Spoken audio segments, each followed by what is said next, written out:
Michelle Despain was at work on Wednesday, August 24, 2011. However, she informed her colleagues that she would be leaving in the afternoon to attend to some bills at home. Michelle lived in Jonesboro, Arkansas, USA, with her 34-year-old husband, Mark Despain. They were married for 15 years and had 2 young sons. Michelle also had a teenage daughter from a previous relationship whom Mark loved and helped raise despite their current affluent lifestyle. Their beginnings were humble. When they first met at the ages of 18 and 19, Mark's parents, Tiana and Jack Despain, helped them by providing a trailer to live in, while Mark worked for the family real estate company. After a few years, Mark started his own business as a property investor and real estate appraiser, which led to significant success and wealth. This success enabled them to upgrade from their original trailer to a luxurious home complete with a swimming pool. Mark and Michelle worked hard to give their children everything they wanted, including annual vacations to Jamaica and Cancun. Michelle handled the bookkeeping for Mark's company and also worked at a local bank.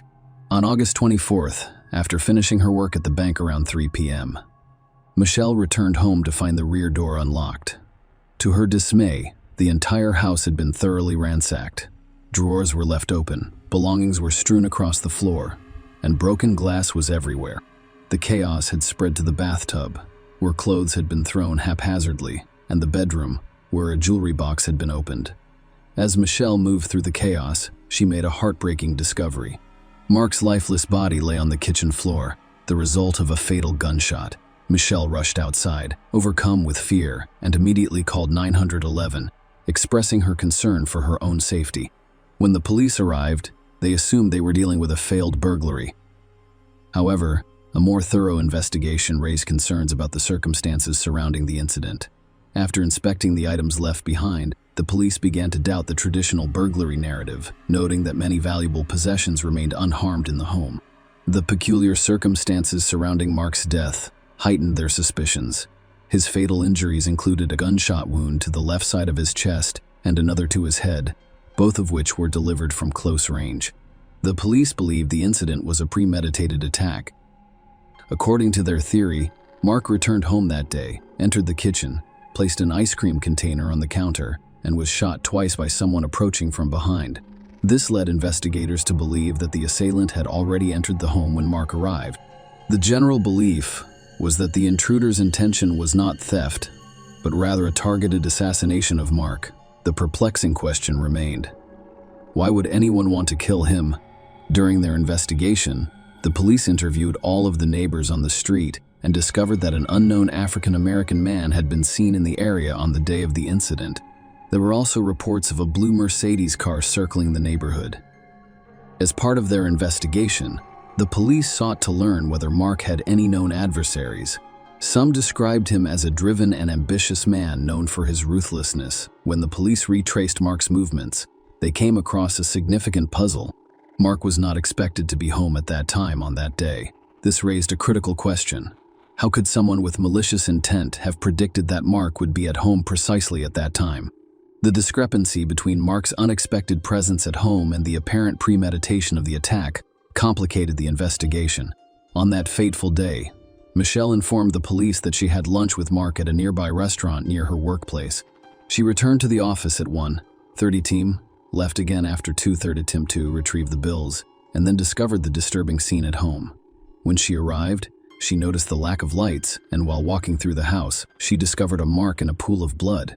In a fit of terror, she shook his leg, called his name, and dashed out of the house to call 911. Fearing the presence of an intruder and unable to get help from a neighbor, she contacted her mother, Kathy. When Kathy arrived, Michelle was waiting outside her own home. During the police investigation into potential motives, Michelle identified Mark's own father, Jack, as someone who may harbor ill will toward him. Mark had previously worked with his parents, Jack and Tanner, but a disagreement prompted him to launch his own business. The schism began when Mark requested a larger share of the profits, which Jack opposed. Michelle told the police that Jack had a cold-hearted demeanor and that there had been a previous incident between Jack and her 13-year-old daughter. Michelle's father, Carl Kelly, who worked as a rent collector for Mark's company, also expressed suspicion, claiming to have received threats from Jack in the past. When the police questioned Jack and Tina, They admitted to their estrangement but claimed that the money dispute was caused by Michelle's desire for more. Jack suggested that the police investigate Michelle's activities on the day his son died, implying her possible involvement. According to Jack, Mark returned home that day to retrieve a hunting bow, and Michelle would have been the only one aware of his presence. Jack gave the police information about the incident Michelle mentioned involving her daughter, as well as explicit photos from his phone. Initially accused of taking the photographs, Jack's relationship with Tina became strained, resulting in a brief separation. However, further investigation yielded a different story. Jack told the cops that Michelle's daughter had engaged in adult chat with her boyfriend, and he discovered the compromising photos on his phone. In order to avoid facing consequences from her parents, she falsely claimed that Jack had taken the photos, which led to accusations of child abuse against him. Although no charges were filed, the false accusations caused significant distress for Jack Tanner, who reconciled with Jack after learning the full circumstances of the case. After checking Jack's alibi, the police cleared him of murdering his son. Jack is no longer under suspicion. Despite Michelle and Mark's apparent contentment, the investigation expanded. The question lingered. If Michelle was involved, as Jack suggested, what was her motivation for wanting him dead? The police quickly discovered that Michelle was far from the grieving widow they had assumed. Michelle had an affair with a much younger colleague, a 24-year-old man whom she financially supported, paying for his rent, groceries, and other expenses before Mark died. When questioned by the police, Michelle claimed that Mark was unaware of the affair, and when asked if Mark had ever requested a divorce, she denied any discussions. Michelle did, however, confirm that Mark had expressed concerns about their relationship's future after the children had left. Another revelation emerged as the police investigated the couple's financial situation. Mark and Michelle had a significant amount of debt, and there were allegations that Michelle was siphoning funds from the business account.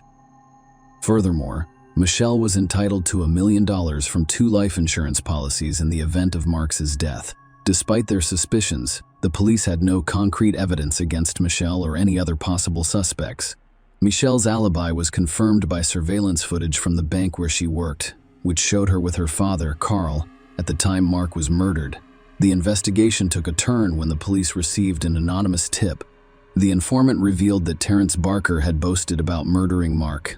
This new lead represented a significant development in the case, prompting police to investigate Terrence Barker's possible involvement in Mark's death. Terrence Barker initially denied any involvement in Mark's death while being questioned by police at the station. However, the evidence against him was convincing. According to eyewitness reports and cell tower records, he was near Mark's house and was seen driving a blue Mercedes shortly before the fatal shooting.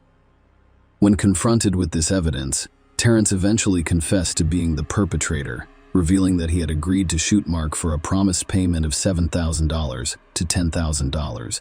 Although he had not yet received any money, further investigation led the police to Johnny Hubbard, the driver of the blue Mercedes. Now the question arose, why would anyone want Mark dead? The intricate details of the investigation began to emerge as Johnny Hubbard, who was known to have Mark as a tenant, informed the police that Michelle's father, Carl Kelly, had approached him about orchestrating Mark's murder. Terrence Barker's involvement came about when Johnny suggested a way to make some money, prompting them to meet Carl in a church parking lot to discuss the idea. Terrence agreed to carry out the shooting, claiming no prior knowledge of Mark and having never seen him before. Terrence claims Carl gave him the firearm used in the murder, showed him his home, and told him where to lie in wait. However, Terrence claimed that Michelle was also involved in the plot. He informed the police that Michelle was giving her father instructions via text messages. One message sent on the day of the murder at 20 a.m. "Must be today. I can't go on like this every morning," Carl responded. "Okay, can you get him to eat lunch?" With this information, the police were able to begin to piece together the puzzle. They hypothesized that Michelle arranged the lunch meeting with Mark, giving Carl the opportunity to bring Terrence inside the house. Michelle's text messages indicated that she was aware of the plan and that the murder had to happen that day. The police believe Michelle pretended to be shocked when she discovered Mark's body, despite knowing what awaited her at home. She made no attempt to assist Mark when she discovered him fatally injured in the kitchen. She was aware of his death before returning home, Phone records showed that Michelle and Carl exchanged numerous text messages on the day of the murder, the majority of which were quickly deleted. Furthermore, the records show that Mark initially declined Michelle's invitation to lunch, but she persisted, and she insisted on going for ice cream afterwards. Michelle texted her father constantly throughout their ice cream outing. Michelle initially denied any involvement but later changed her story to claim she only learned of her father's involvement after Mark died. Terrence Barker pleaded guilty to first-degree murder and received a 35-year sentence. Similarly, Carl Kelly pleaded guilty to first-degree murder and received a 35-year sentence. Johnny Hubbard pleaded guilty to hindering apprehension and revocation of probation for a prior prohibited substances charge, receiving an 18-year prison sentence plus an additional 20 years for violating probation on a previous prohibited substances conviction. Michelle Despain pleaded guilty to a reduced charge of hindering apprehension and received a 30-year prison sentence with the possibility of parole after 5 years. In a negotiated plea, she pleaded guilty to 3 counts of obstructing the investigation and prosecution of capital murder, avoiding a capital murder charge. As part of the plea agreement, she waived her right to appeal, fearing a not guilty verdict. If Michelle went to trial for Mark's murder, Mark's parents would accept the deal to ensure she served some time in prison. Share your opinion with us in the comments and subscribe to the channel for more.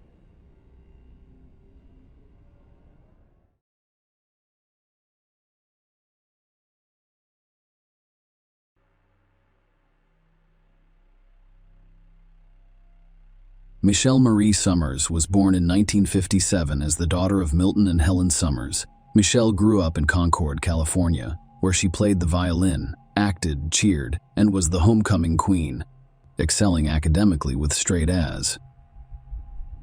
Michelle was also a devoted follower of the Church of Jesus Christ of Latter-day Saints. Her diverse experiences included being an exchange student in Switzerland, pursuing a modeling career, and winning the title of Miss Concord in 1976. On April 11, 2007, Michelle McNeil, a 50-year-old Pleasant Grove, Utah USA resident, was recovering at home from surgery. Michelle's daughter, Alexis Summers, initially cared for her after she was released from the hospital, but her husband, Dr. Martin McNeil, eventually took over her care. Michelle and Martin met at an event for young Mormon singles, and they married when Michelle was only 21 years old. They are still married nearly 3 decades later.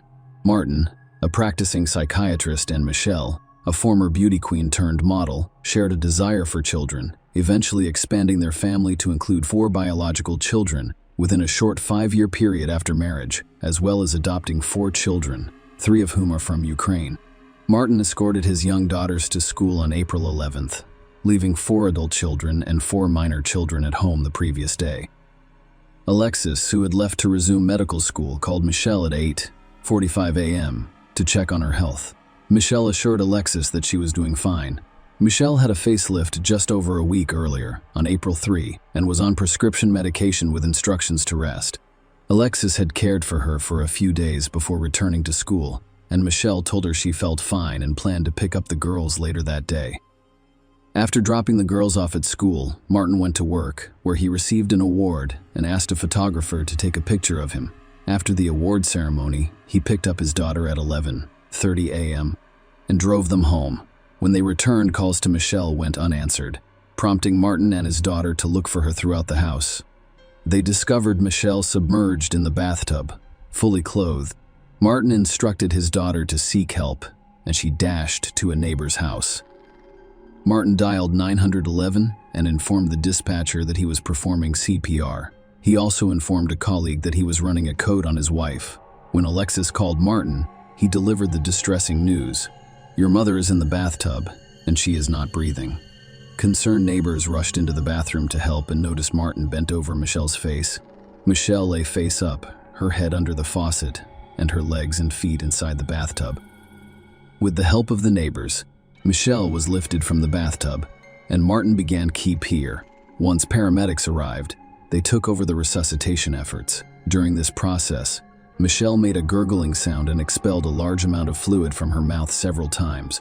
Martin told the paramedics that he hadn't been away from the house for long, and that Michelle may have overdosed on pain medication and slipped in the tub, hitting her head. Martin discovered Michelle slumped over the bathtub, with her lower body outside.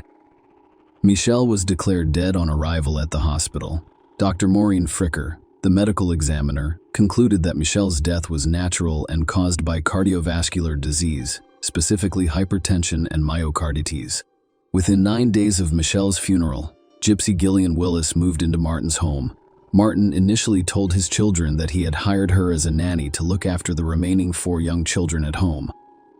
However, Martin's adult children were concerned about the situation. When Alexis asked about his relationship with a gypsy, Martin told her to leave the house. It was later discovered that Gypsy was not working as a nanny. Instead, she remained reserved.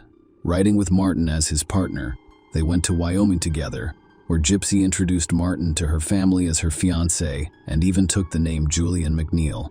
Martin unexpectedly proposed to a gypsy just 3 months after his wife died. Alexis, her sister Rachel, and Michelle's sister, Linda Clothes, had suspicions about the purported natural cause of Michelle's death and convinced that Michelle's death had been murdered, urged the police to reinvestigate the case. Reaching out to various Utah newspapers, the governor's office, and authorities requires persistent efforts, which eventually leads to Michelle's case being reopened.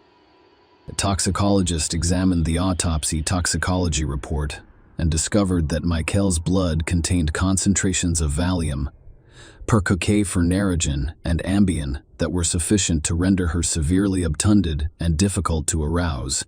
A medical examiner, Dr. Todd Gray, reviewed the report and changed the cause of death from natural to undetermined. Michelle's cause of death was reclassified as a combination of heart disease and drug toxicity, which differed from the previously attributed heart disease. As the investigation into Martin's background progressed, it revealed a life founded on deception. Martin committed fraud in his 20s, writing forged checks to fund his lavish lifestyle. His criminal record included convictions for forgery and grand theft, which resulted in a 180-day prison sentence. Following his release, Martin enrolled in medical school using 2 falsified transcripts. He had submitted someone else's transcript during the application process. Furthermore, police discovered that Martin had falsely claimed to be schizophrenic in order to get a discharge from the military. Following his discharge, he received $3,000 per month from Veterans Affairs for more than 3 decades, and the police looked into the case further. Following Michelle's death, Martin attempted to arrange the adoption of the 3 children they had adopted from Ukraine. To facilitate this, he devised a deceptive plan involving one of his daughters, 16-year-old Giselle McNeil, disguised as a summer vacation. He sent Giselle back to you. During her absence, Martin and Gypsy assumed her identity. Gypsy obtained a fraudulent Social Security number, Idaho cards, and birth certificate, and the 2 went to court, successfully changing Giselle's birth date by 20 years. Martin and Gypsy were convicted of identity theft and other federal charges, and both pleaded guilty to state fraud charges after Martin served 3 years in prison. He was later charged with murder, first-degree felony, and obstruction of justice, second-degree felony, and obstruction of justice, second-degree felony. The prosecution claimed Martin committed premeditated murder against his wife. They claimed that he coerced Michelle into getting a facelift as part of a meticulously planned murder. According to the prosecution, Martin persuaded the surgeon who performed the facelift to prescribe specific medications required to carry out the crime. Martin allegedly drugged Michelle after her cosmetic surgery and then drowned her in their bathtub. The prosecution claimed Martin's motive was a desire to be with his mistress, a gypsy. The court learned that Martin actively encouraged Michelle to have a facelift despite her lack of prior interest in the procedure. Martin's behavior changed dramatically when he turned 50. According to testimony, including a renewed commitment to exercise, weight loss, and tanning salon visits. Michelle, concerned about a potential affair, questioned him about his sudden obsession with his appearance. Martin responded by suggesting that she focus on her appearance and consider a facelift. Michelle confided in her daughter Alexis in March 2007, fearing that Martin was having an affair. Michelle investigated Martin's phone records and discovered a frequently dialed number, raising suspicions of infidelity. When she confronted him, Martin dismissed her concerns as baseless. In an attempt to divert her attention, he offered to pay for Michelle's facelift and suggested they go on a 2-week cruise afterwards. Contrary to Martin's claims, the prosecution claimed that he had been having an affair since November 2005. Gypsy Willis, the woman he later claimed to have met only after Michelle's funeral, where he purportedly hired her as the children's nanny. The two met online first, and Gypsy confirmed that she was aware of Martin's marital status. The prosecution claims that Martin began plotting Michelle's murder months before her death in order to facilitate his relationship with a gypsy. They claimed he feigned illness to establish an alibi, making it appear unlikely that he would physically attack his wife. Martin discussed conflicting health concerns with various people who walked with a limp and used a cane. At church, he told the congregation that he had cancer and had less than a year to live. Meanwhile, he told colleagues a variety of stories about his health, ranging from peripheral neuropathy in his toe to cancer in his big toe and neurological problems similar to Mess's. The prosecution then detailed Michelle's surgery and the events that followed, emphasizing that it was Martin's post-death actions that raised serious concerns in the case. In March 2007, Martin set up meetings with a plastic surgeon for Michelle, who actively participated in the consultations and appointments. Despite her nervousness, Michelle agreed to have the surgery.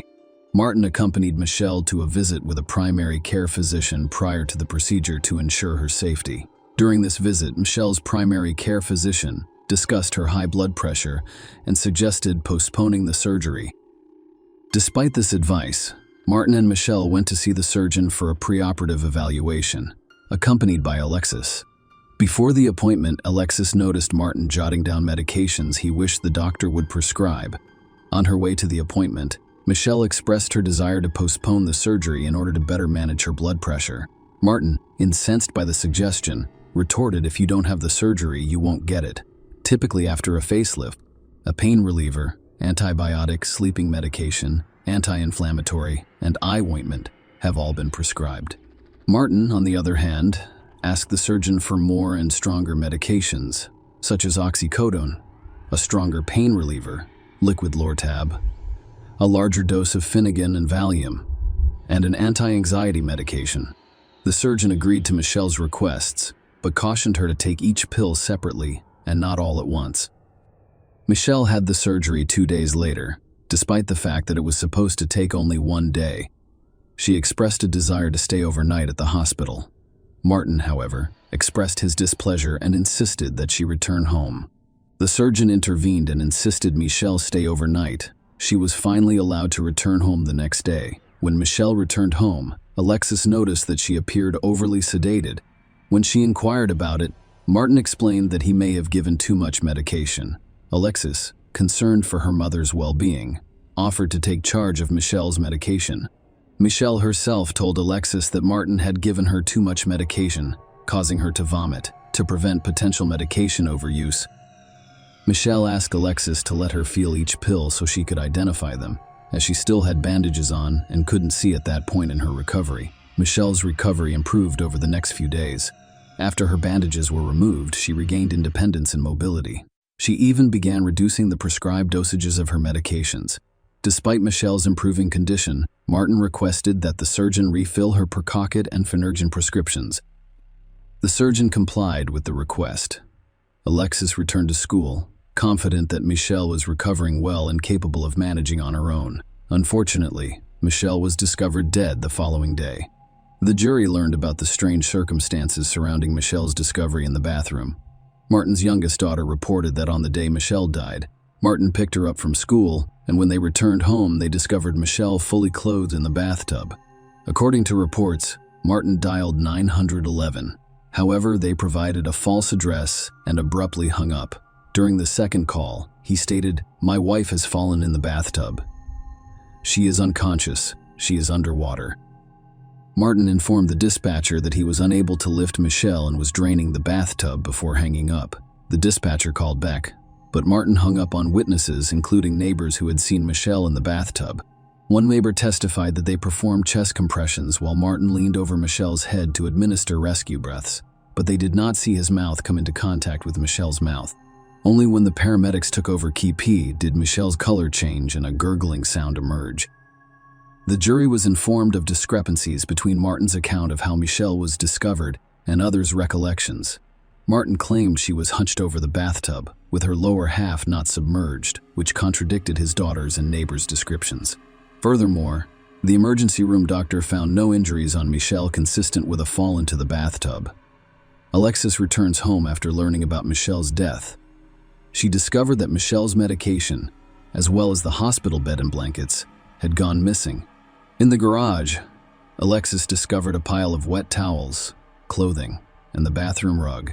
Martin's son Damien and his girlfriend Eileen returned to the house following Michelle's death. Martin asked Eileen to flush Michelle's pills down the toilet. Eileen testified that she complied and observed that some of the pill bottles were nearly empty.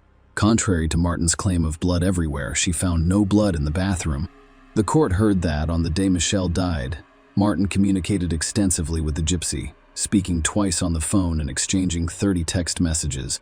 During the trial, the prosecution presented a cardiologist who testified that Michelle's heart inflammation was mild and did not pose a significant risk of cardiac death.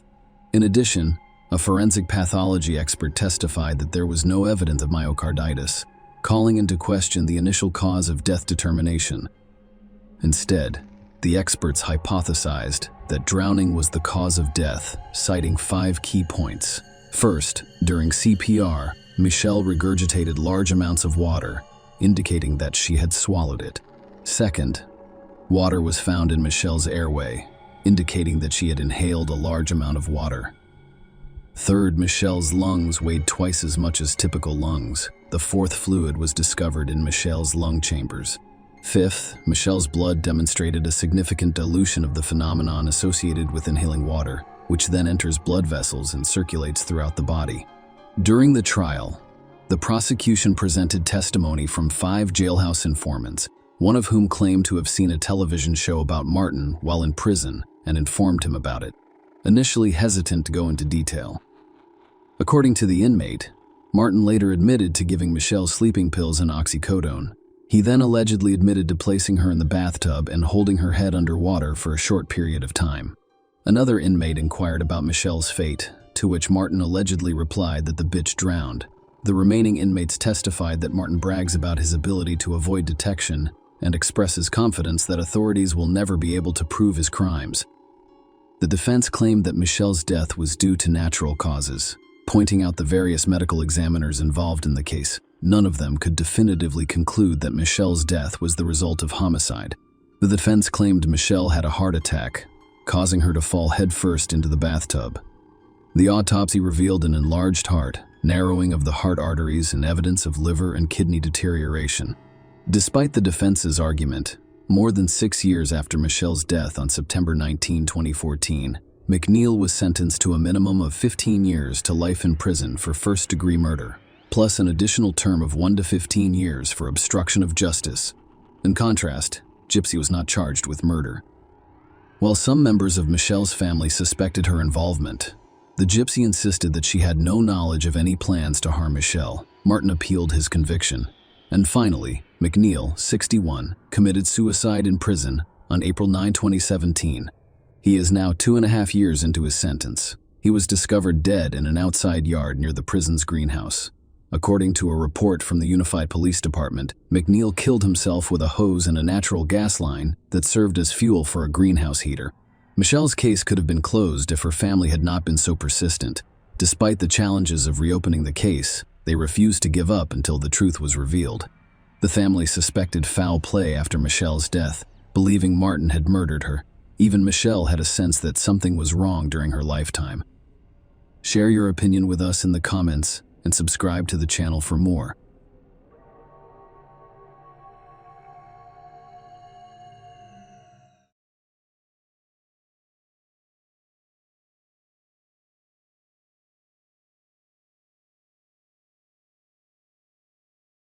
The date was Tuesday, May 29, 2012. Michelle Mockbee awoke at 5 a.m. to get to work on time.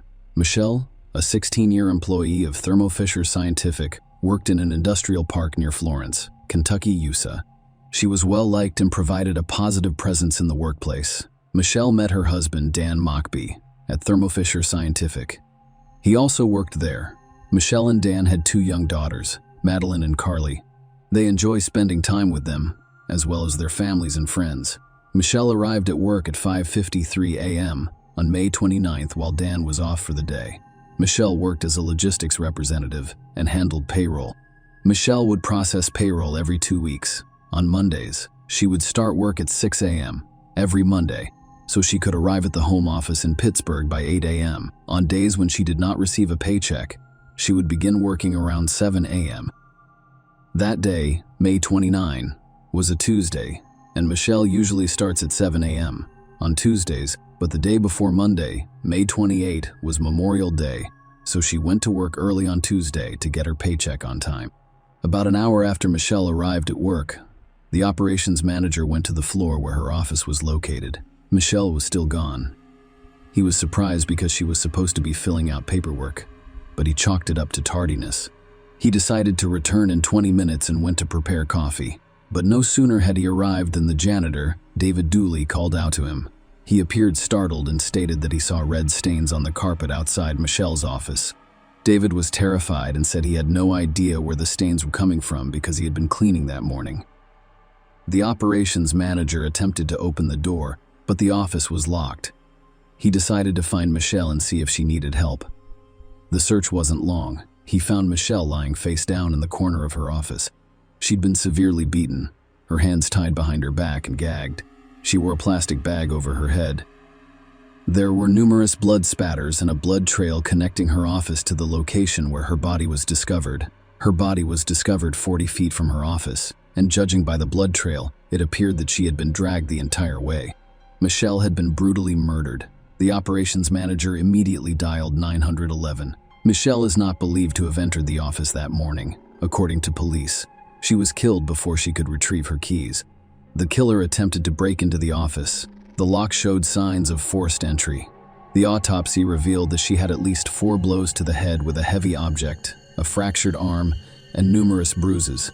The forensic pathologist who performed the autopsy stated that Michelle did not die immediately.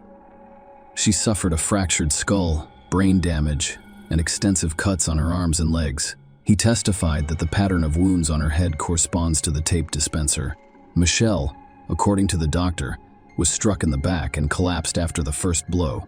She hit the corner of the wall and sustained a severe liver contusion.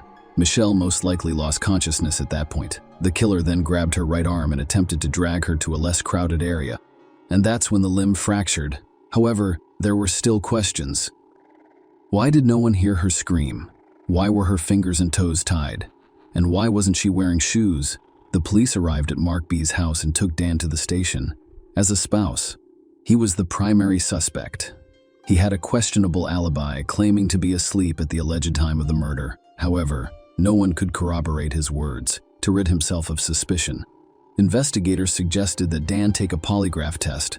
The test revealed that Dan was probably not involved in the incident. The investigation revealed that there were 13 employees present at the time of the crime. According to the company's manager, the office and warehouse were heavily guarded, with only those with a specific pass able to enter. However, because the CCTV footage inside the building was missing, the circle of suspects was reduced, and only employees on that floor, supervisors and cleaners, had access to the accounting department. They now had to search the suspects' offices, warehouses, and vehicles. The point is that the perpetrator either changed clothes and hid them somewhere in the car or building, or they fled immediately following the murder and destroyed the evidence. Detectives examined surveillance footage from the parking lot. Only one truck left the lot that morning, around 6:31 a.m., but it returned at 7 a.m., rather suspiciously. The truck belonged to David Dooley. He worked as a janitor for Thermo Fisher. His wife also worked as a janitor. The couple were questioned separately. David was very persuasive. According to his version, he slept through his alarm because he had spent the night caring for his wife, who had been poisoned by something, and they had spent the majority of the night awake. He had intended to take the night off to care for his wife, but she persuaded him to work the shift and promised to notify him if she felt ill. David arrived at work around 6 a.m. I only had time to clean the warehouse and empty the trash cans in the offices. He then called his wife Janet to see how she was feeling, but she did not pick up. He was afraid she'd passed out. David immediately got into his car and drove home. He returned to work and found the same red stains on the carpet. Detective Bruce McVeigh of the Boone County Sheriff's Office, who was working the case, listened to David's story and was taken aback by the suspect's spotless sneakers. All janitors wore special shoes with detergent stains and scuffed soles. David was dressed neatly that day, with clean sneakers. David Dooley and his co-workers also expressed concerns about his appearance. In addition, he claimed to have emptied the office trash cans. Even so, they were full that morning.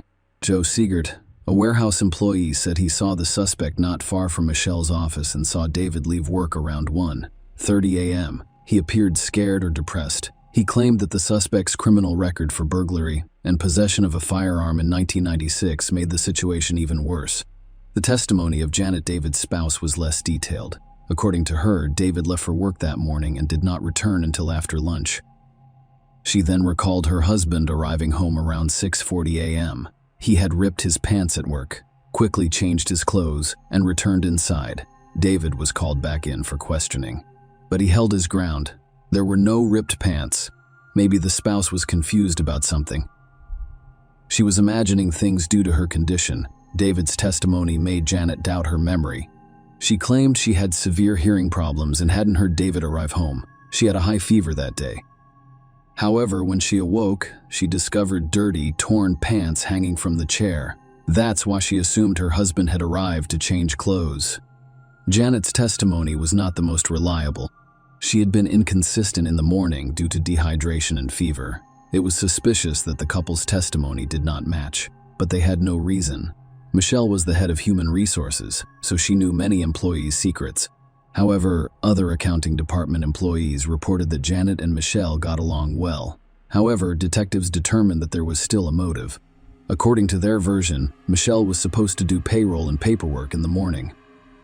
David attempted to break into her office early in the morning, knowing Michelle typically arrives by 7 a.m. On Tuesday, however, things did not go as planned.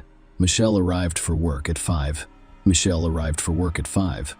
and saw David attempting to pick the lock on her office. He couldn't let her go, so he committed the murder. Michelle was arrogant and had a quick temper, which could have exacerbated the situation. David discovered the very red stains, and he was the only one to leave work that morning. The murder weapon was never found, but he was able to dispose of the evidence. David and his wife Janet worked different shifts, but he forged signatures on timesheets and put in fictitious hours for her, resulting in twice the pay they should have received. The detective assumed Michelle had just caught him forging documents. He intended to place them on her desk, but the plan failed. Investigators knew he was guilty, but there was only circumstantial evidence. David was accused of murder, kidnapping, and tampering with evidence. During the trial, the jury discovered that no murder weapon, bloody clothes, or fingerprints were found. They only had the defendant's strange behavior and appearance. He was required to wear special steel-toed boots while on duty. That morning, however, he returned home wearing new white sneakers and clean clothes. Furthermore, he was the one who discovered the bloodstains and changed his story several times. The jury convicted David Dooley, 45, of murder and tampering with physical evidence. The jury deliberated for over 6 hours before convicting David of murder and tampering with evidence. He was sentenced to life in prison plus 5 years for tampering with evidence. At the sentencing hearing, David stated that he had been railroaded. "It is completely unfair how I have been treated. I wasn't given enough time to defend myself properly. I feel cheated as well. I only know that I did not kill Michelle Mockbee. I stand by it and will continue to fight." The guilty verdict was short-lived. A new trial has been ordered. In 2016, just 2 years after David's trial, a law clerk in Boone County Commonwealth's attorney Linda Talley Smith's office downloaded 12 gigabytes of information from the Commonwealth's attorney's office servers onto a thumb drive. Linda was the lead prosecutor in David's case, and the thumb drive was delivered to the Kentucky Attorney General's office. That thumb drive led to the discovery of surveillance footage that had not previously been shared with the defense. Only 10 hours before Michelle was murdered, an unidentified person attempted to enter the building where she worked. Furthermore, the thumb drive revealed additional information. There were allegations that the lead detective in the case, Bruce McVeigh of the Boone County Sheriff's Office, may have lied during David's trial. He retired, and the internal investigation into the allegations was completed. It was revealed that Bruce and Linda were having an affair, but they claimed it started after the trial ended. A judge ruled that the surveillance video was crucial evidence that had been withheld from the defense. Thus, a new trial was ordered. The prosecution relied on the same evidence as in the first trial. The defense followed a slightly different strategy. At David's second trial, they emphasized that the case against him was purely circumstantial, and that anyone else could have murdered Michelle. They told the jury that they should investigate the possibility that Dan was involved. He was motivated by money. The defense claimed that Dan hired someone to kill Michelle. After Michelle died, Dan received over $700,000 in life insurance and took out $400,000 in cash. The defense questioned him about one specific payment. Dan gave Chris Black a $10,000 check. Chris was Dan's friend. He also worked for Thermo Fisher Scientific. The check was given to him a few months after Michelle died. The defense asked Dan why. He gave Chris a $10,000 check and said he couldn't remember. Dan McBee's lawyer argued that he spent all of the money on the kids in the check. He was too devastated to recall some of the details. Warehouse worker Joe Seegert also testified during David Dooley's retrial. Seegert had been with Thermo Fisher Scientific for more than 30 years and knew every employee. According to him, he arrived at work at 4:50 a.m., and there was a lot of business in the warehouse due to the day off. Also, it was the end of the month. Joe Seegert had the warehouse keys and was the one who arrived early every morning to unlock the doors. For a while, he kept to himself and assisted with the unloading of trucks. And at 5:30 a.m., he took the paperwork into the office. Michelle wasn't present yet. He didn't see David Dooley, which was unusual, given that David was usually cleaning the warehouse or offices at the time. Joe saw Michelle around 5:53 a.m. She had just arrived for work, grabbed the timesheets from the counter, and entered the office. He was the last person who saw her alive. Joe ran into David Dooley just before 7 a.m. He sat in the back of the warehouse, crying and shaking. Then, around 7 a.m., David excused himself and went home to change his clothes. Joe, the main witness, gave an inaccurate testimony with some timing flaws. Nevertheless, it was admissible. According to Joe, Michael may have been a pleasant woman in real life after the murder, as it was several years later. However, at work, she and her spouse frequently failed to show employees respect. Joe admitted that many employees disliked the couple. DNA experts from an independent crime lab compared male DNA found on crime scene items to David's DNA. An expert testified that Dan's DNA profile could not be excluded from Michelle's shirt as a significant contributor. David's DNA profile could not be ignored as a minor contributor. He testified that 1 in every 7 Caucasian American men could not be excluded because of their similar characteristics. The defense also told the jury that there was a lot of blood in the office, but none was found in David's truck. The defense argued that there were plenty of other people who had the opportunity and motivation to kill Michelle. They claimed the problem was that they were not thoroughly investigated. Dan Mockbee was also in attendance. He was being interviewed as a suspect. Dan was the department manager. He could have given anyone access to the warehouse. Suspicious hatchets were discovered in his car, which he had allegedly purchased at a sale, but he could never explain why he spent all of the money he received from the insurance company. However, for some reason, he was still unable to pay for Michelle's memorial and remained in debt for funeral services. In addition, prior to the incident, the couple owed $70,000. Dan assured me that he knew nothing about it and that his wife handled the finances. 2 weeks before the murder, he purchased a computer and installed a program for deleting and encrypting files. At around 8-9 a.m., investigators discovered Dan running the program. He received a call from Thermo Fisher Scientific employees. His alibi could not be confirmed because the children were spending the night at their parents' house, and it was unknown who attempted to break into the building 10 hours prior to the incident. Finally, defense attorney Deanna Dennison emphasizes to the jury that the standard for judgment is not whether David might have committed the crime, most likely did, or could have done so through a process of elimination. Instead, she emphasized that the key criterion is reasonable doubt, which she believes the prosecution failed to demonstrate. Dennis argued that the presented evidence did not establish a link between David and Michelle's deaths, and thus he should be found not guilty. The prosecution, led by Assistant Attorney General John Heck, countered during the closing arguments. Heck argued that, despite the circumstantial nature of the case, the accumulation of various pieces of evidence forms a compelling case, and he urged the jury to consider all of the evidence when rendering their verdict. Despite the defense's arguments, David was found guilty a second time and sentenced to 38 years in prison. Share your opinion with us in the comments and subscribe to the channel for more.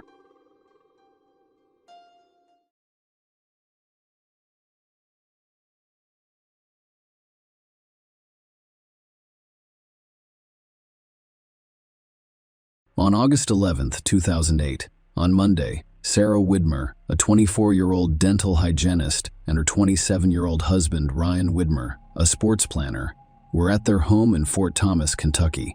Sarah had just finished her shift at a dental office, and Ryan had finished his day as well. The couple, who met through mutual friends and quickly became inseparable, spent a quiet evening together. Their relationship had progressed from a blind date at a pub to purchasing a home, marrying, and being in the midst of newlywed bliss after only 4 months of marriage, as they looked forward to their future, which included plans for a Costa Rica honeymoon and a Cancun vacation. The most exciting anticipation revolved around the prospect of getting a new puppy, which they were actively pursuing together. On August 11, Ryan and Sarah Widmer watched TV while eating leftover hamburgers, corn on the cob, and cheesy potatoes. According to Ryan, they began with some of Sarah's favorite shows before moving on to a football game. Sarah then decided to take a bath in the master bedroom bathroom. Ryan recalled that she asked him to check the doors before accompanying her upstairs. He remembered her walking upstairs. He remembered her walking upstairs after they had both said, "I love you." She walks on her tiptoes, as she frequently did, at 10:49 p.m. That night, Ryan dialed 911. The call lasted 7 minutes. He told the 911 dispatcher that his wife had fallen asleep in the bathtub at their home in Morrow, Ohio. Ryan informed the dispatcher that my wife had fallen asleep in the bathtub. I believe I was downstairs. I just came up here and she was face down in the bathtub. Ryan told the dispatcher that he had been watching TV downstairs and went upstairs to find Sarah lying face down in the bathtub. He mentioned that she frequently fell asleep in the bathtub. Ryan followed the dispatcher's instructions and removed Sarah from the bathtub before being guided through CPR. During this time, he temporarily put the phone down to empty the tub and lift Sarah, which took approximately 29 seconds. Within 6 minutes of receiving the 911 call, police found Sarah naked on the bedroom floor. Her body felt warm and dry, but her hair was wet. While performing CPR, the police noticed a pinkish-white, frothy discharge coming from Sarah's mouth and nose, indicating drowning. When paramedics arrived, they made 2 unsuccessful attempts to intubate Sarah in her bedroom. 2 more attempts were made in the ambulance during the 10-minute ride to the hospital. Despite a 5th unsuccessful intubation attempt, the hospital's emergency room physician made a 6th attempt and was successful. Unfortunately, it was too late. Sarah was pronounced dead the same night. When questioned at the hospital, Ryan told police that he and Sarah were alone at home that night. He mentioned watching a football game on the downstairs TV while Sarah was taking a bath around 10 p.m., and he expressed concern to the police that he was afraid she would fall asleep in the bathtub. When asked if Sarah had fallen asleep in the bathtub, Ryan said no, but she did have a habit of falling asleep in unusual places. Despite Ryan's claim to the police that he found Sarah in the bathtub and assumed she had fallen asleep, authorities became suspicious. When they arrived at the house, they noticed Sarah's skin was dry, but her hair was wet. Detectives noticed inconsistencies in Ryan's account, particularly during the 911 call, when he described finding Sarah lying face down in the tub. There were concerns about a potential contradiction because they believed Ryan told the nurse at the hospital that he found her lying face up. During the search of the large mirror residence, law enforcement discovered several discrepancies that raised further concerns. The bathroom floor, bathroom mat, and towel on the floor were all dry. The bathtub was mostly dry, with only a few droplets visible near the drain. Notably, no wet towels were found in the home. Police discovered additional inconsistencies in Ryan's narrative. Ryan had initially told them that he was watching a Cincinnati Bengals football game on the television downstairs while Sarah took a bath. However, upon inspection, the downstairs TV was not tuned to that channel. Instead, the bedroom television was set to the specified channel. Police also discovered bloodstains on the bedroom carpet, where Sarah had been found lying on the floor when they arrived. These findings raised suspicions and added to the growing list of inconsistencies in Ryan's account of what happened that night. Dr. Russell Updegrove, the Warren County coroner, performed the autopsy on Sarah, and his findings revealed that her cause of death was drowning. Notably, several physical injuries were documented during the examination, including faint bruising on the right side of her forehead, a specific hemorrhage on the inner surface of her eyelid, bruising on the left side of her neck, a contusion on the back of her neck, a contusion on the back of her neck, and an abrasion on her left armpit, and bruising and lacerations on her upper lip. Sarah had deep muscle hemorrhaging in the front of her neck, as well as scalp contusions. Dr. Updegrove determined that Sarah's death was the result of a homicide. He stated that Sarah's injury occurred prior to her death and was not consistent with injuries commonly associated with PPR. Toxicology reports confirmed the absence of prohibited substances and alcohol in the system. Ryan was arrested for aggravated murder on August 13, 2008, just 2 days after Sarah died. It was the prosecution's case that Sarah died as a result of drowning. Their argument was that the cause of Sarah's death was less important than how she died. How did she drown? The prosecution claimed that the 911 call, the crime scene, and Sarah's injuries all pointed to Ryan as the perpetrator of her death. Their argument revolved around the claim that he had forcibly held her underwater, causing her to drown in the bathtub. During the investigation, the police dusted the bathtub for fingerprints and discovered streak marks believed to be caused by human hands, primarily in the center of the tub. They used a superglue fuming process and reflected ultraviolet imaging to detect finger and smear marks. A forearm impression was also discovered on the bathtub, which was determined to be made by an adult male using hair follicle testing. However, the exact timing of the impression could not be determined. The prosecution also claimed that the lack of wetness inside the bathroom was incompatible with the scenario Ryan described. If Sarah had drowned and Ryan had pulled her out of the bathtub, the floor and other bathroom items would have been soaked. They emphasized to the jury that Sarah's body was dry when police arrived minutes after Ryan called 911. The prosecution cited details from the 911 call, claiming that Ryan had revealed too much information and was orchestrating the call, implying premeditation. The prosecution told the jury that a violent confrontation took place in the Widmer home that fateful night. Although the reasons for it were unknown, they brought in an expert witness who testified that it was extremely unlikely to fall asleep and drown in a bathtub without the use of prohibited substances or alcohol. According to this testimony, the sensation of water on the face or the activation of the gag reflex would usually wake up an individual, and if that didn't work, a drop in oxygen levels would do the trick. The prosecution called on Coroner Updegrove, who performed Sarah's autopsy, to provide his expert opinion on the events of that night. He testified that a plausible explanation for Sarah's dry body and wet hair would be that her head was pushed over the edge of a bathtub, toilet, or sink.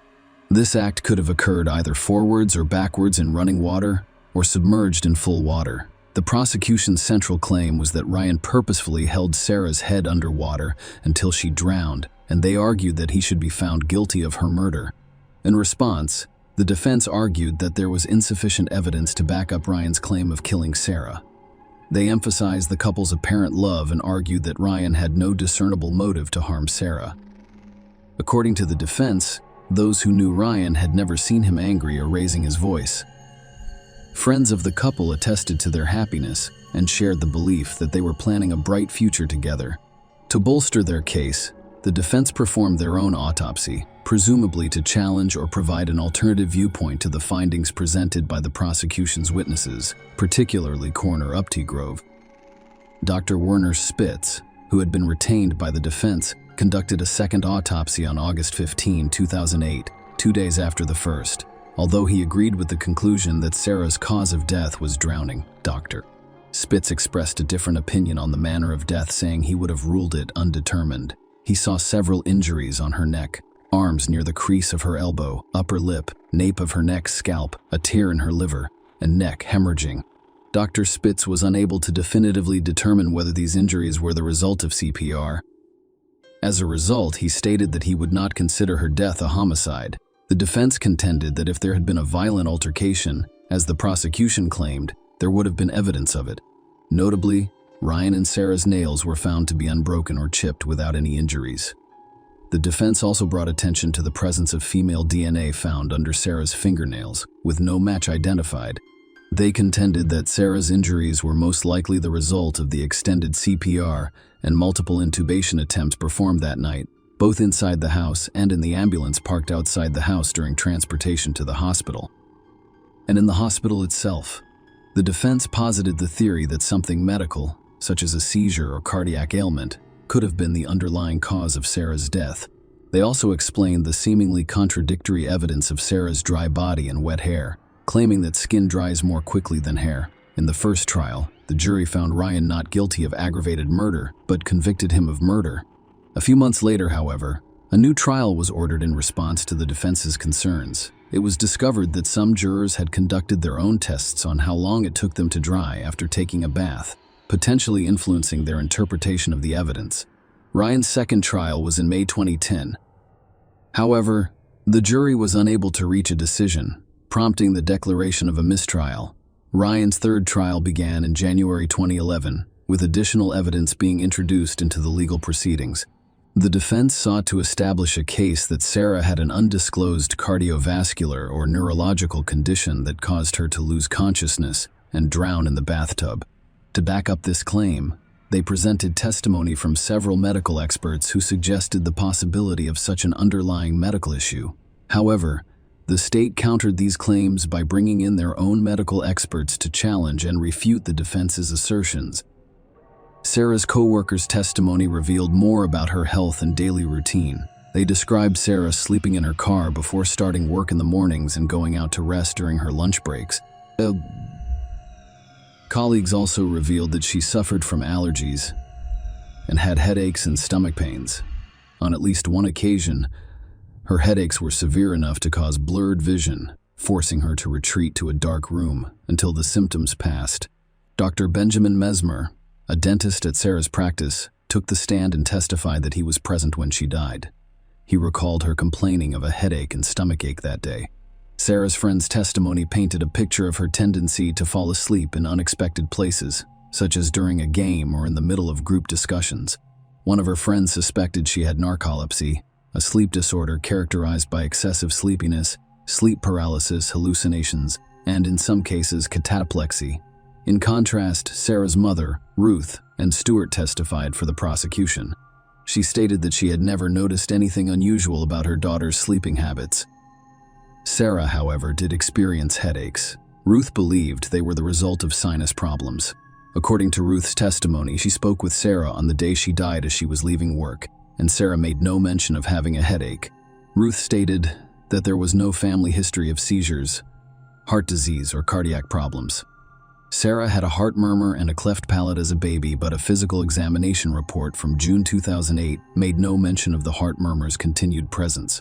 Furthermore, there was no mention of a cardiac condition, neurological defect, or disease in the report. Jennifer Cruz's testimony provided an important and potentially damaging account.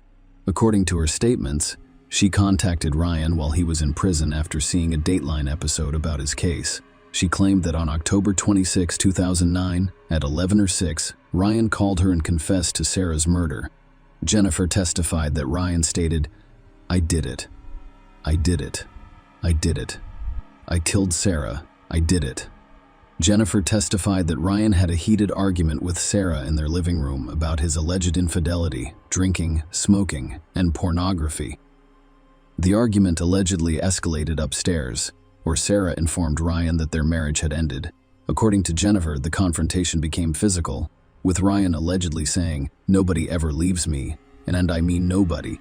Jennifer's testimony took a darker turn as she described Ryan's alleged admission to violence. Ryan admitted to punching Sarah in the chest during their confrontation, which caused her to fall backward and hit her head. Ryan claimed to have blacked out, and when he awoke, he discovered Sarah on the floor, unresponsive and not breathing, with wet hair. Furthermore, Jennifer claimed that during the 911 call, Ryan only pretended to perform CPR because he knew Sarah was already dead, rendering resuscitation futile.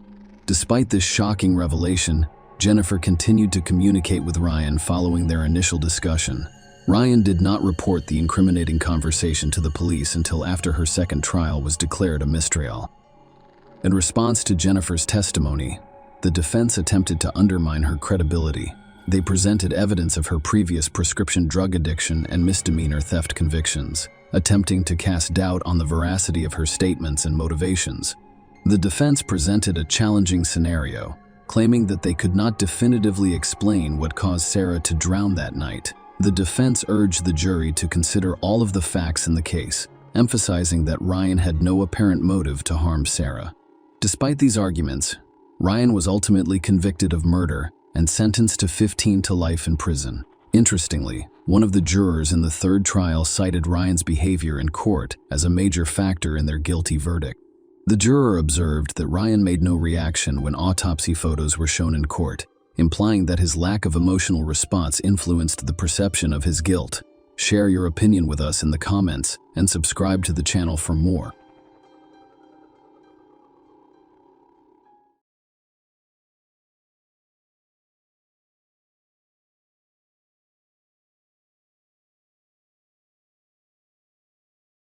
On a Saturday evening in December 2019, a horrific event took place in the peaceful town of Arklow, Ireland, leaving the community stunned. Nadine Lott, a young beautician and mother, was the target of a brutal attack that changed everything. And today I'll tell you about that night's relationship, the shocking turn of events, and the legal ramifications that followed. Claire and David Lott gave birth to Nadine Lott on October 6, 1989, in Arklow, Ireland. She was the oldest of 3 children. On December 14, 2019, she always tried to help her parents and care for her family. On Saturday, around 4:25 a.m., Amelia Kalinovich called the police to report an urgent situation involving her neighbor Nadine Lott, who had been stabbed. The police arrived at the apartment of Nadine Lott, a 30-year-old beauty therapist in Arklow, Wicklow, Ireland, and discovered her unconscious on the kitchen floor with severe injuries. Dean's mother, Claire Lott, was attempting to help her daughter. The police immediately called for an ambulance, describing the Dean's condition as if she had been beaten to a pulp. Amelia Kulinovic told the police that she rushed to Nadine's apartment after hearing screams. Upon entering, she noticed Dean's ex-partner, Daniel Murtaugh, hunching over her and delivering violent blows while growling. Amelia described Murtaugh as being consumed by rage and resembling a wild animal. She immediately alerted the police and contacted Nadine's sister, Phoebe Lott, who arrived at the scene with her mother Claire in minutes. When the police arrived at Dean's apartment at night, Daniel was not there. Investigations revealed that Daniel and Nadine first met in 2012 while working in Darwin, Australia. Nadine enjoyed her job as a beauty therapist in a salon, but she returned to Ireland after a year there. Daniel moved home a few months after Nadine. Initially, the couple intended to keep their relationship going, even considering moving in together. However, the relationship eventually faltered. Nadine and their daughter Kaya then moved to an apartment in Arklow, while Daniel moved to Dublin to live with his parents. On the night of December 13th, police discovered that Daniel had gone to Arklow and spent the night in Nadine's apartment while out celebrating her aunt's birthday. What happened when Nadine came home? When paramedics arrived the next morning, Nadine was quickly transported to the hospital. A few hours later, Daniel was arrested. At 7:30 a.m., Daniel collided with a tree while driving his Volvo, causing the vehicle to end up in a ditch. Laura was crossing Bookie's Bridge when she noticed the car in the ditch, and Daniel standing by the side of the road. A concerned passerby stopped to offer help. Daniel confessed to him that he had murdered my wife because she was with a friend. Daniel was then taken to the police station for questioning, and as the interview progressed, some harrowing details about the violence perpetrated on Nadine emerged. When initially questioned by police about Nadine's condition, Daniel claimed he had no recollection due to intoxication. He initially claimed that he had slapped her following a confrontation sparked by his drinking and smoking in her apartment. However, after further questioning, he admitted to delivering 5 or 6 forceful slabs, acknowledging that some were applied with significant force. Dean's injuries were too severe to be attributed solely to a few slaps. The police persisted with the questioning. Daniel, a trained boxer, then admitted to repeatedly pounding and punching Nadine. He continued saying, "I knew she was with a lad in Arklow, and I was just trying to get it out of her." When asked about the apparent lack of damage to his hands, Daniel explained that his knuckles had been conditioned over years of boxing. Despite his shock and fear at seeing blood coming from Nadine's nose and lips, he insisted that she was still alive as he left the apartment. Nadine sustained a stab wound on the right side of her neck. When questioned about the knife found near her, Daniel claimed it was simply a butter knife he had used the night before to cut up a burger and a battered sausage. When asked about the location of the assault, Daniel stated that everything happened in the living room. However, when the police discovered Nadine in the kitchen, he speculated that she must have walked into the kitchen on her own after he left and possibly collapsed there. The police responded by informing Daniel about apparent drag marks leading into the kitchen. Despite this evidence, Daniel maintained that he had only assaulted Nadine in the living room, which contradicted the physical evidence at the scene. When the police asked him what he used to attack Nadine, he initially stated that he used his fists. Daniel then told police he beat her with a tire pump charger and a wire wrapped around his knuckles. Daniel also admitted that he may have used a cigarette charger in a hammer motion. He denied using the mirror found in the Dean's apartment. When police entered the apartment, they found broken glass in the living room, hallway, and kitchen. Part of the mirror's frame was discovered in the kitchen. In his final police interview, Daniel described waking up on the sofa to the sound of Nadine screaming and shouting. "I slapped her, and she returned to the ground beside the cabinet. Standing over her, he began pounding her, only realizing the gravity of the situation when he noticed the blood." Daniel claimed he never intended to harm Nadine, expressing his love for her and asserting that it was reciprocated. He told the police that if he wanted to kill Nadine, she'd be gone. Tragically, 3 days after the assault, Nadine succumbed to her severe injuries, never regaining consciousness, and died in the hospital. Daniel was subsequently charged with murder. Daniel pleaded not guilty to murder, but admitted guilt to manslaughter. He acknowledged that he was solely responsible for Nadine's death. He argued that he lacked the necessary intent to be charged with murder. Daniel contended that the use of illegal substances and alcohol on the night in question played a critical role in the tragic assault on Nadine. The jury's central question was whether Daniel intended to kill or seriously harm Nadine. At the start of the trial, Daniel's attorney admitted that he had unlawfully taken Nadine's life and that he alone was responsible for the injury she sustained. The judge instructed the jury that murder is a crime of specific intent, which occurs when one person unlawfully kills another with the intent to cause death or serious injury. Despite admitting guilt to manslaughter and accepting responsibility for unlawfully causing Nadine's death, Daniel claimed that he lacked the necessary mental state. During the acts, he used the defense of intoxication. The judge explained to the jury that intoxication could be used as a defense for crimes with specific intent, potentially reducing a murder charge to manslaughter. The prosecution claimed that this case clearly constituted murder. According to their argument, Nadine was attacked violently and repeatedly in her own home by a man she knew. The prosecution claimed her ex-partner beat and stabbed her out of jealous rage. During the court proceedings, it was revealed that in the weeks preceding Dean's death, the nature of their messages indicated Daniel's desire for a relationship, despite Nadine's clear reluctance. Despite not being in a relationship, Daniel consistently referred to Nadine as his girlfriend and future wife. The prosecutor emphasized this point to the jury, claiming it was coming from his head. Check out the WhatsApp app exchanges. They are unambiguous and unequivocal. She makes it clear that she has no further desire to interact with him on that level, simply because they fell for each other in Australia. He somehow believed he had the right to control her life and decide who she would date. The court learned that just under 2 weeks before her death, Nadine explicitly messaged Daniel, warning him not to threaten her and emphasizing that nothing will ever happen between us again. I'd like to make that clear.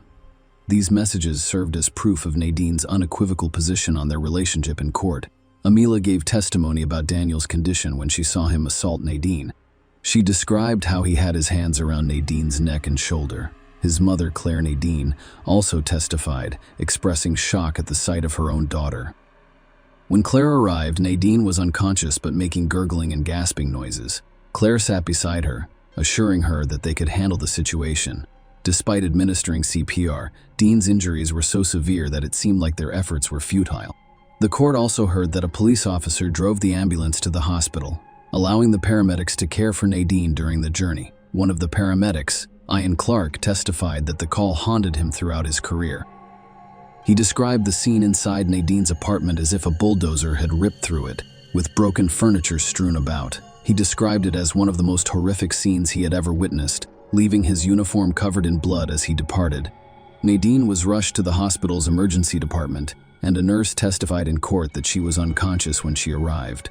The nurse described Nadine's condition, pointing out that her head appeared disproportionately large in comparison to her small body, most likely due to significant swelling around her face.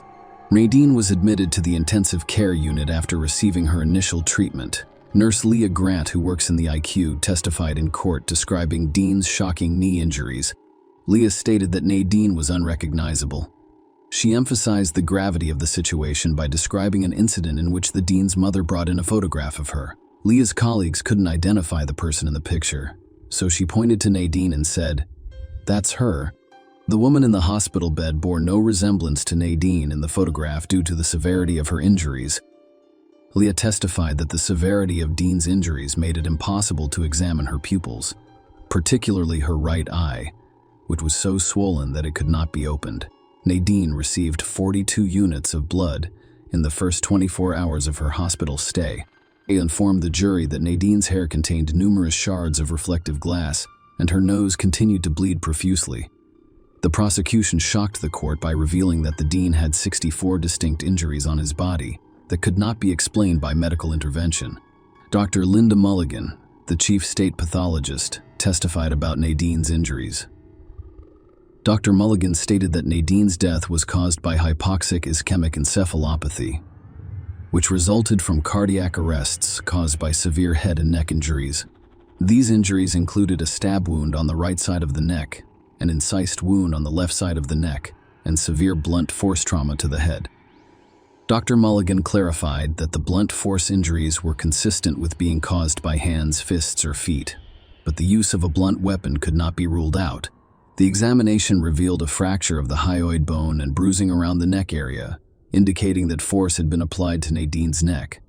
Nadine's injuries also included an incised wound on the left side of her neck that ran from the left earlobe to the left side of her neck, Dean also had a stab wound on the right side of his knee. The 5-centimeter depth of the stab wound indicated that a knife was used on a knife-shaped object. The court was informed of Nadine's additional injuries, which included nasal bone fractures, lower jaw fractures, and blood oozing from both nostrils. Blunt force trauma caused bruising around the right eye and side of the head, severe swelling, lacerations around the left eye, and polarization of the left-sided facial muscles. Nadine's brain showed diffuse swelling, limited expansion, nerve cell damage, and brainstem discoloration. Dr. Mulligan summarized her findings and concluded that the injuries were the result of a sustained assault with both blunt and sharp force trauma. Dr. Stephen Clifford, a forensic scientist, testified that the amount of blood splatter found in the kitchen indicated a sustained assault. Nadine was on the floor there. The prosecution claimed that Nadine was attacked both in the living room and in the kitchen. The defense claimed that the violent incident that resulted in the bloodbath would not have occurred if Daniel had not been under the influence of alcohol and illegal drugs in court. Daniel claimed that he and Nadine had reconciled several times since their return from Australia and were together when she died. Daniel stated that they had been in a relationship for several weeks and planned to tell their families about it during Christmas. Daniel admitted to using substances in the hours before the incident. He claimed that his brutal and violent attack on Nadine was motivated by his substance abuse. In the closing arguments, the prosecutor urged the jury to find Daniel guilty of murder, emphasizing the apparent clear intent demonstrated by his actions. On the other hand, the defense urged the jury to focus on the intent aspect, presenting it as the case's central battleground. They asked the jury to consider the degree of intoxication on the night of the incident as a mitigating factor. On August 5, 2021, a jury at the Central Criminal Court unanimously convicted Murtaugh of murdering Lot, rejecting his defense after nearly 6 hours of deliberation over 2 days. He was then sentenced to life imprisonment on October 4, 2021, as required by law. Claire Light delivered a victim impact statement during the sentencing, describing how the Latz family has been haunted by Nadine's terror, fear, and panic during the prolonged and evil attack that fateful night. She emphasized that the family is now dealing with traumatic counseling rather than hobbies, experiences, night terrors, and sleepless nights, and that life is being replaced with mere existence. Murtaugh also had 9 prior convictions, one for threatening and abusive behavior in 2011, which was revealed during the sentencing hearing. Nadine's funeral service was held on December 22 at St. Mary and Peter's Church in Arklow. Nearly 1,000 people attended the church ceremony, and hundreds more gathered outside afterward. She was laid to rest at St. Gabriel Cemetery. Share your opinion with us in the comments and subscribe to the channel for more.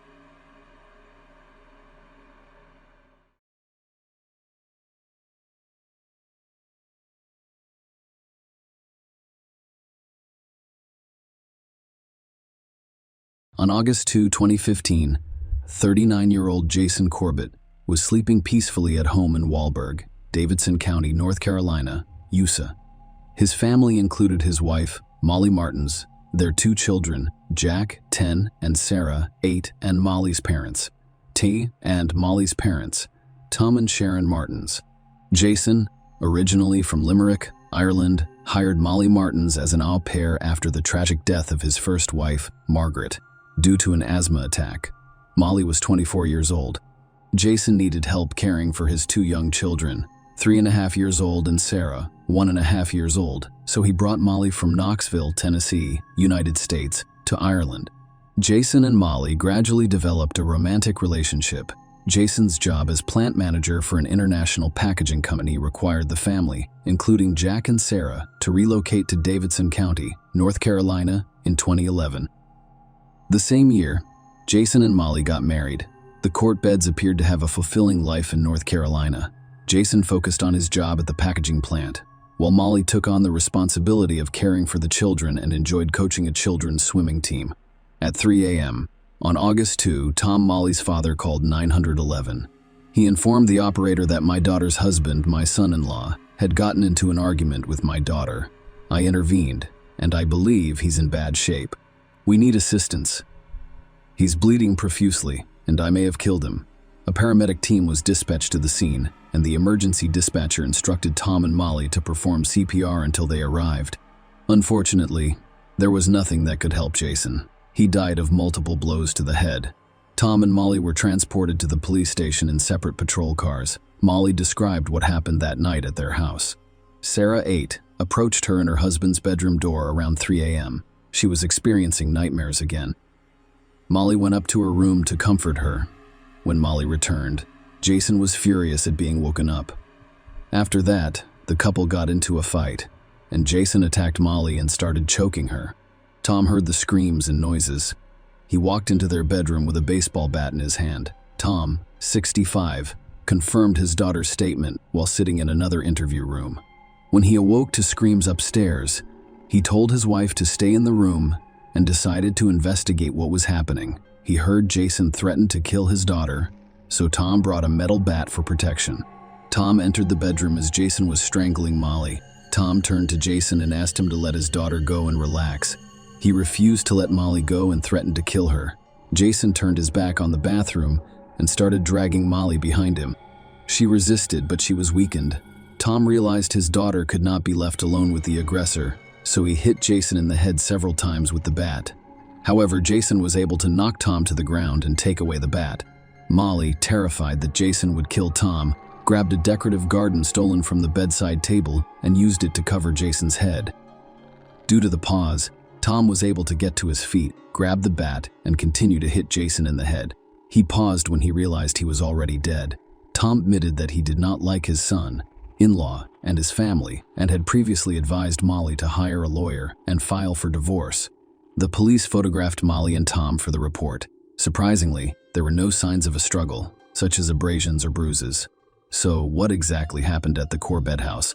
But first, let me explain everything in more detail. Molly Martin spent most of her life in Knoxville, Tennessee. She was the sole daughter in a family of 4 children. Her father, Tom, dedicated 30 years of his life to the FBI, and her mother was a math doctor. Tom coached soccer for the local children's team in his spare time, while Molly practiced singing and dancing with her friends. She enjoyed reading, and as a teenager, she participated in her mother's book club, where she shared her thoughts on what she had read. Sharon and Tom were well-educated and wealthy. Molly decided to pursue a medical degree after high school, and in 2003, she enrolled at Clemson University in South Carolina. Studying proved to be extremely difficult, requiring a great deal of hard work and effort. She soon dropped out of university. Molly and Keith Megan started dating in early 2007 and moved in together a few months later. Molly worked as a nanny and taught children to swim, while her boyfriend worked for a local nonprofit organization. Their relationship with Molly grew quickly. She was fun, cheerful, and carefree. However, they both struggled with mental health issues. Molly had been diagnosed with depression and had informed Keith about her bipolar disorder prior to beginning their relationship. Keith notes that things were fine at first. Medication helped her with her mental health issues. However, she contracted Staphylococcus aureus later. The infection medication appeared to interfere with the effects of the bipolar disorder medication, throwing Molly off balance. Molly experienced migraines and insomnia during this difficult time, as Keith mentioned. She spent a lot of time soaking in the bathtub, occasionally crying while lying on the floor. Molly used to take 16 pills every day. She was unable to continue babysitting and remained at home. Keith took over, fully supporting them both despite his low income. Molly was now depressed, and every time he returned home, he had no idea what was waiting for him behind that door. The relationship grew strained. After a while, she improved. Molly insisted on getting engaged to Keith. He took this step for her, hoping it would improve her condition, but he was mistaken. It didn't help, nor did her desire to have kids. Molly became pregnant with Keith. However, she had an early miscarriage in September of 2007. Molly's condition did not improve in February, so her parents paid for her stay in the psychiatric unit at Emory Hospital in Atlanta. He or she was to be assisted in stabilizing her condition and prescribing the appropriate medication. 4 days later, she returned to Keith, and the two attempted to continue living together. By the end of February, the couple's relationship had deteriorated significantly. Molly simply told Keith one night that she wanted to travel to Europe and work as a live-in nanny. He didn't think she should leave, let alone work with children, because she couldn't even go grocery shopping by herself. Molly soon departed for Ireland, and Keith never saw her again. Molly claims that the babysitting job came at an important time for her. After graduating from university, she struggled with feelings of inadequacy and had no idea who she was or who she wanted to be. She was fortunate to meet Jason, who helped her come to her senses and understand her role in caring for his children. A few months later, Jack and Sarah began calling her mother, Molly, who lived in Ireland, her native land. So, after her engagement, she proposed to Jason that they marry and live in America, and he agreed. Tracy Lynch, Jason's sister, with whom they were always very close, claims that the Molly they knew in Ireland and the one they knew in the States are two different people. When relatives from Ireland arrived in Tennessee for the ceremony, they noticed Molly's unusual behavior. She tried to control everything, was frequently angry, and did not resemble those happy brides awaiting marriage. Sometimes she stayed in bed and refused to speak to anyone. Jason's family began to question whether he should join this American family, and his best friend noticed the unhappy groom in front of him. He even told him to simply leave, board a plane, and return to his home country. But Jason said he couldn't do that. He had already committed. 4 years later, Molly was very close to Jason's children and even considered them her own. However, her relationship with her husband was strained. Tracy claims that Jason had recently, in 2014, planned to return home. He was unhappy here and had started to gain weight. Molly was acting strangely, and he was unhappy with some of the things going on at home. He missed Ireland and said it would be difficult for him to leave. When Molly found out he wanted his children, he contacted her mother, but he refused to let her become their legal guardian. Jason refused to use his wife's citizenship to obtain a visa for himself. That way, she would have no legal basis to seek custody of the children if they later divorced. She later confessed to several of her friends about her husband's abuse, and neighbors began to keep an eye on Jason. Molly's statements were not supported by any visible evidence. According to numerous testimonies, there were no abrasions, bruises, or other injuries, and she did not appear to be a victim of abusive behavior, nor was she withdrawn or haggard. She didn't seem afraid of him. Jason, on the other hand, did not fit the description of a tyrant. He was personable, outgoing, and generous. The courtbed's closest neighbor reported that Molly had said things that did not fit the big picture he was aware of, and were most likely false. She admitted that she may have lied to others in order to make herself look good, and avoid embarrassment over her words or actions. Molly answered detectives' questions on August 2, while still dressed in her pajamas from the bedroom fight, and reported that Jason had abused her. She had been to the hospital several times, but never explained how she sustained the injuries. Her husband was abusive, both verbally and emotionally, according to her. He occasionally sincerely apologized to her. Their relationship appeared to be on track to improve. However, the abuse continued, and each time the situation worsened. Despite this, her love for Sarah and Jack prevented her from abandoning him. Molly added that she had never told anyone about her husband's abuse, because the children were not hers, and they were not us citizens. Jason could have taken them away from her years ago, fearing that no one would believe his abuse. Molly began using hidden recording devices at the advice of her attorney, and she claims that many of the recordings she collected have been destroyed or lost, but those that remain have been turned over to prosecutors. For example, in the recording, Jason comes home late in December 2013. He finds the door locked and rings the bell several times. She opens it in 39 seconds and apologizes. "You never intended to do anything, did you?" he asks angrily and mocks her. Molly begs. Multiple smacking sounds can be heard, and she starts to whimper.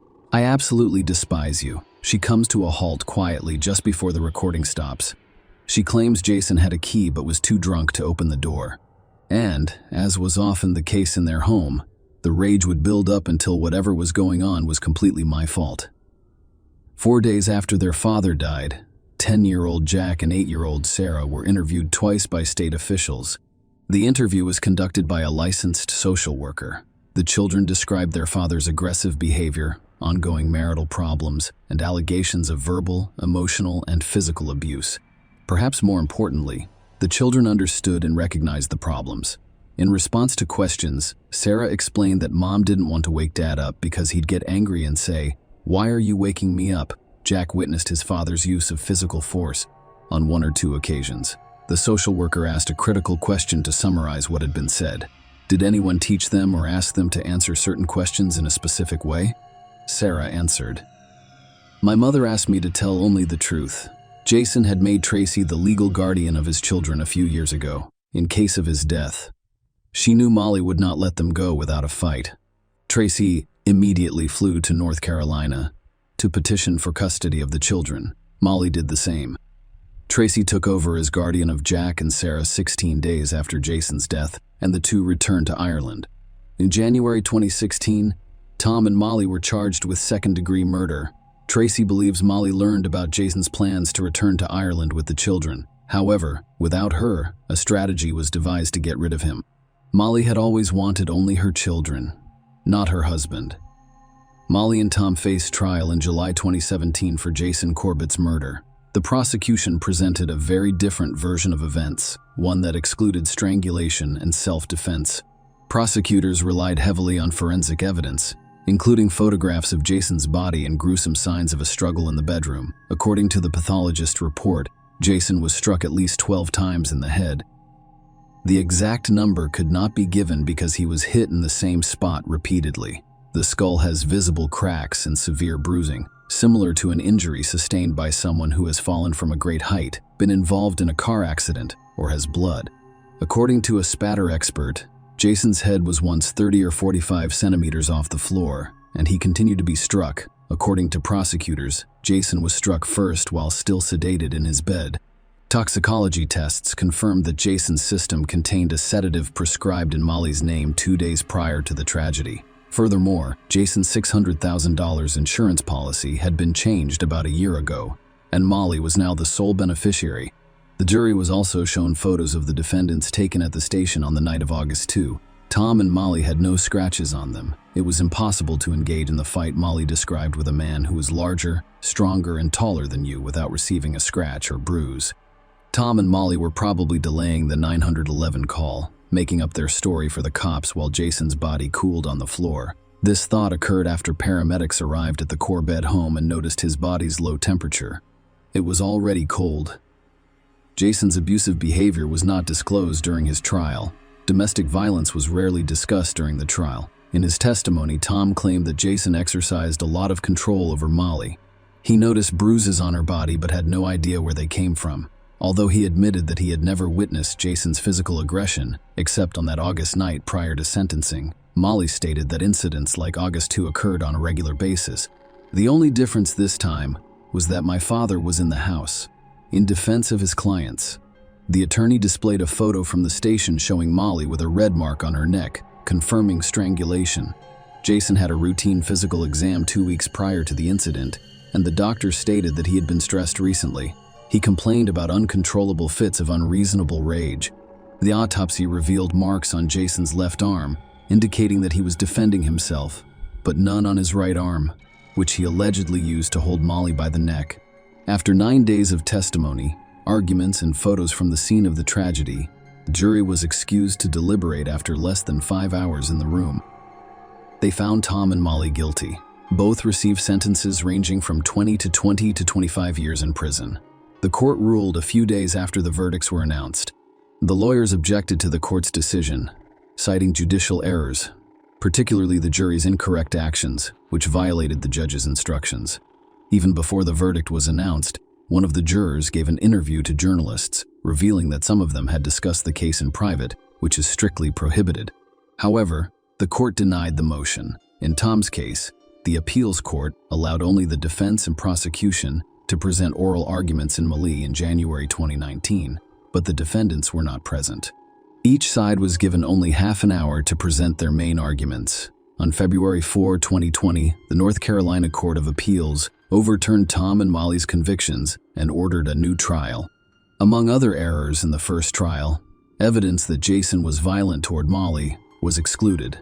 A year later, the North Carolina Supreme Court upheld the appellate court's decision, despite the state's challenge. It determined that the exclusion of certain evidence at trial, as well as the erroneous inclusion of others, may have prevented Tom and Molly from presenting a compelling defense, and thus their claims of self-defense had little evidentiary support. As a result, the jury was not fully informed about the evidence, and they were unable to perform their constitutional duties. Molly and Tom were each released on $200,000 bail in April 2021, after serving 44 months in prison. The interviews given by two young children shortly after their father's death are particularly noteworthy, and, while in the custody of Molly's family, both Jack and Sarah have since recanted their statements. They claimed that they were coached to lie about domestic abuse. They have since informed the Davidson County District Attorney's Office from their residence in Ireland that Molly coerced them into making those false statements, and that Molly was the one who was abusive. A new trial was held in November 2023, and the judge sentenced Molly Martins and her father Thomas to prison for at least 7 months following an emotional final day of sentencing hearings. On Wednesday, the power was led out of a North Carolina court in handcuffs after receiving sentences ranging from 7 to 30 months for Jason Corbett's voluntary manslaughter. This is in addition to the 3.5 years Molly and Thomas have already served since being convicted of murder. Share your opinion with us in the comments, and subscribe to the channel for more.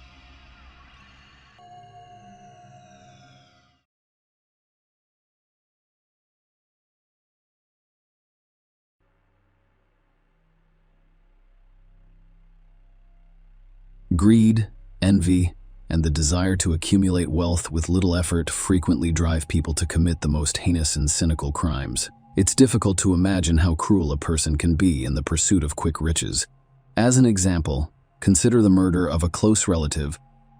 The story of Elizabeth Vasquez is truly shocking and terrifying. This kind and hardworking woman dedicated her entire life to the betterment of her family, striving to provide her beloved daughter with the best possible education. But the greedy heiress and her boyfriend did the unthinkable. For several years, this complex case sparked controversy and shocked the public with its inhumanity, demonstrating how a young woman can easily decide to murder her own mother. Let us try to understand how a prosperous and well-off family produced a true monster devoid of any feelings of pity, remorse, or conscience. The Vasquez family is large and happy. Elizabeth Lillian Vasquez Muvia was born in Catamarca, northwestern Peru, in 1967. She was the oldest of 6 children born to Ernesto Vasquez and Maria Muvila. Her parents were hardworking, simple people who worked hard to provide for their large family, including an education and a chance at a better life. The Vasquez family was friendly and happy. Elizabeth began helping her mother care for her younger siblings at a young age. She was an excellent student who graduated with honors, allowing her to easily gain admission to the prestigious university's Faculty of Law and Economics. While attending university, she met a young man named Alejandro Espino, who was also studying law and was regarded as one of the best students in his class. The two developed a romantic relationship that grew quickly, and they were officially married in 1987. Elizabeth's parents supported her decision from the start and happily welcomed her son-in-law into the family. Alejandro was a serious, intelligent, ambitious, and purposeful man who could properly care for their eldest daughter. Initially, the newlyweds lived in the Vasquez family home. However, after 6 months, Elizabeth became pregnant, and they decided to move into their separate home with only their daughter about a year after their marriage in 1988. The couple welcomed their only joint heir, whom they named Elizabeth Vasquez Espino, affectionately known as Alida in the family. The girl became the focus of all her numerous relatives' attention, as well as her parents' greatest joy.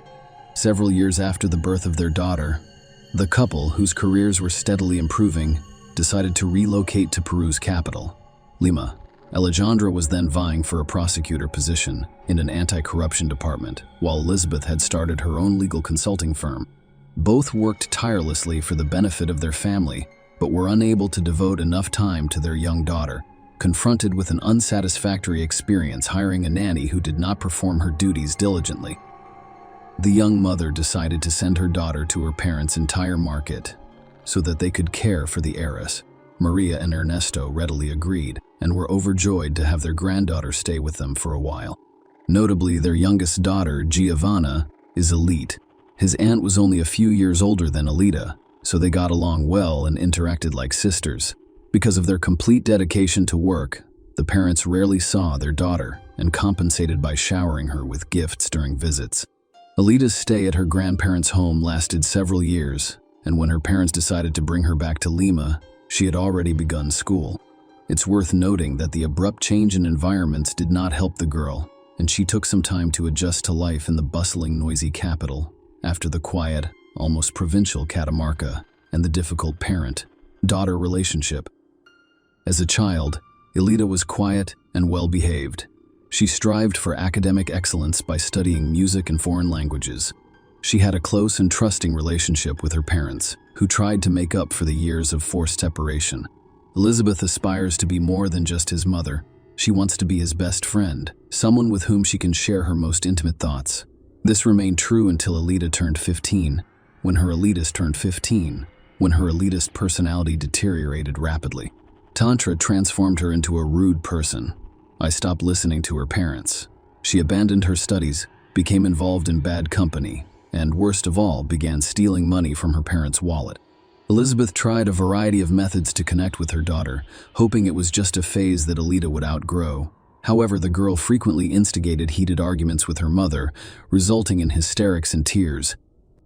During these times, Alejandro usually remained neutral, but if Alida sought his help, he frequently took her side. Alida was deeply hurt and offended by being constantly compared to her smart, beautiful, successful, and hard-working mother.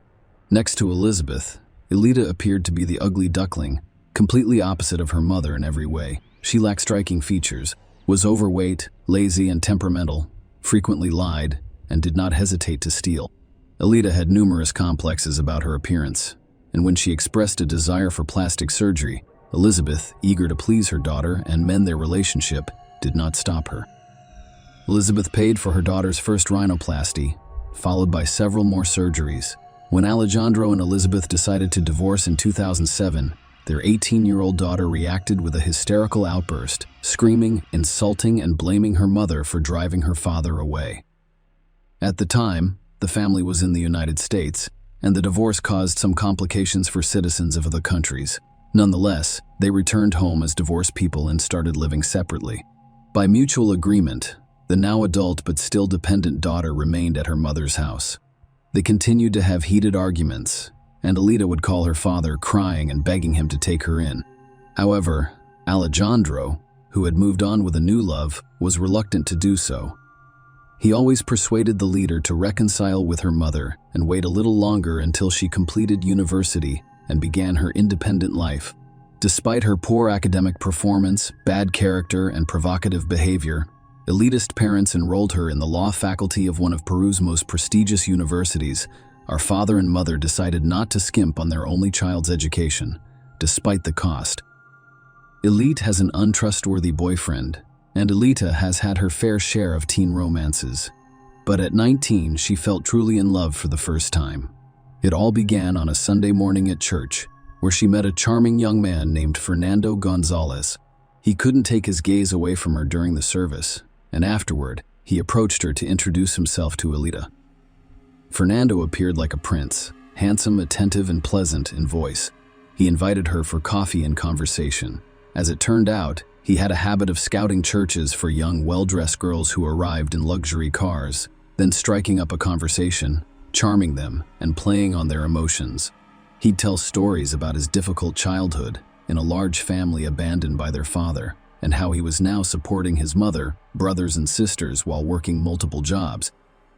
Wealthy and naive girls would sympathize and offer him money. He occasionally managed to keep a wealthy girlfriend for a few months, but they usually left him once the truth was revealed.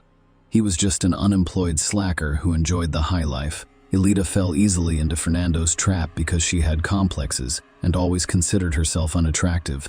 She couldn't believe such a handsome man had noticed her and was willing to give him everything she had, or rather, everything her mother possessed. She told her mother everything, resulting in their first candid conversation in years. Elizabeth believed she had a chance to mend their relationship, especially since the leader had met the boy in church, which appeared promising, and assumed he was a good person. Fernando made a good first impression on Elizabeth. He told her his dramatic life story, and she believed him, concluding that such a good boy deserved help. She rented him a cozy apartment near Central Lima and agreed to pay 70s of the monthly rent. She also paid for his business school tuition, promising him a job with her company later. Fernando appeared to appreciate her generosity and was eager to begin studying. He was not interested in attending boring lectures or working. He only wanted to have fun and spend someone else's money. He gladly moved into the rented apartment but never paid anything for it, claiming to be broke and promising to repay later. It soon became clear that Fernando had only attended a few business school classes before quitting. Following a serious conversation with Elizabeth, he appeared to be sorry. She decided to give him a second chance and hired him as a courier for her company. On his first day, he not only failed to complete a simple task but also betrayed other employees who had trusted him with sensitive documents. Elizabeth finally realized that this young man had charmed her daughter only to exploit her for his own gain. He had no intention of studying or working. She then forbade Elita from seeing him, causing her daughter to become angry and resentful. The leader screamed and cried, accusing her mother of attempting to destroy her life and steal her happiness. She refused to listen to reason and insisted on continuing to see Fernando despite the couple's failed separation attempt. Elizabeth decided to send her daughter to her parents' house for a while, naively believing that if Elita didn't see her boyfriend for a few months, her feelings would subside and Fernando would find another wealthy fool to exploit. But Elizabeth was gravely mistaken. Elita continued to communicate with her boyfriend via phone and social media, and her resentment of her mother only grew. Fernando had to leave the rental apartment because Elizabeth refused to pay for it. However, he found a smaller place rented for him by his young lover using her mother's money. As a spoiled child, Elita had some financial freedom and was able to use some of her mother's accounts. When summer vacation ended and university resumed, Elita rushed to see her boyfriend, who once again asked for money. She withdrew a significant amount from her mother's account and gave it to him, resulting in a heated argument with her mother later that evening. When Elizabeth noticed the missing funds, she decided to block access to her accounts, leaving her with only a small weekly allowance for personal expenses. This decision strained an already tense relationship. They barely spoke, mostly arguing, and Elizabeth's attempts to contact her daughter were unsuccessful. The monstrous plan. Fernando became enraged during one of their romantic dates when a leader failed to deliver the money he demanded. He cursed Elizabeth, screaming that she had a lot of money but wouldn't give it to her only daughter, and added that if Elizabeth died, adult Elita would inherit all of her wealth and they could live lavishly. This terrible idea took root in the minds of the elitists, and grew stronger with each day. She was constantly complaining about how much she despised her mother, blaming her for all of her misfortunes, and fantasizing about how wonderful it would be if she disappeared. The young lovers began to devise a monstrous and cynical plan to eliminate Vasquez, including who they could recruit as accomplices. At the time, Elizabeth had nearly $3 million in her accounts, a successful business that could be sold, a large house in an affluent area of the capital, several cars, and significant life insurance coverage. If she dies, her only child will inherit everything. Elida Elizabeth seemed to sense danger, and she realized she couldn't keep her daughter away from the mercenary and deceitful young man who had a negative influence on her. The situation was escalating and could end in the most unexpected way. Elizabeth, an experienced lawyer, drafted a will stating that in the event of her sudden disappearance or untimely death, all money and property should be transferred to Ernesto Vasquez, her father. She even managed to visit her parents and inform them of her decision. Meanwhile, Elida intends to stage her mother's kidnapping and murder by suspected criminals who will never be found. She and Fernando decided to enlist the help of a tough guy, or, at the very least, a courtenay holder, with the promise of generous payment for his services. He accepted the offer without hesitation, a crime against his own mother. On January 24, 2010, 21-year-old Elida met with her 23-year-old boyfriend to finalize the plan for the crime that would occur the following day. She remained calm and collected, already planning how she would spend the millions she had inherited. The next morning, January 25, Elida chose to stay at home rather than attend university due to illness. When her mother left to work, Fernando and Jorge were already lurking outside the house, waiting for Elida to distract the guard and let them in. Elida approached the guard on duty and asked him to get pain relievers from the nearest pharmacy, which was only a 5-minute walk away. This brief absence allowed the young men to enter the house and hide in the master bedroom. When Elizabeth returned, the leader loudly dropped the glass in the kitchen, signaling her attackers to assemble. When Elizabeth entered her room, Fernando knocked her to the ground and began choking her, while George held her down. Elizabeth miraculously managed to break free and run into the hallway, where her own daughter kicked her in the head. They restrained Elizabeth while she was conscious. However, their plans were thwarted by Maria Celine, a young servant girl who Elida tricked into another room and locked inside. When Elizabeth regained consciousness, her daughter, boyfriend, and accomplice brutally tortured her in an attempt to obtain the safe code and bank account passwords.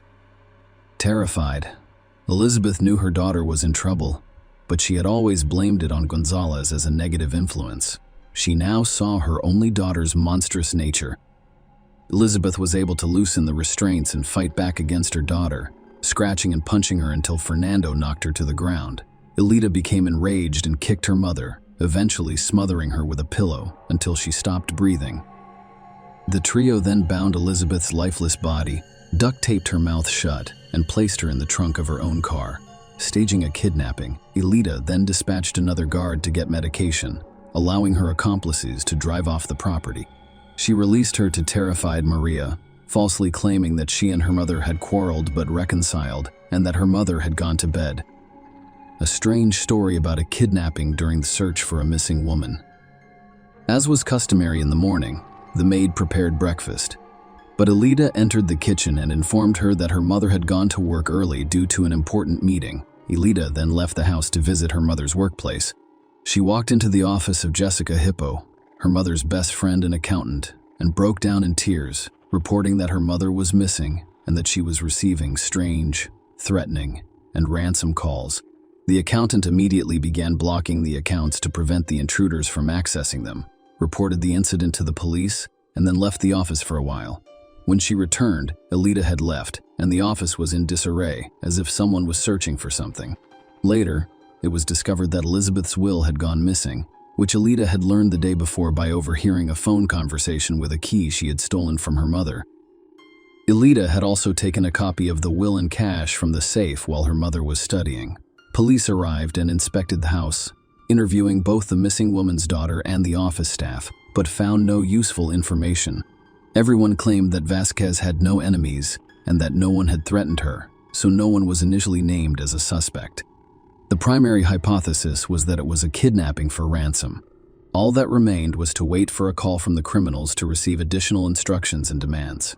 A terrifying discovery and the initial suspect, Elizabeth's disappearance was discovered the following day.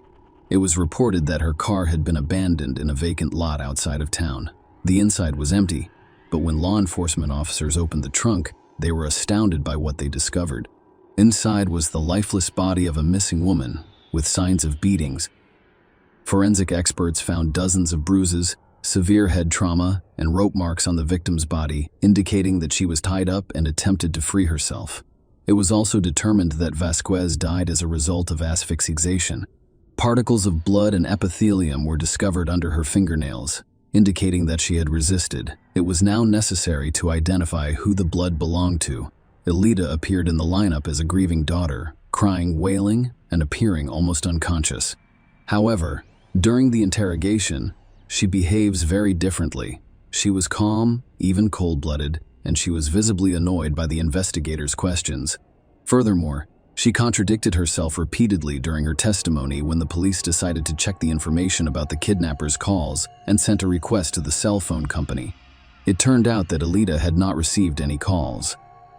It also turned out that in the days preceding and following her mother's disappearance, Alicia had been in frequent contact with Juan Fernando Gonzalez, whom they also decided to question. However, the young man either insisted on his innocence or remained silent, resulting in irrefutable evidence and an arrest. Elizabeth's maternal grandparents were in charge of her funeral, while Elizabeth herself was unconcerned, focusing solely on how to get out of the situation, remain free, and save money. She called her father, who was already aware of the incident and crying, and told him she was innocent and asked for help. Her father advised her not to say too much and promised to get her out of the situation, despite knowing full well who had committed the crime. However, he did not want his daughter to go to prison because it would have brought shame to Alejandro, who was a powerful and respected man at the time, serving as Justice of the Peace and President of the Supreme Court. Meanwhile, forensic analysis revealed that the blood and skin particles under the deceased's fingernails belonged to her daughter. Elida attempted to claim that she had a serious disagreement with her mother, and that they had briefly quarreled before reconciling, but no one believed her. Further inspection of Elizabeth's room with special equipment revealed numerous white traces of blood throughout the house, including in the elitist room, despite her attempts to wipe away the evidence. At the very least, a story that she had an argument with her mother in the evening, but then made up, and that her mother left early for work the next morning and was never seen again, quickly fell apart. She contradicted herself, first claiming that she had not entered her mother's room, and then recalling that the ransom calls were entirely her creation. The testimony of the maid, Maria Solen, was crucial in the case. She described how, on the night of the crime, she was locked in a room where she could hear Elizabeth's screams and sounds of struggle, but could not intervene. After that night, she never saw her employer again, and Elida insisted that everything was fine with her mother, who had simply left for work early. All of this culminated in the arrest of Elida and her boyfriend, the criminal trio, and the battle for the inheritance. Elida was arrested at her mother's home. Her boyfriend was apprehended a few hours later at an entertainment venue. The next morning, George was arrested after Fernando betrayed him by attempting to blame him for the crime. It is worth noting that Gonzalez was the first to testify, in the hopes that cooperating with the investigation would benefit him and help to mitigate his sentence. Meanwhile, Alejandro hires the best lawyers for his daughter, but realizes she will not be able to avoid punishment. At the same time, he began dealing with Vasquez's inheritance, intending to claim it for himself, since the will had vanished and the heiress faced a lengthy prison sentence. He claimed that he and Elizabeth never divorced, but instead lived apart while remaining legally married. Meanwhile, Ernesto Vasquez, an elitist grandfather, decided to pay a visit to his favorite granddaughter in prison to look her in the eyes, and he couldn't believe that the girl he had known and raised since infancy could commit such a heinous crime. However, Elida acted arrogantly, shouting, insulting the older man, and stating that she did not want to see him again. This encounter deeply upset him, resulting in a heart attack from which he was unable to recover and died 6 months later. The Vasquez family was unable to prove the existence of the will left in their Ernesto's name because the document vanished from Elizabeth's office and the notary's database, seemingly taken care by Alejandro. All documents and references to the couple's divorce have mysteriously vanished, leaving Alejandro with the right to claim the deceased's inheritance, as well as the trial and verdict. despite Elida Fernando and George's attempts to shift blame to one another. The investigation successfully reconstructed the events of that fateful evening, determining each participant's role in the crime. It was also established that the trio engaged in a deliberate conspiracy, which aggravated their guilt. Maria, the maid, testified that Alejandro threatened her and demanded that she give a different version of events, but she refused. In May 2012, the court convicted all 3 defendants. Initially, the prosecutor requested that each murderer be sentenced to 30 years in prison. While the men pleaded guilty, Elida repeatedly played the victim. Fernando and George were eventually sentenced to 28 years each, but the Elida's trial was postponed. Elida claimed that the perpetrators were hired by relatives on her mother's side, who fabricated the inheritance story to seize Elizabeth's property and money. Her father had the same version of events. Attempts to declare Elida mentally ill and vulnerable to manipulation by criminals were also unsuccessful. Alejandro proposed sending her to a psychiatric hospital rather than prison, declaring her insane and incapable of fully inheriting his wife's estate. Finally, in December 2012, the court issued its final decision, sentencing Elida to a maximum of 30 years in prison. She and her accomplices are still serving their sentences in prison. The disputed inheritance remains unresolved. In the spring of 2021, Ala 100 died without becoming the sole heir. The Vasquez family, through the court, seeks to exclude Elida from the list of claimants to Elizabeth's property, citing her incarceration for murder. Currently, the primary claimant for the Maria Muvila is Elizabeth's mother. Share your opinion with us in the comments, and subscribe to the channel for more.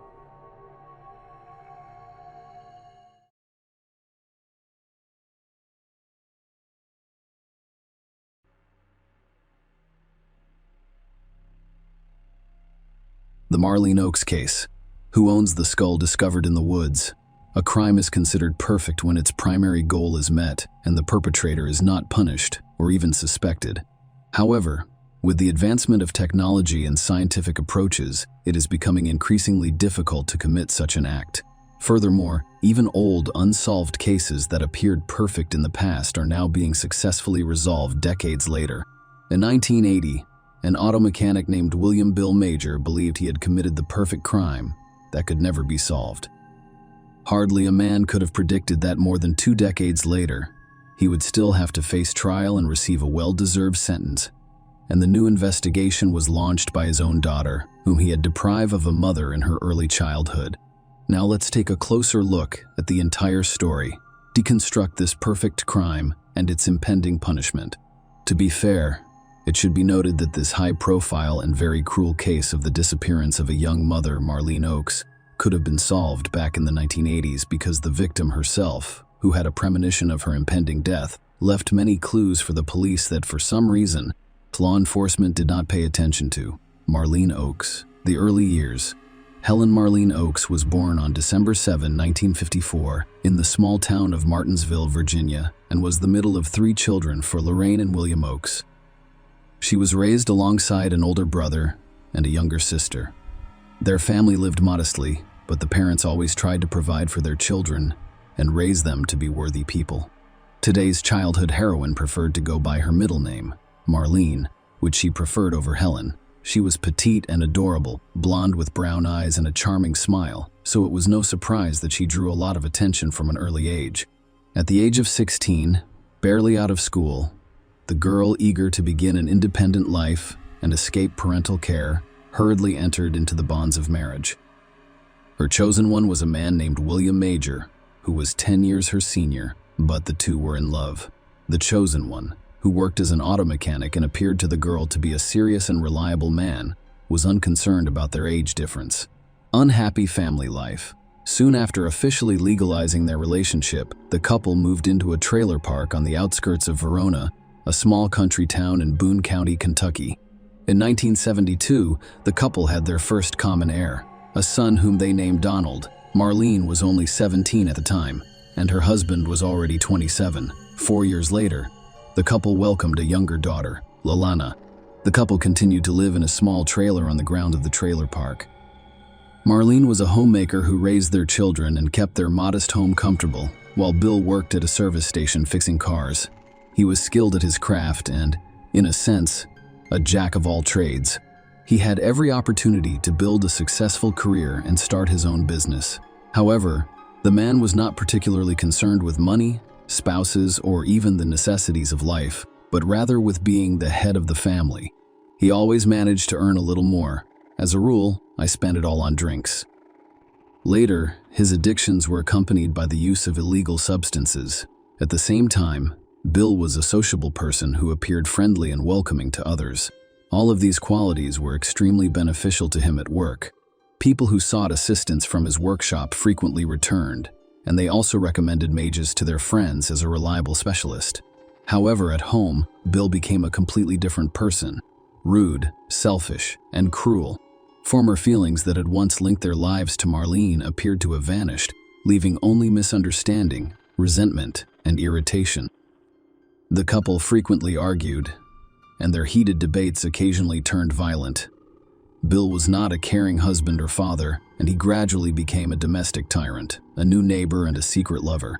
In 1978, Glenn St. Hilaire, a young Canadian, was passing through Verona when his truck broke down. On the advice of the locals, he went to Bill Major's workshop, where he willingly agreed to repair the vehicle. The stranger was heading from Ohio to Texas. He knew no one in the area, and the only hotel in the suburbs was closed, so he had no idea where to stay. When Glenn complained to the auto mechanic about his situation, Bill promised to help and quickly found him a place to stay in a trailer park, as well as an invitation to dinner. The guest was enchanted by Marlene's beauty, kindness, and friendliness. The young woman prepared a delicious meal willingly and with interest. The conversation seemed very pleasant and open. 2 weeks later, Glenn returned to Verona to thank Bill for his assistance, and after another month, he decided to stay for a while. The man moved to the same suburban trailer park and began working in Bill's shop, eventually becoming his subordinate. In addition, the new neighbor became interested in Marlene and sought out every opportunity to meet with her. The situation in the family major has long been volatile. The spouses only quarreled, shouted at each other, exchanged insults, and occasionally fought for Marlene. Communication with the friendly and courteous Glenn became a real outlet. They grew close and eventually became lovers. The couple spent their entire free time together, trying to hide from prying eyes. However, in a quiet suburb where everyone knows each other, rumors spread quickly. Bill soon became aware of the rumors, but the cheating husband did not appear to be upset. Furthermore, he strangely encouraged their relationship while appearing to have lost interest in his young wife. The explanation for this behavior was quickly discovered, and it proved to be truly monstrous. Major, it turned out, had an unhealthy interest in his own children, and he soon began to experience his secret fantasies. The ugly truth and the start of the divorce process. Marlene soon noticed some strange and unusual behavior in 8-year-old Donald. The boy became withdrawn and nervous, slept poorly, and was afraid to be alone with his father. When his mother decided to have a candid conversation with him, the child told her about the horrible things his father did to him and begged her to protect him. Marlene was horrified by her son's confessions and realized that it was impossible to continue living this way. She had long intended to divorce Bill, obtain sole custody of the children, and relocate with Glenn and the children to her native Virginia, closer to her parents. Her lover also suggested that she do this, giving her a legitimate reason to expedite the divorce and move. Marlene told her husband everything she had learned from her son about his unacceptable behavior, declared her intention to divorce, and threatened to report him to the police. The scandal quickly escalated into manhandling, with Bill repeatedly hitting his wife in the face. From that point forward, spouses were literally at war. Marlene began the divorce process but separated from her husband. She couldn't yet, because she wanted to legally gain sole custody of the children. Her husband beat her nearly every day, insulted her, and threatened to kill her, and threatened to kill her. He promised to kill her, that he would ensure that the body was never discovered, and that he would stay with the children. The unhappy young woman simply didn't know what to do. She secretly kept a personal diary in which she recorded everything Bill said to her, including his threat to kill her and cover his tracks. Furthermore, while intoxicated with alcohol, Bill described in detail how he would kill his wife, dismember her, and hide the remains in various locations. The most important role he played in concealing the crime was to remove all of the teeth so that the body could not be identified by dental records. It is worth noting that all of these terrible things, both major and minor, describe not only his wife, but also some of his friends who did not take him seriously. Meanwhile, the situation worsened, and the trailer park neighbors became daily witnesses to the tumultuous marital conflict. Marlene flees, leaving behind no children or lover. Everyone was aware that Marlene had filed for divorce and was planning to relocate to another state with Glenn and their children. Nobody judged Marlene. Everyone was aware of the difficult and unhealthy situation in her family. However, relatives and neighbors expected everything to be resolved in a peaceful and civilized manner. On October 11, 1980, around noon, the spouses were once again outraged, but things quickly calmed down. Towards nightfall, an agitated and angry Bill led the children to one of the nearby trailers and knocked. He explained that his wife had fled with her lover, leaving his son and daughter behind, and asked him to watch the children until tomorrow while he searched for Marlene and brought her home. The neighbors agreed to shelter the children for the night, and they assumed the young woman had fled with Glenn, but they couldn't understand how a loving and caring mother could abandon her adored children. What was everyone's reaction when Glenn walked out of his trailer in the morning? And when asked about the escape, he simply stared at those around him, incomprehensibly. He had not seen his beloved since yesterday and was unaware that she had disappeared somewhere.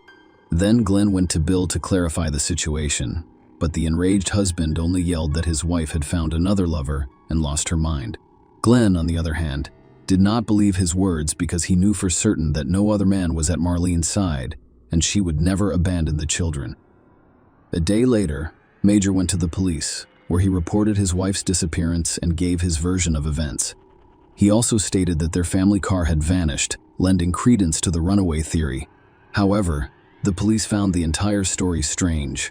They got the impression that Bill was making it up as he went along, occasionally contradicting himself and confusing himself with simple clarifying questions. Look for the missing woman. Interrogation of witnesses. The police decided to begin their investigation into this case by surveying the couple's neighbors and relatives, as well as researching the circumstances surrounding the young woman's disappearance. All agreed on the difficult relationship between the spouses, but claimed that Marlene would never have abandoned Donald and Lelena because she loved them more than life. There were also those who heard Bill's creepy stories about murdering his wife and disposing of her body. This resulted in the man's arrest and interrogation, but he claimed it was just drunken chatter and that he had no intention of harming his spouse. The next oddity was that a search of the house turned up the missing woman's passport, wallet with cash, driver's license, and all of her personal belongings. It appeared that she had just gotten into a car and left without her belongings, money, or documents. But where are you going? Marlene's relatives were unable to respond to this question, but her sister mentioned during their last disturbing phone conversation that Oaks was afraid for her life and kept a diary in which she recorded everything that happened to her. The detectives were eager to learn more about the diary, but when they searched the trailer, they discovered nothing similar.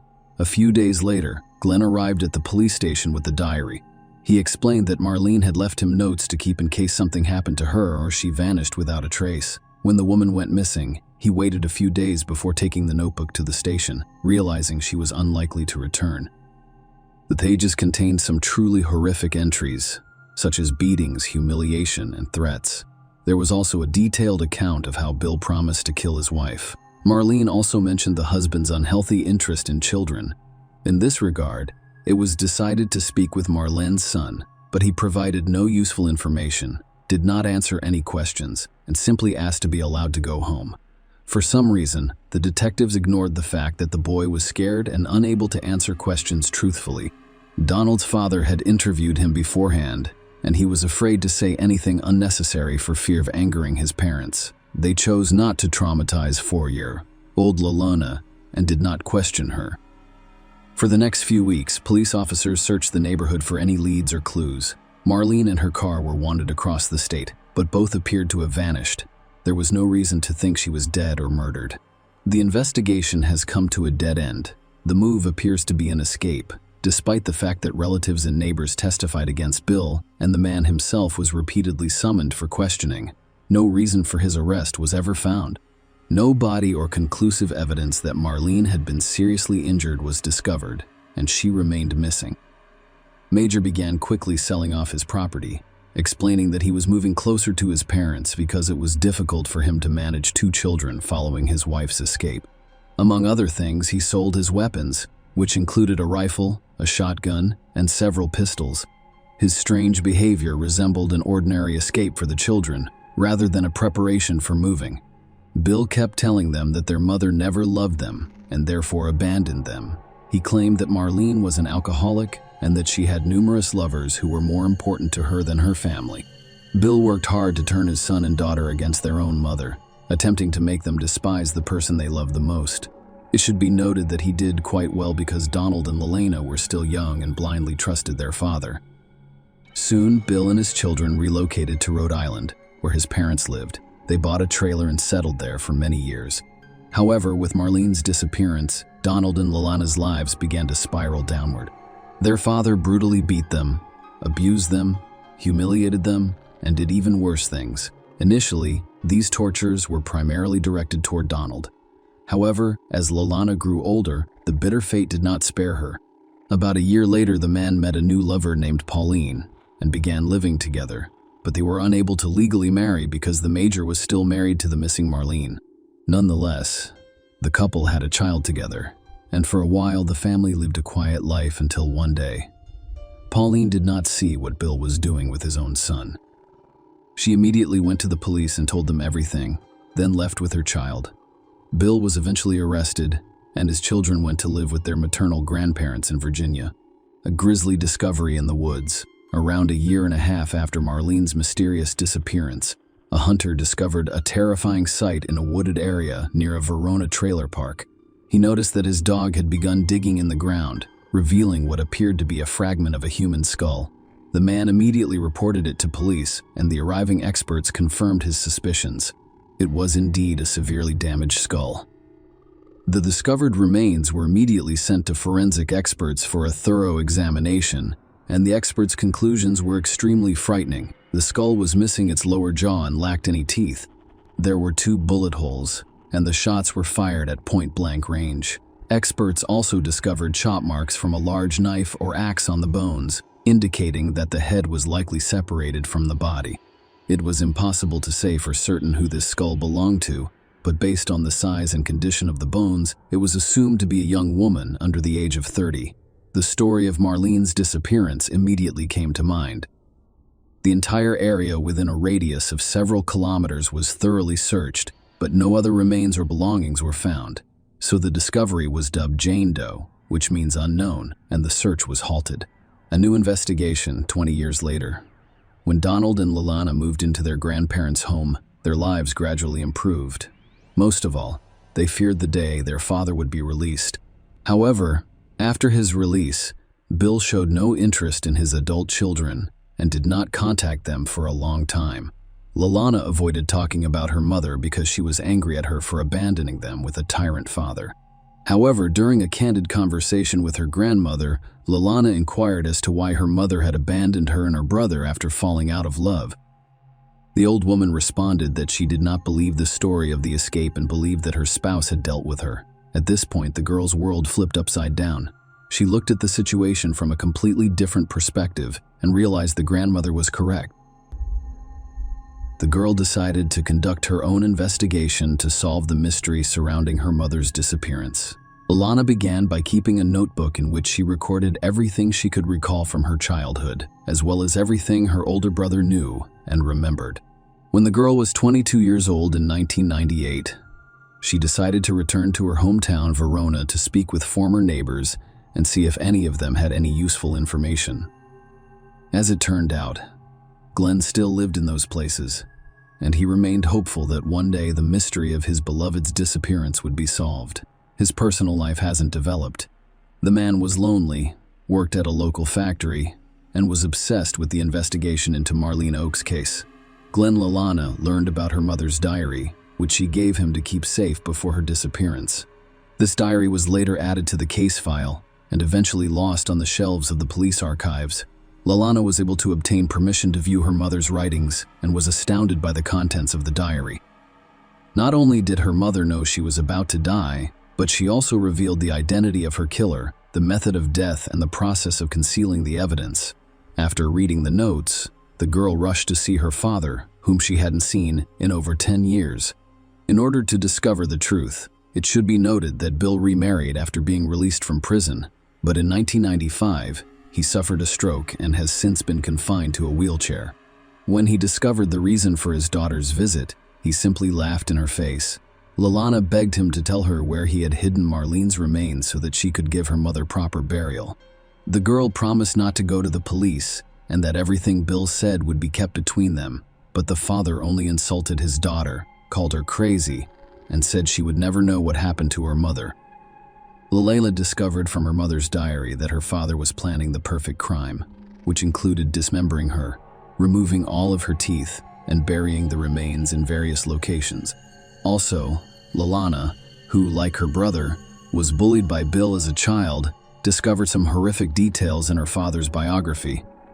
Bill had already served time for harassment prior to meeting their mother. However, for some reason, police officers overlooked this circumstance when they entrusted Majaru with the children following their mother's disappearance. In 2000, 2 decades after Marlene's disappearance, her daughter launched a new investigation into the case, providing all of the evidence she had gathered on her own. Lalana and her brother were re-interviewed, and this time they described everything their father had done to them, with the beatings being the least of their concerns. At the same time, Lalana learned of an unidentified skull fragment with no teeth or lower jaw discovered in the nearby woods a year and a half after her mother's disappearance. She began to insist on DNA testing, but the procedure was prohibitively expensive at the time, and government agencies refused to pay for it. However, Lalana did not give up and organized a fund to pay for the procedure. Relatives, neighbors, and concerned citizens all chipped in, and by the beginning of 2001, Lalana had raised enough funds to complete the identification process.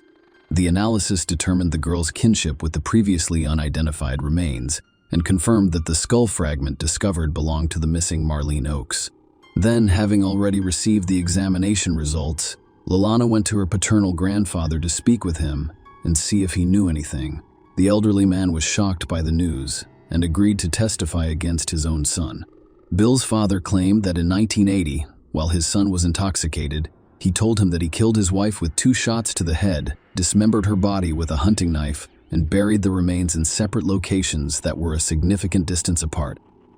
At the same time, he removed the lower jaw and teeth with great care. Marlene's car was thrown off a cliff into the river, but the police were unable to locate it or its fragments for more than 2 decades. The turbulent mountain river either carried the vehicle far downstream or completely destroyed it, grinding it against sharp rocks. A trial and a fair verdict, regardless of the new circumstances and evidence discovered. There was still no probable cause to arrest Bill. The police then decided to play a trick, asking Bill's father to bring his son to a frank phone conversation in which he confessed to everything.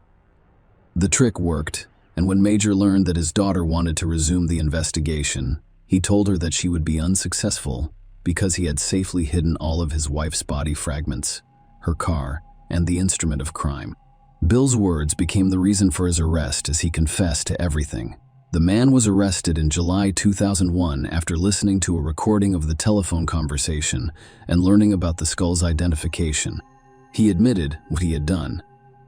However, he blamed everything on his late wife, claiming that she drove him to scandals, cheating, and threats to take his children and prevent him from seeing them.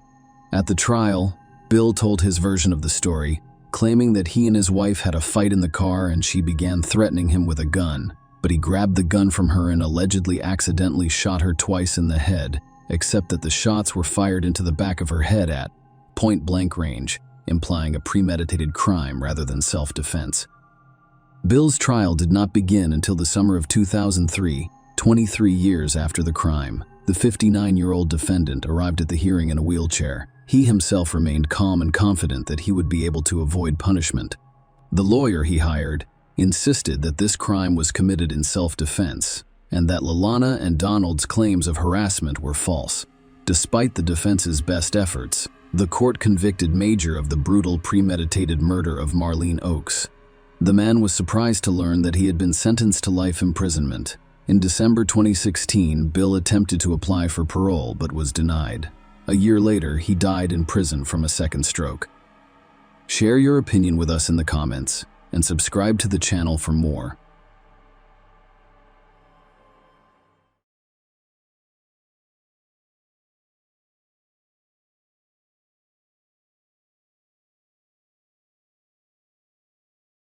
Suzanne Pilley's mysterious disappearance sent shockwaves through her community, causing serious concerns among her loved ones. Suzanne, a 38-year-old bookkeeper, was scheduled to start work at 9 a.m. that fateful Tuesday morning at Infrastructure Management on Thistle Street, Edinburgh, Scotland. However, as the morning progressed and Suzanne failed to appear at her desk, her coworkers became increasingly concerned. It was completely out of character for her to arrive late or leave work without notice. Concerned about her unexplained absence, Suzanne's coworkers decided to contact her parents, Robert and Sylvia Pilley. Suzanne had last communicated with her parents at 8:30 a.m. when she texted them to say she was on her way to work.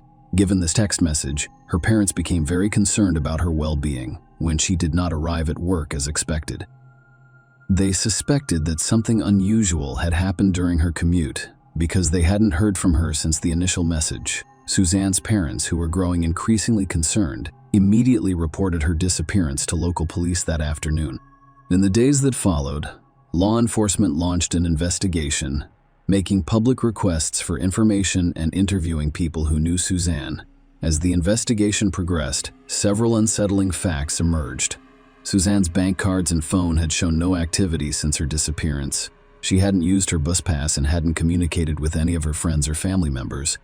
Furthermore, Suzanne's family believed she would not have left without informing anyone because she had responsibilities at home, such as caring for her pets.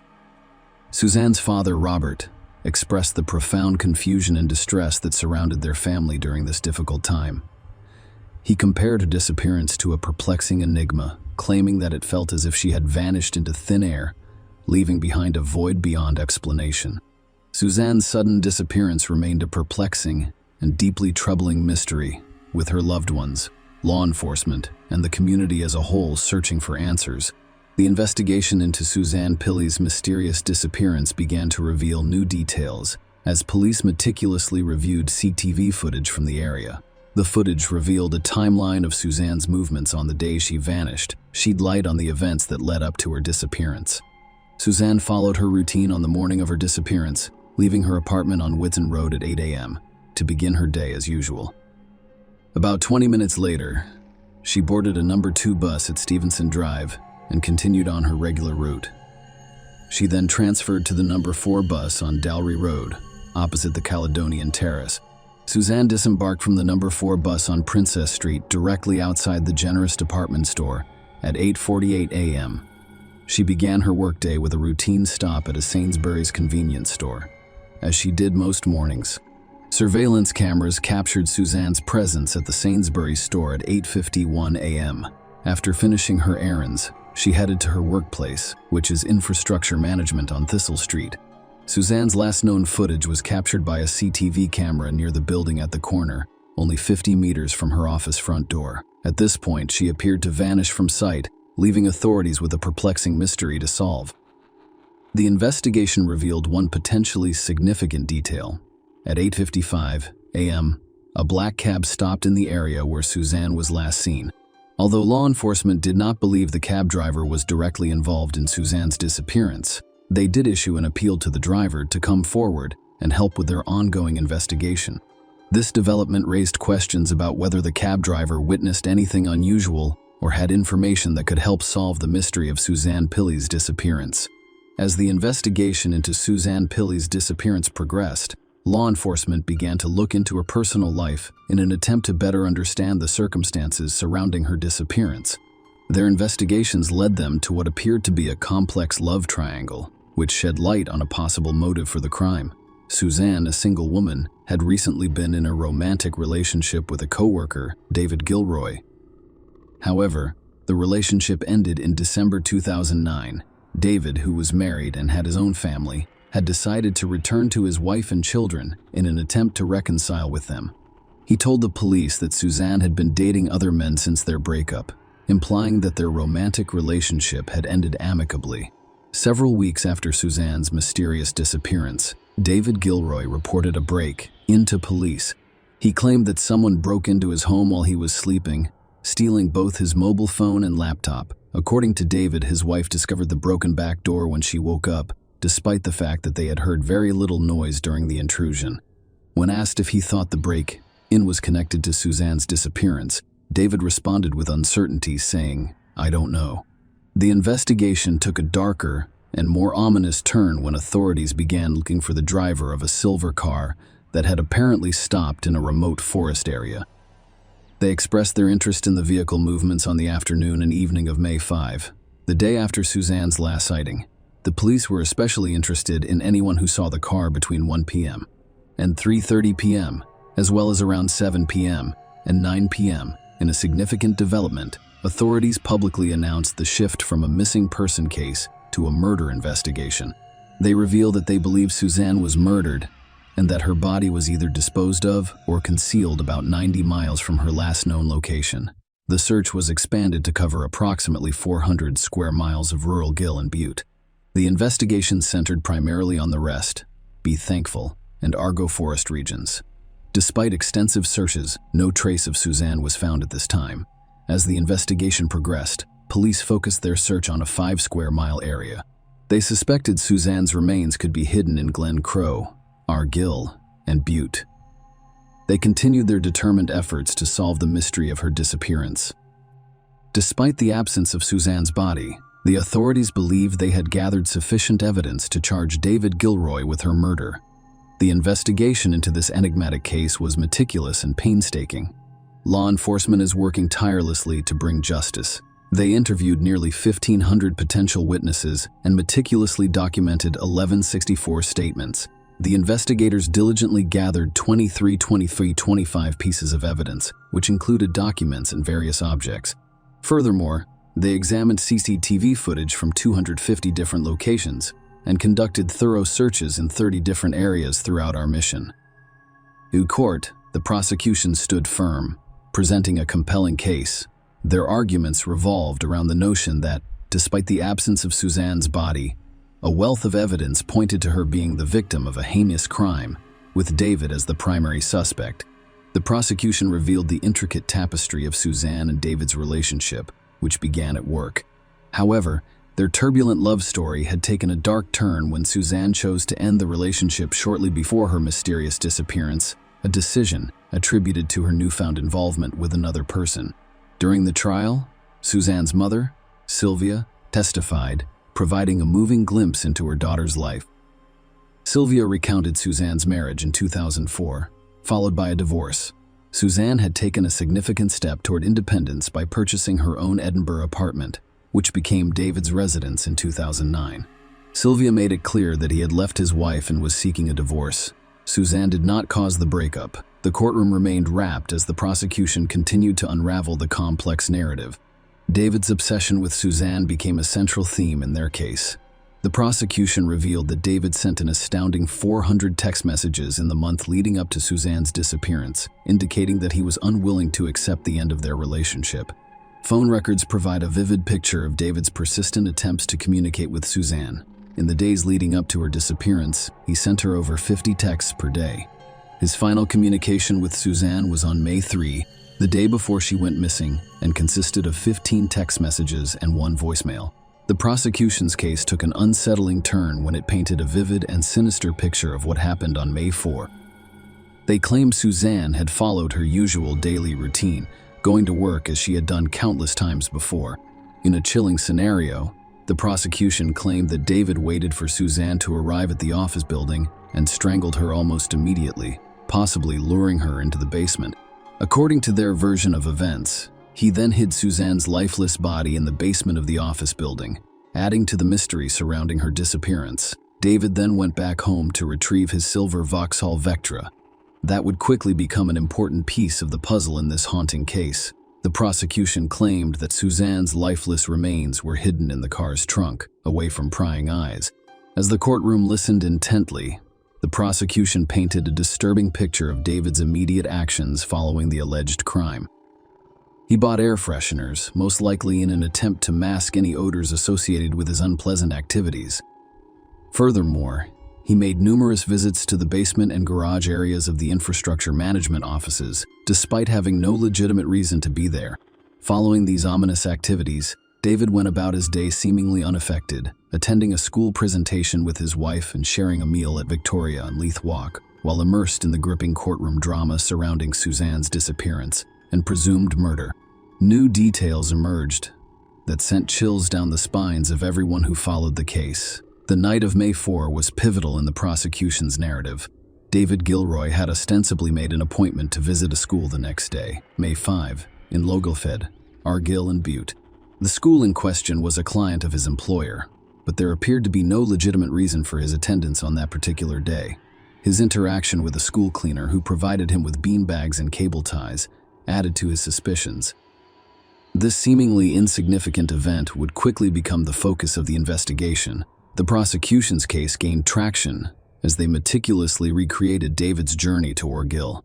They examined CCTV footage and his mobile phone records, revealing several-hour gaps on both legs of his journey from Lochs Gilfhead to Inverarray. The journey took an incredible 2 hours longer each way than it should have. The prosecution claimed that the discrepancy concealed a sinister secret. Suzanne's body was hidden somewhere in that area. David was intimately familiar with this region. I've previously gone on walking holidays there with Suzanne. When investigators examined David's car, they made chilling discoveries. Vegetative matter was discovered on the vehicle, and 3 fractured coil springs suggested that it had been driven off-road. Things become even more complicated. The court learned that David had turned off his phone at some point during his journey, which added to the evidence against him. The court heard that cadaver dogs trained to detect the scent of human remains showed interest in both David's Vauxhall Vectra boot and specific areas of the office building's basement. As the trial progressed, the prosecution introduced a disturbing physical aspect to their case. When David went to the police station on May 6 to give a statement, authorities discovered alarming evidence. David had scratches on his hands, a cut on his forehead, bruises on his chest, and more scratches on his wrists and forearms. The prosecution claimed that David used makeup to conceal his injuries while speaking with the police, which raised additional suspicions. Gail Hawkins, Suzanne's N's friend, took the stand and made a shocking revelation. Suzanne had confided in her, concerned that David had hacked into her email account and gained unauthorized access to her emails. The prosecution claimed that David had accessed her emails between August 24, 2009 and April 30, 2010. The court also discovered that he had access to her account on an online dating site.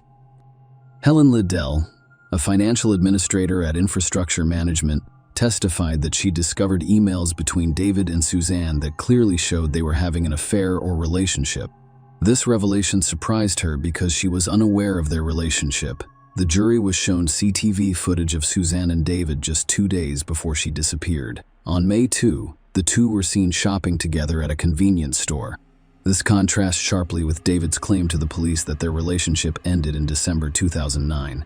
Police efforts to find Suzanne's remains took a chilling turn when they narrowed the search area to only 5 square miles, based on David's phone records. These records showed that his phone had pinged off phone masts in the remote Glen Crow area on May 5, the day Suzanne went missing. Glen Crow, located in the Kerry Alps on the Cowell Peninsula in Argyll and Butte, boasted rugged mountains and a landscape riddled with formidable obstacles, including boulders, making the search for evidence particularly difficult. The defense responded with a concise case, claiming that there was insufficient evidence against their client and that the prosecution's case was based solely on circumstantial evidence. Suzanne's body had not been found, forcing the prosecution to speculate on her fate and cause of death. There were no witnesses to the alleged crime, no confession, and no DNA or blood evidence to connect David to the crime. The prosecution presented only circumstantial evidence, which left room for doubt. David declined to testify, but the defense summoned some of his co-workers to give testimony. They stated that nothing out of the ordinary occurred at the office on May 4. After 2.5 days of deliberation, the jury reached a split decision. The court accepted a majority verdict, and David was convicted of murder. He received a life sentence and was required to serve at least 18 years. David Gilroy maintains his innocence. On April 27, 2012, he filed notice of intent to appeal his conviction. However, On December 2012, the Court of Criminal Appeal in Edinburgh dismissed the appeal. In June 2017, the Scottish Criminal Cases Review Commission concluded its investigation of the case. Share your opinion with us in the comments and subscribe to the channel for more.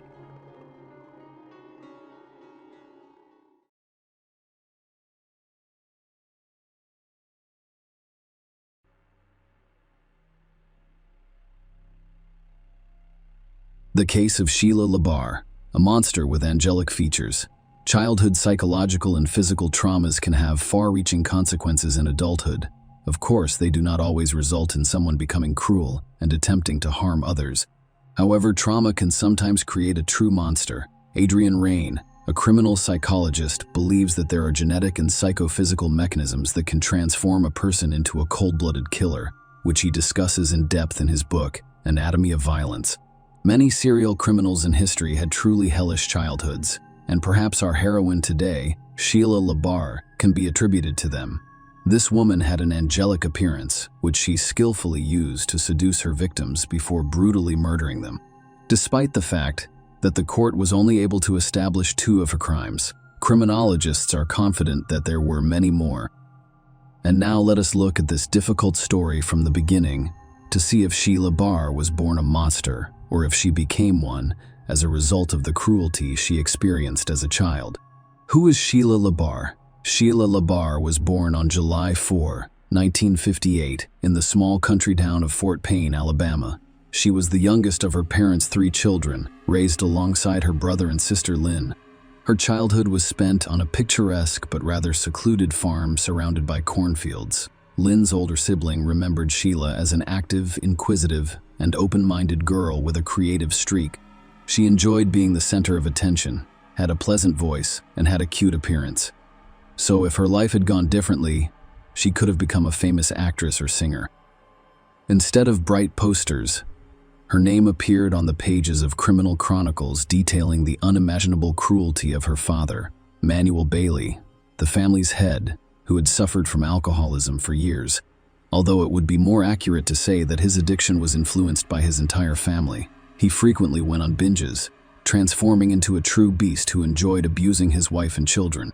He insulted and humiliated them, beat them with whatever he could get his hands on, threw everyone out in the middle of the night in a downpour or frost, and locked himself inside the house. We are not allowing anyone inside. Mothers, daughters, and sons frequently had to spend the night in a barn or outdoors in the field. When Manuel became drunk again and began throwing dishes and other objects at his family members, the mother did her best to protect the children. However, one of the flower pots thrown by her husband struck her youngest daughter Sheila in the head. Sheila sustained a severe concussion and a permanent scar on her temple, which he painstakingly covered with her hair. However, the insults and beatings were not the worst thing the sisters had to go through in their parents' home. According to Sheila and Lynn's memories, Manuel forced them to become intimate from a young age. The mother may have been aware of what was going on, but the matter was never discussed. Despite the nightmare at home, Sheila did well enough in school. She wished to leave the farm as soon as possible and conquer the big city. The girl was very ambitious and determined. She aspired to be an actress or a pop singer since she was a child, and he had everything for this charisma: a good appearance and a beautiful voice. Adulthood. First marriage. Sheila left her parents' home when she was just 18 years old. But adulthood was not as enjoyable. She was not permitted to enter university with an average score, and she lacked the funds to relocate to major cities. Then she got a job as a maid at one of the hotels where her older sister was already working. It should be noted that Sheila had a slim build and an attractive appearance. She had large blue eyes, a charming smile, and thick, long hair. She was surrounded by men's attention, which she eventually learned to use to manipulate her suitors. In the late 1970s, Labar Bailey met a man named Jonathan Baxter, and they began a romantic relationship. Jonathan was not yet 20 years old at the time, but he did have a young daughter from a previous relationship. However, the child did not cause any problems, and the couple married soon after. However, this marriage lasted only a few months and ended when Jonathan discovered that the young wife abused his daughter while he was away at work. Sheila was irritated with the child and would raise her hand or lock her in a closet if she began crying or acting up. Jonathan did not organize scandals or listen to explanations. He simply wants to file for divorce and leave his wife and his belongings outside his house. He did not want to see or hear from her again. Sheila dated several men after her divorce, and mostly lived off of them. However, all of these relationships were fleeting, lasting only a few weeks or months, until she met her future second husband, Ronnie Jennings, in the early 1980s. Their turbulent romance quickly led to marriage, and Sheila adopted a double surname, Bailey Jennings. It was a toxic relationship between two erratic and unstable people who frequently cheated, scandalized, and even fought. Nonetheless, their marriage lasted over 3 years. In 1984, after another family feud, Sheila demanded a divorce from her husband, but he refused. In fact, Ronnie abandoned the relationship. He just wanted to piss off his wife and make her angry, and he succeeded. Sheila became hysterical, consuming a large number of drugs in front of her husband while drinking heavily, and after this infernal cocktail, he sat behind the wheel of the car and drove down the road. Sheila quickly lost consciousness under the influence of pills and alcohol, flew off the road, and collided with a tree at high speed. She miraculously survived, but with a massive head injury. She was in a deep coma for more than a week, and doctors gave no prognosis.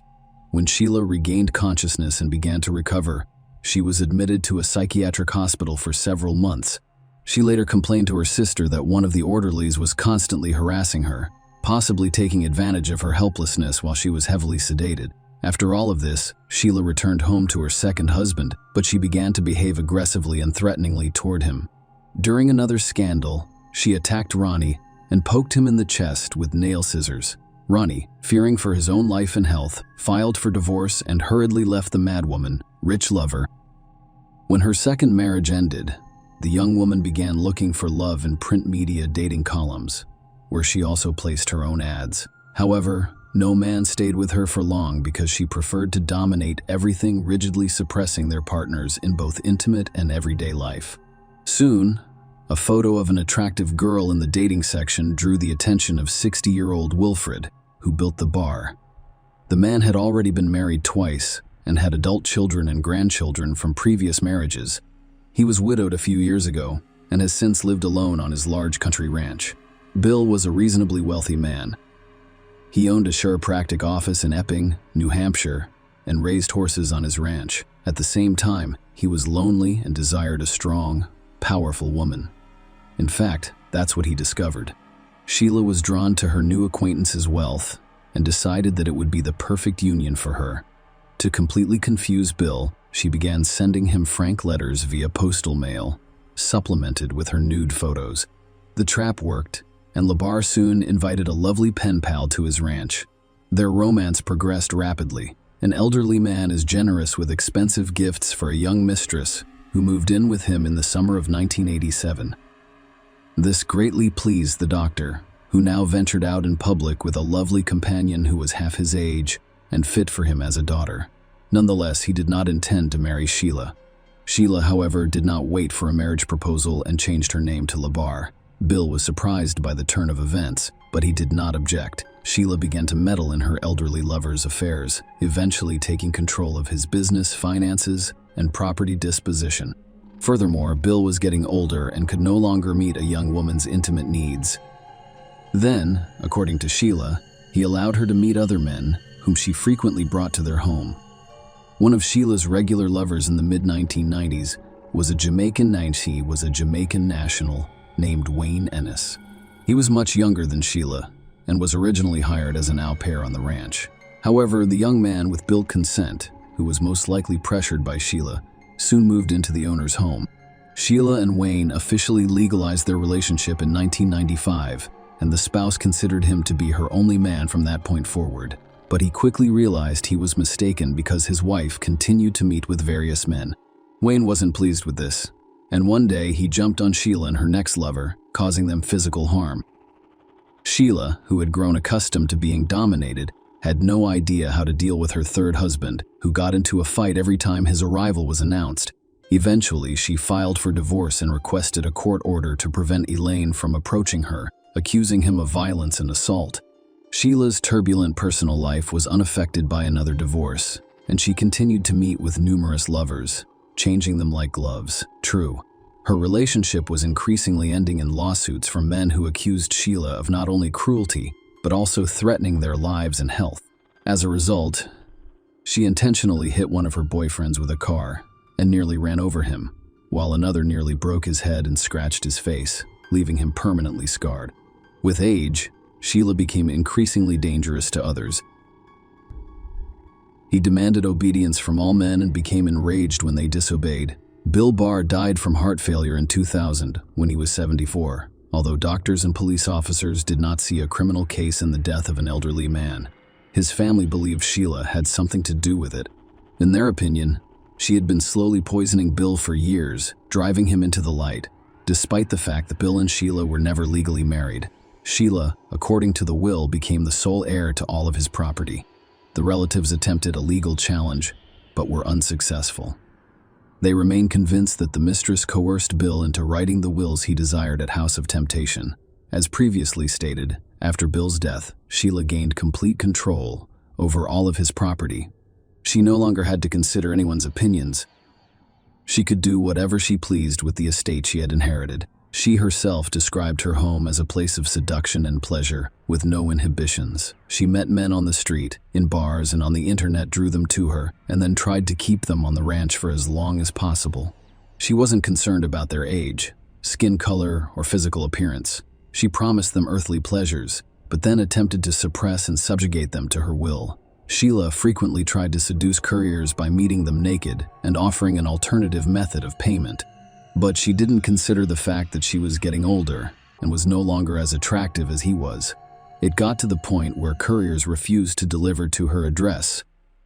Neighbors noticed that different men visited the Ranch Labar on a regular basis, but some left the same day. Others were delayed, but only for a short period.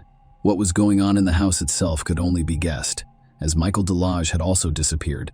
Sheila soon decided to look for lovers among men who were in desperate need of housing money, particularly those suffering from addiction. This category was the most vulnerable, making it an easy target for the cunning woman who posed as a widowed millionaire and boasted about the untold wealth she had inherited. In 2004, Labarra met Michael Delage, a homeless man, on one of the city's streets. He had a difficult life and had lost everything due to his addiction to illegal drugs.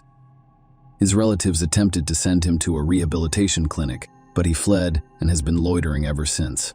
Sheila liked Michael and invited him to her home, offering him shelter, food, and the necessary drugs in exchange for intimacy. Moving to the ranch, the man became completely reliant on his former mistress. He gave in to all of her demands, afraid of being on the street again.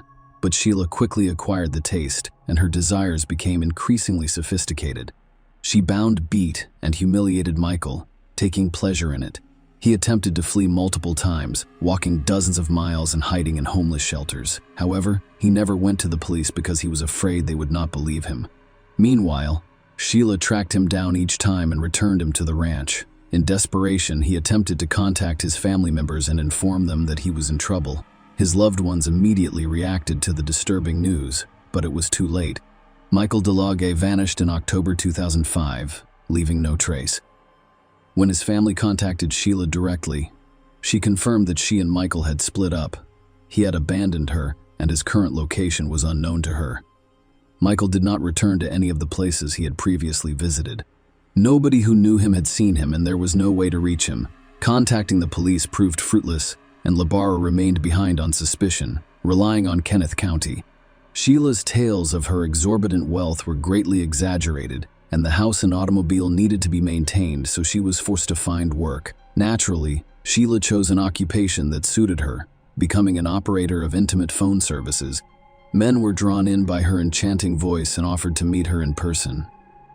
Among these men was Kenneth County, who was only 24 years old at the time they met. The young man had an attractive appearance and was friendly and open. However, he had a low IQ, which made him extremely gullible. This was precisely the type of guy Labarra was looking for. Kenny was extremely close to his mother, on whom he completely relied. But Sheila, with the help of clever manipulations, was able to break this connection and literally lower Kenny to herself. She gave him an unforgettable night of love and promised that it would be like this all the time.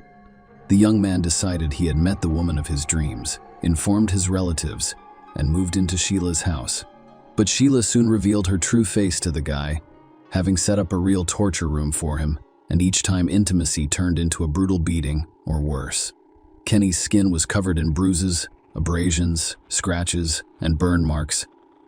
However, he was unable to leave the house of the mistress who had completely subjugated his will. Sheila forbade him from seeing or communicating with his loved ones, leaving his family to speculate about what was going on with Kenny. The first alarm was sounded by neighbors, who noticed the man and were horrified by his sickly appearance. A few days before his disappearance, a local store clerk took a photo of the young man with her cell phone camera, which was later attached to the case file in court. Kenny's condition appears to be deplorable in the photograph. He was extremely thin, with large bruises under his eye and cheek, and his nose was most likely broken. Judging by the degree of healing, all of these injuries were inflicted at different times, implying that the man had been brutally beaten for a long time. The contents of his cart were equally alarming. He rolled 2 large canisters of fuel to the cash register, which later turned out to be his own cremation. The store employees were perplexed and even terrified by the man's appearance, so they decided to report him to the police for possible domestic violence. But this time, Sheila got away with it, and they were unable to charge her with anything. Kenny soon stopped contacting his family completely, and when his worried mother arrived at Lavaz's house, the owner became aggressive and advised her to leave Kenny alone. All subsequent attempts failed, prompting Kenneth County's family to file a missing persons report with the police, indicating that he was being held forcibly at the country ranch, which included a home crematorium and gruesome findings. When police arrived at Sheila's home, she claimed that the young man no longer lived with her and that Kenny had fled because his mother, whom he was allegedly terrified of, began paying frequent visits. Sheila provided an audio recording as evidence, in which she asked her lover if his own mother had attacked him, to which he quietly responded in the affirmative. It all seemed more than strange. The very next day, an officer visiting Sheila obtained a search warrant for the estate. Sheila had previously been on the police's radar, and her name had been linked to yet another mysterious boyfriend disappearance. However, Sheila had never been questioned, and her home and grounds had never been searched. When the police arrived, they discovered that Labar was not at home, but there were several fires burning near the outbuildings. The fires appeared strange and were made of improvised materials such as a mattress, pieces of wooden furniture, hay, and so on. All were doused with a flammable mixture. One of the bonfires contained bones that clearly resembled human remains. The squad requested reinforcements in the form of forensic experts and reported on their findings. But that was only the tip of the iceberg in terms of what they discovered next. Poorly washed blood traces were found almost everywhere in the house. It was so much that it looked like there had been a real massacre. It turned out that the blood was from at least 3 different people. The bones smoldering in the fire belonged to Kenny, who had gone missing, and there were 2 empty fuel cans nearby, the same ones the boy had purchased at the local store the previous day. But that was not all. Also discovered on the property were the remains of Michael DeLodge, who had vanished a few years earlier, and some fingers of a third man who was never identified, among other things. A large number of items belonging to various men were fished out of the sump at the ranch, the fates of which have yet to be determined. The hostess was not at home at the time of the police visit. She realized what had happened and fled. Sheila hitchhiked to Boston, where she clearly hoped to get lost. Furthermore, on the way, she seduced one of the drivers who gave her a ride, and he kindly invited her to live in his home. However, the following day, after seeing on TV news about the search for a dangerous criminal, the new lover called the police and reported that Sheila was now in his bed. She was arrested there. During the search for Sheila's home, another terrifying discovery was made: a box of videotapes on which Michael and several other men confessed to horrific crimes. However, based on the guy's appearance and condition, it appears that these confessions were made under torture. Since Lavas's arrest, her mental health has sparked numerous concerns. Sheila was diagnosed with a delusional disorder and symptoms of schizophrenia after the court ordered the necessary evaluations. She described herself as an angel sent from heaven to protect children from rapists. Sheila's failing mental health became the foundation upon which your attorney attempted to build a defense. He referred to his client as a gravely ill person and attempted to demonstrate that she was unaware of her actions. The cause of this was the mental and physical trauma she had experienced as a child. The defendant claimed that many years ago, when she was involved in a terrible accident that left her in a coma, on the verge of dying. On the verge of dying, she met with God, and the latter instructed her to rid the world of men who exploit children. Sheila's ex-husbands and some of her lovers testified in court, calling her crazy, unstable, and extremely violent. And Wayne Ennis, the third husband, claimed that his ex-wife repeatedly persuaded him to kill Mr. LeBar in order to seize his property. However, despite the defense's efforts to persuade the court that Sheila was insane and in need of treatment, it was established that she was aware of her actions at the time of her crimes. In July 2008, she was found guilty and sentenced to life in prison with no possibility of release. All of her appeals were denied. Sheila is currently serving her sentence in Florida at the Homestead Correctional Facility. Share your opinion with us in the comments and subscribe to the channel for more.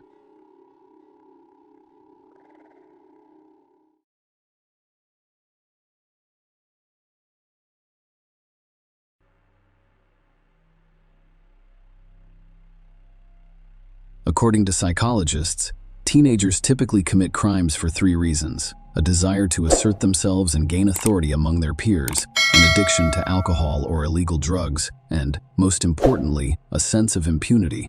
Even for the most serious crimes, minors frequently face lenient sentences due to their young age. In our story today, a schoolgirl named Mackenzie Sharilla became the perpetrator of a terrible tragedy that claimed 2 lives at once. However, the girl did not feel remorse for her crime and stated during the trial that she could do almost anything to stay alive. However, she does not consider herself cool. Mackenzie repeatedly changed her testimony, blaming everything on a lapse in memory, and appeared to be confident until the very end that she would get away with it. But the judge's verdict literally stunned the young criminal and her mother, who was desperately defending her daughter. But let's get to the bottom of this. Who is Mackenzie Sharilla?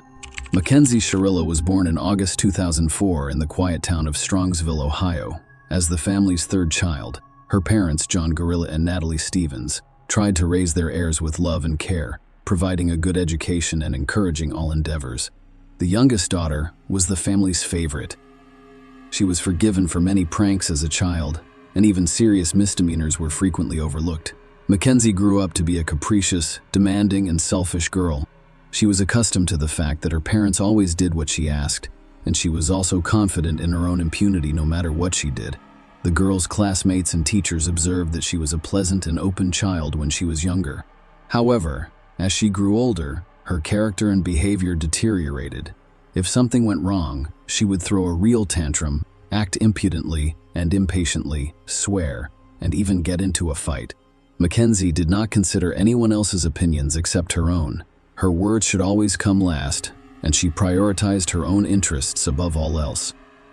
The girl's personality deteriorated during adolescence, but her parents saw nothing wrong with this, believing that her daughter is in a transitional period and should be treated with understanding and patience.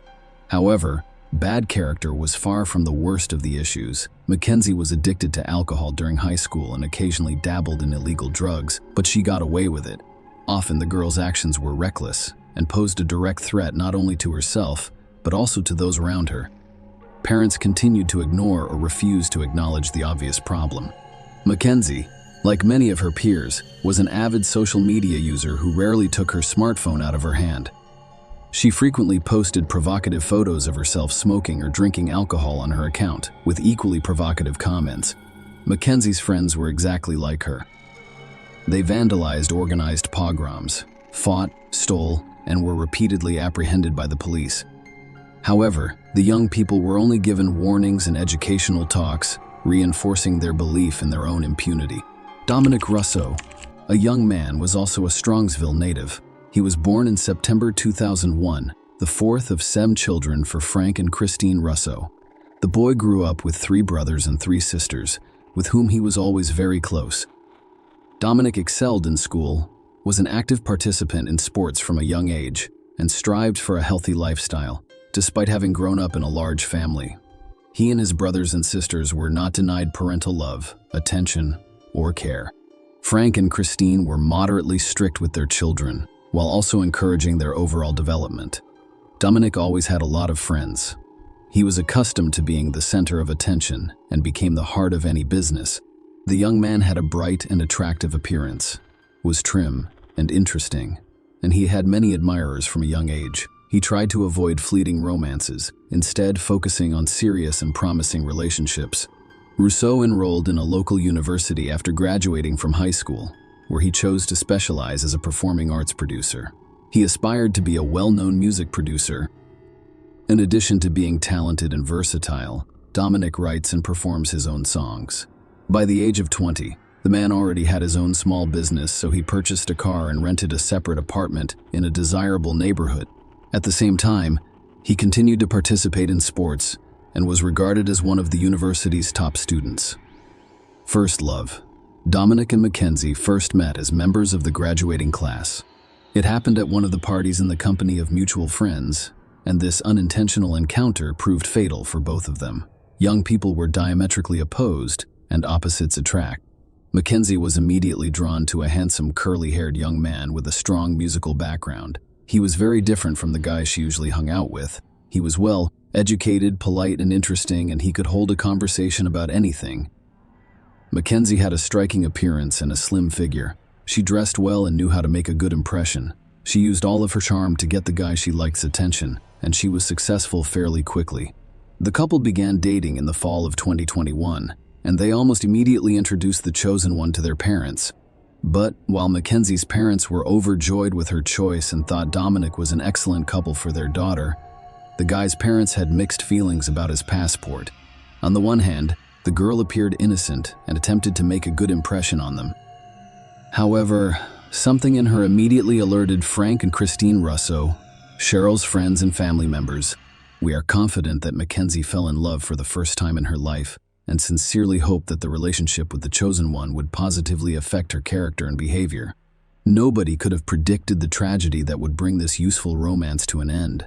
The couple began to appear everywhere together, holding hands and openly expressing their deep affection for each other. The relationship became widely known in the small town. Those who knew Mackenzie well genuinely felt sorry for her boyfriend, but the majority were simply happy for them. What was wrong with her? Dominic began to notice oddities in his girlfriend's behavior, such as her defiant antics and desire to make everyone around her do exactly what she wanted. At first, he didn't pay much attention to it, blaming it all on his youth and desire for attention. The young people planned their future together, including getting married as soon as Mackenzie turned 18. They also intend to leave their home province and work together to conquer a major city. Ideally, Dominic's time in New York would provide him with numerous opportunities to pursue a successful career in the music industry and fully demonstrate his talent. But as time passed, Mackenzie's behavior became increasingly alarming and sometimes even scared the guy she demanded from her boyfriend.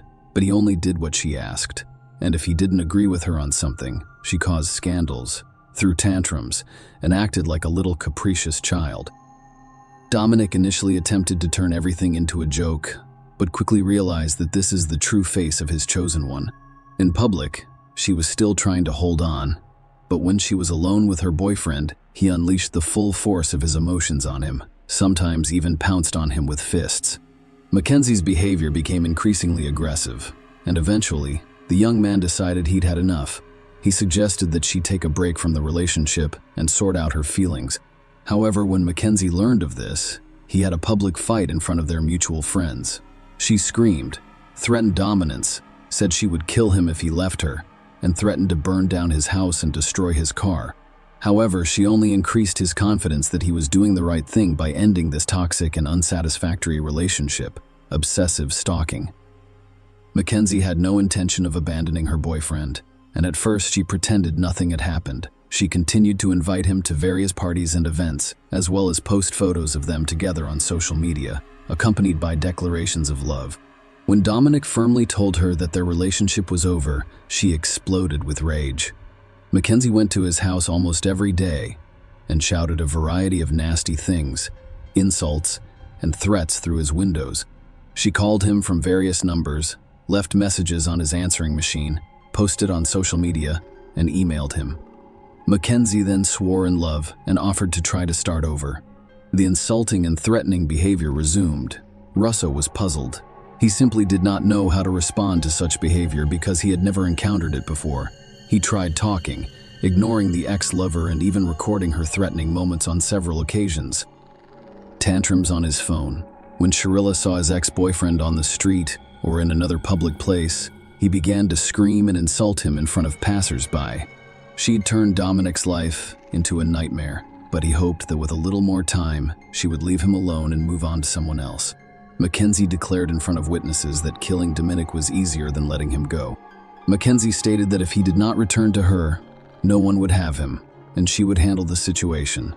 The young man didn't take these words seriously. However, those around him realized Mackenzie was not joking. The schoolgirl's most frequent threats included promises to hit and run over the guy with a car, to put him in the car and drive off a cliff, or to stop on the railroad in front of a rushing train. Each option sounded terrifying, and Mackenzie described each one in detail, as if she had it all planned out long ago and was just waiting for the right time and unexpected reconciliation. When Mackenzie realized that threats and insults would not help her get Dominic back, but would only alienate him, she decided to change her tactics. Mackenzie became sweet and charming again, stopped pressuring and harassing her ex-boyfriend, and instead tried her hardest to pretend that she realized her mistakes and wanted to change for the better. She discussed her upcoming enrollment, asked for help getting to university, claimed to have gotten smarter, and was most concerned about the final exams. Such changes pleasantly surprised Dominic D., who despite everything still had tender feelings for his former girlfriend and decided to assist her with university enrollment. As a result, they resumed contact and communication with one another. Gradually, the couple grew closer again. Dominic began to invite Mackenzie on dates, desired to spend all of his free time with her, and believed she had changed, matured, and become more serious and responsible. He didn't notice how he fell in love with her again, and all of his previous offenses remained in the past. However, this time around, the young people were not in a hurry to inform all of their friends and acquaintances about their reunion. Their meetings were more like secret dates, where they simply enjoyed each other's company while avoiding the close attention of others. When Dominic's own brother Angelo learned about what was going on, he predicted that nothing good would come of it, but the young man in love ignored his words, a devious plan. While Dominic naively rejoiced at being reunited with his girlfriend and the changes he believed had occurred to her, Mackenzie devised a terrifying revenge plan against the young man. She became so fascinated by the concept of a car and a spectacular car crash that she began to plan out the scenario in detail. In her spare time, she spent hours driving around the city, looking for a location suitable for the execution of her plan.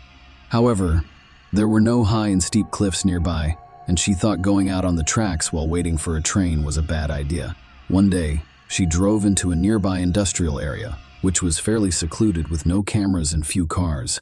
The schoolgirl's attention was drawn to a massive brick wall, and her vivid imagination immediately devised a new, no less heinous plan. She decided that if she accelerated to the maximum possible speed and crashed into the wall, it would be just as spectacular as falling off a cliff into an abyss. It should be noted that Mackenzie originally intended to die alongside her lover so that their story could be retold by the entire city. She even informed her best friend about it. But her friends simply did not believe in the seriousness of her intentions because Mackenzie had previously entertained such delusional ideas, but everything was limited to empty conversations, a disastrous execution of the plan, and an unintentional victim. At the end of July 2022, just a week before her 18th birthday, Mackenzie suggested to Dominic that they attend an upcoming party hosted by their mutual friends. It would be a good opportunity to have fun, unwind, and let everyone know that they were back together and loved each other dearly. The young man readily consented. He still didn't feel threatened by Mackenzie and trusted her sincerity and intentions. The event was scheduled for Saturday, July 30, and Dominic and Mackenzie appeared in the middle of the party, holding hands, drawing the attention of everyone present. They appeared happy, smiled, and openly expressed affection and feelings for one another. Friends were overjoyed with their reunion, remarking that they are a stunning and harmonious couple. The young people had a great time all evening and night, willingly being photographed and kissing in public without China's permission. But no one expected such a terrible tragedy to end this party. The couple drank a little, as did everyone else at the event, but Mackenzie secretly took a dose of illegal drugs for courage so as not to change his mind, and did not hit the brakes at the last minute.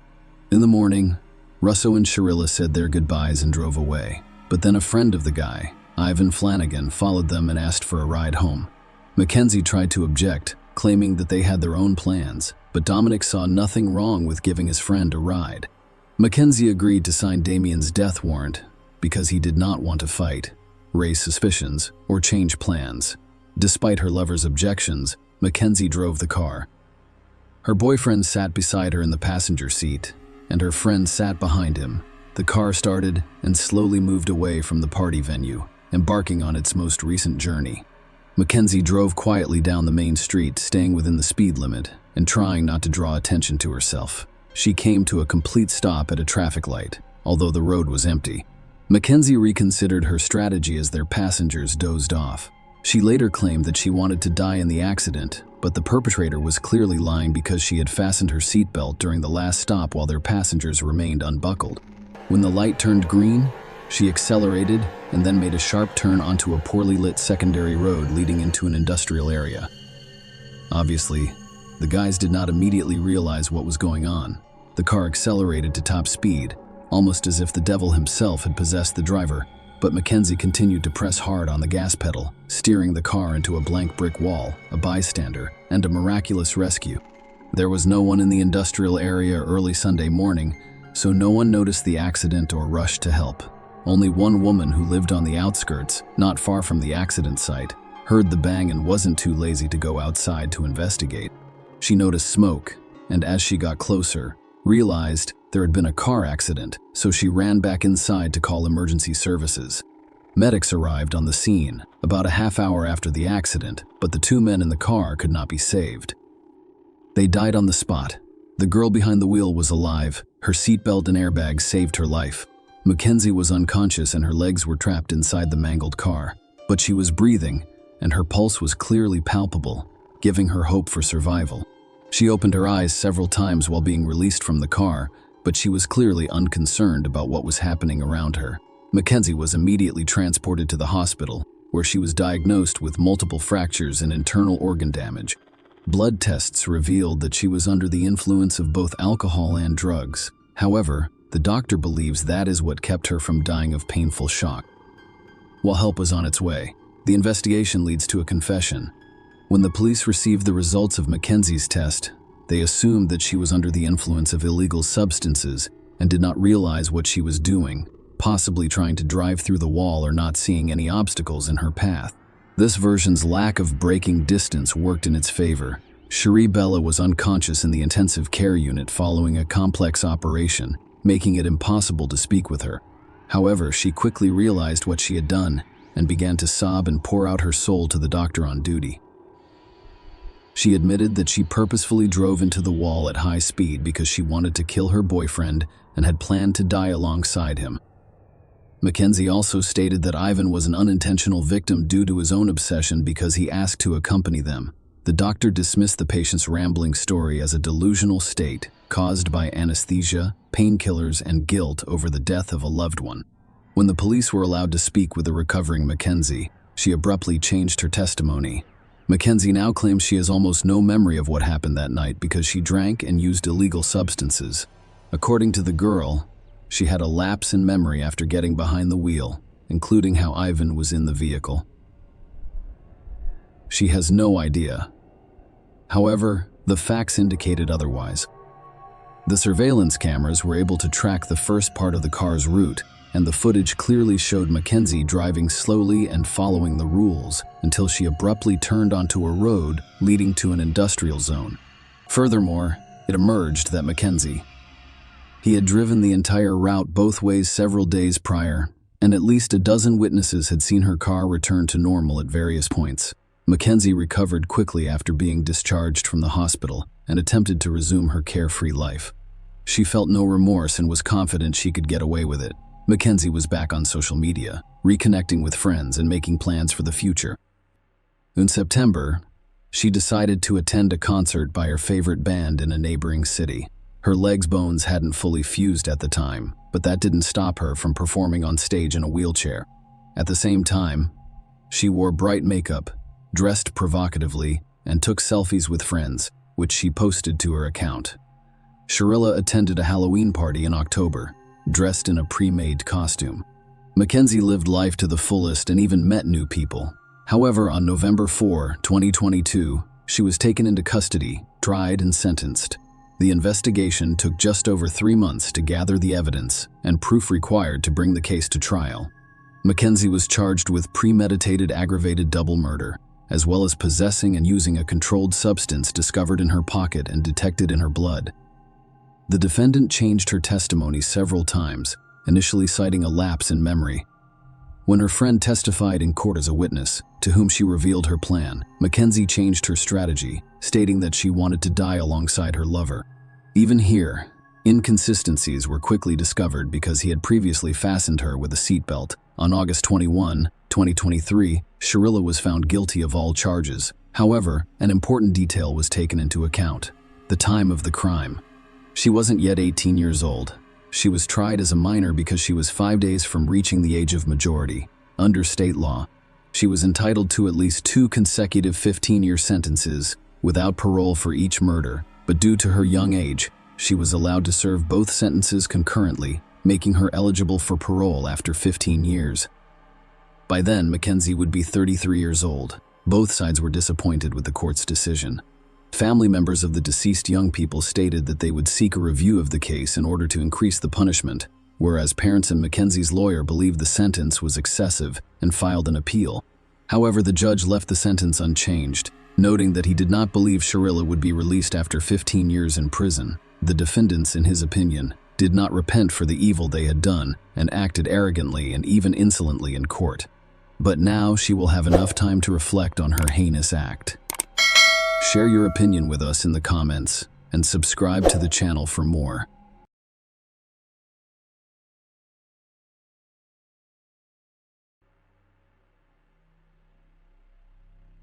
Lisa Maria Caiza was born in 1994 to a large family, including 8 siblings.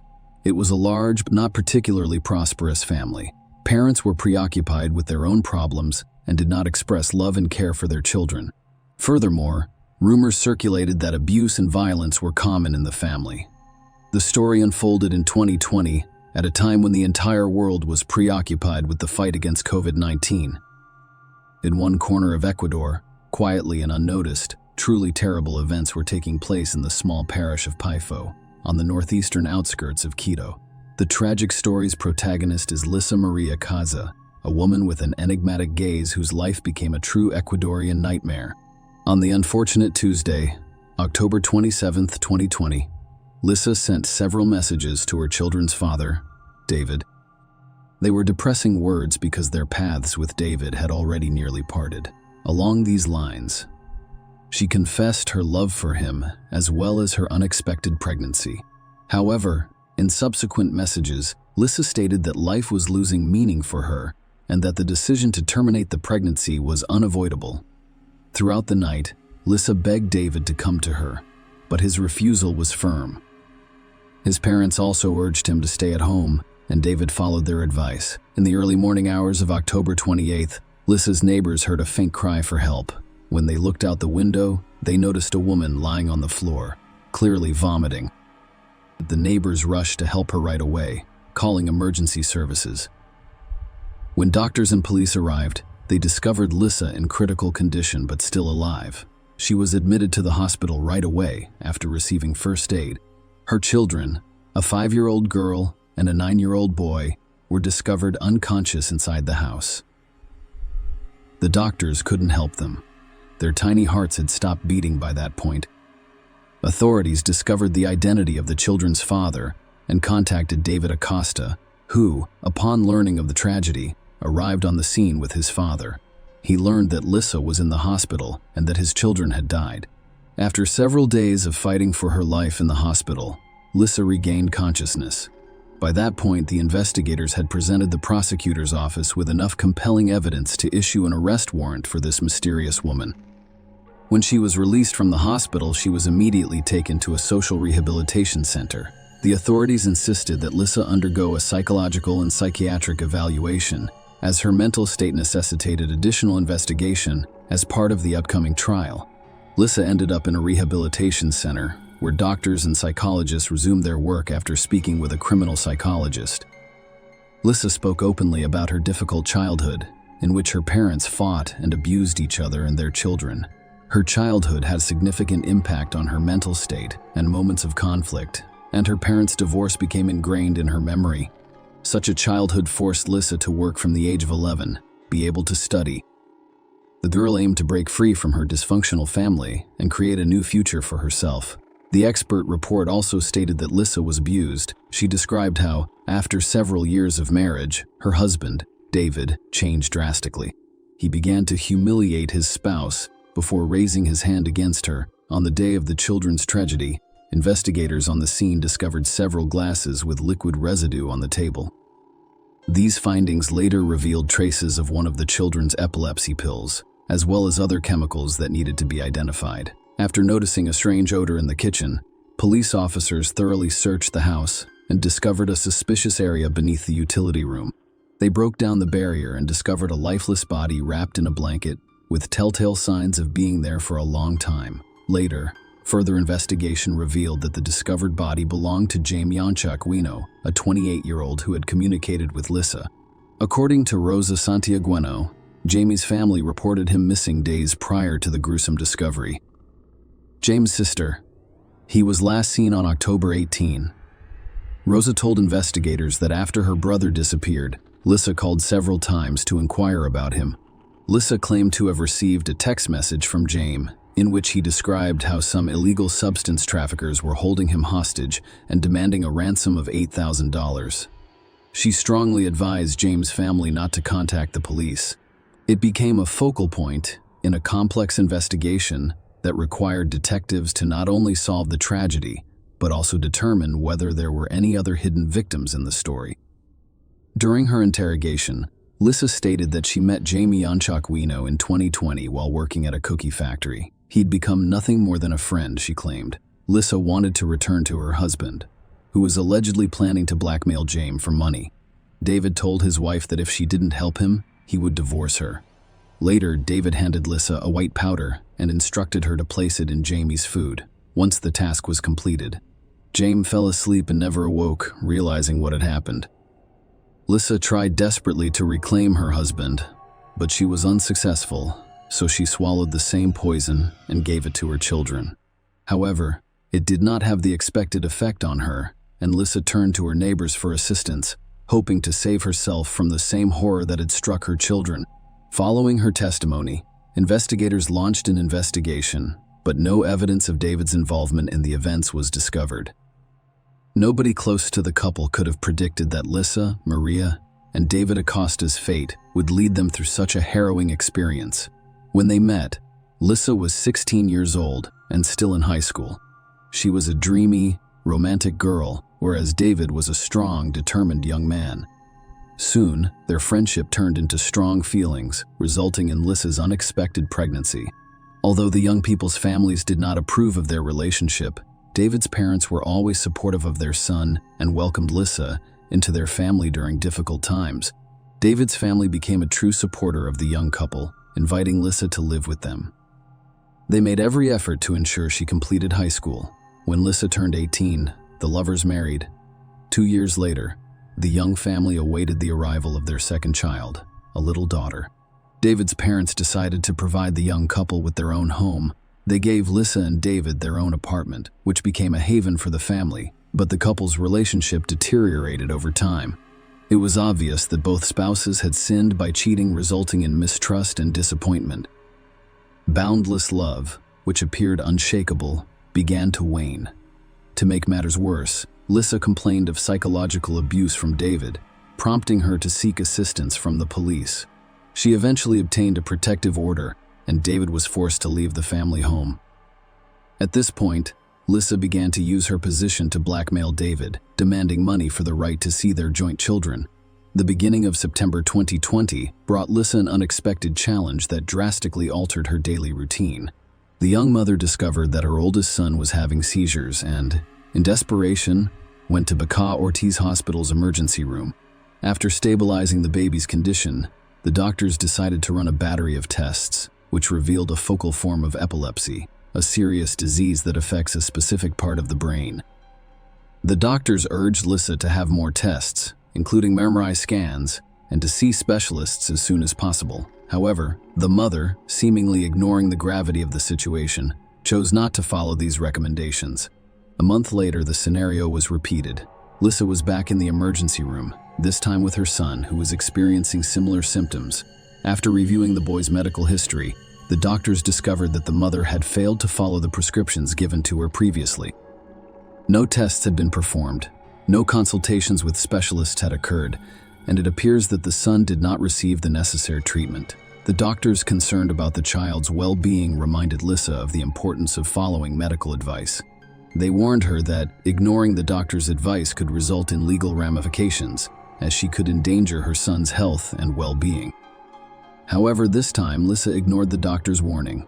A few weeks after learning of her son's illness, she decided to call David. The serious tone in her voice concerned David.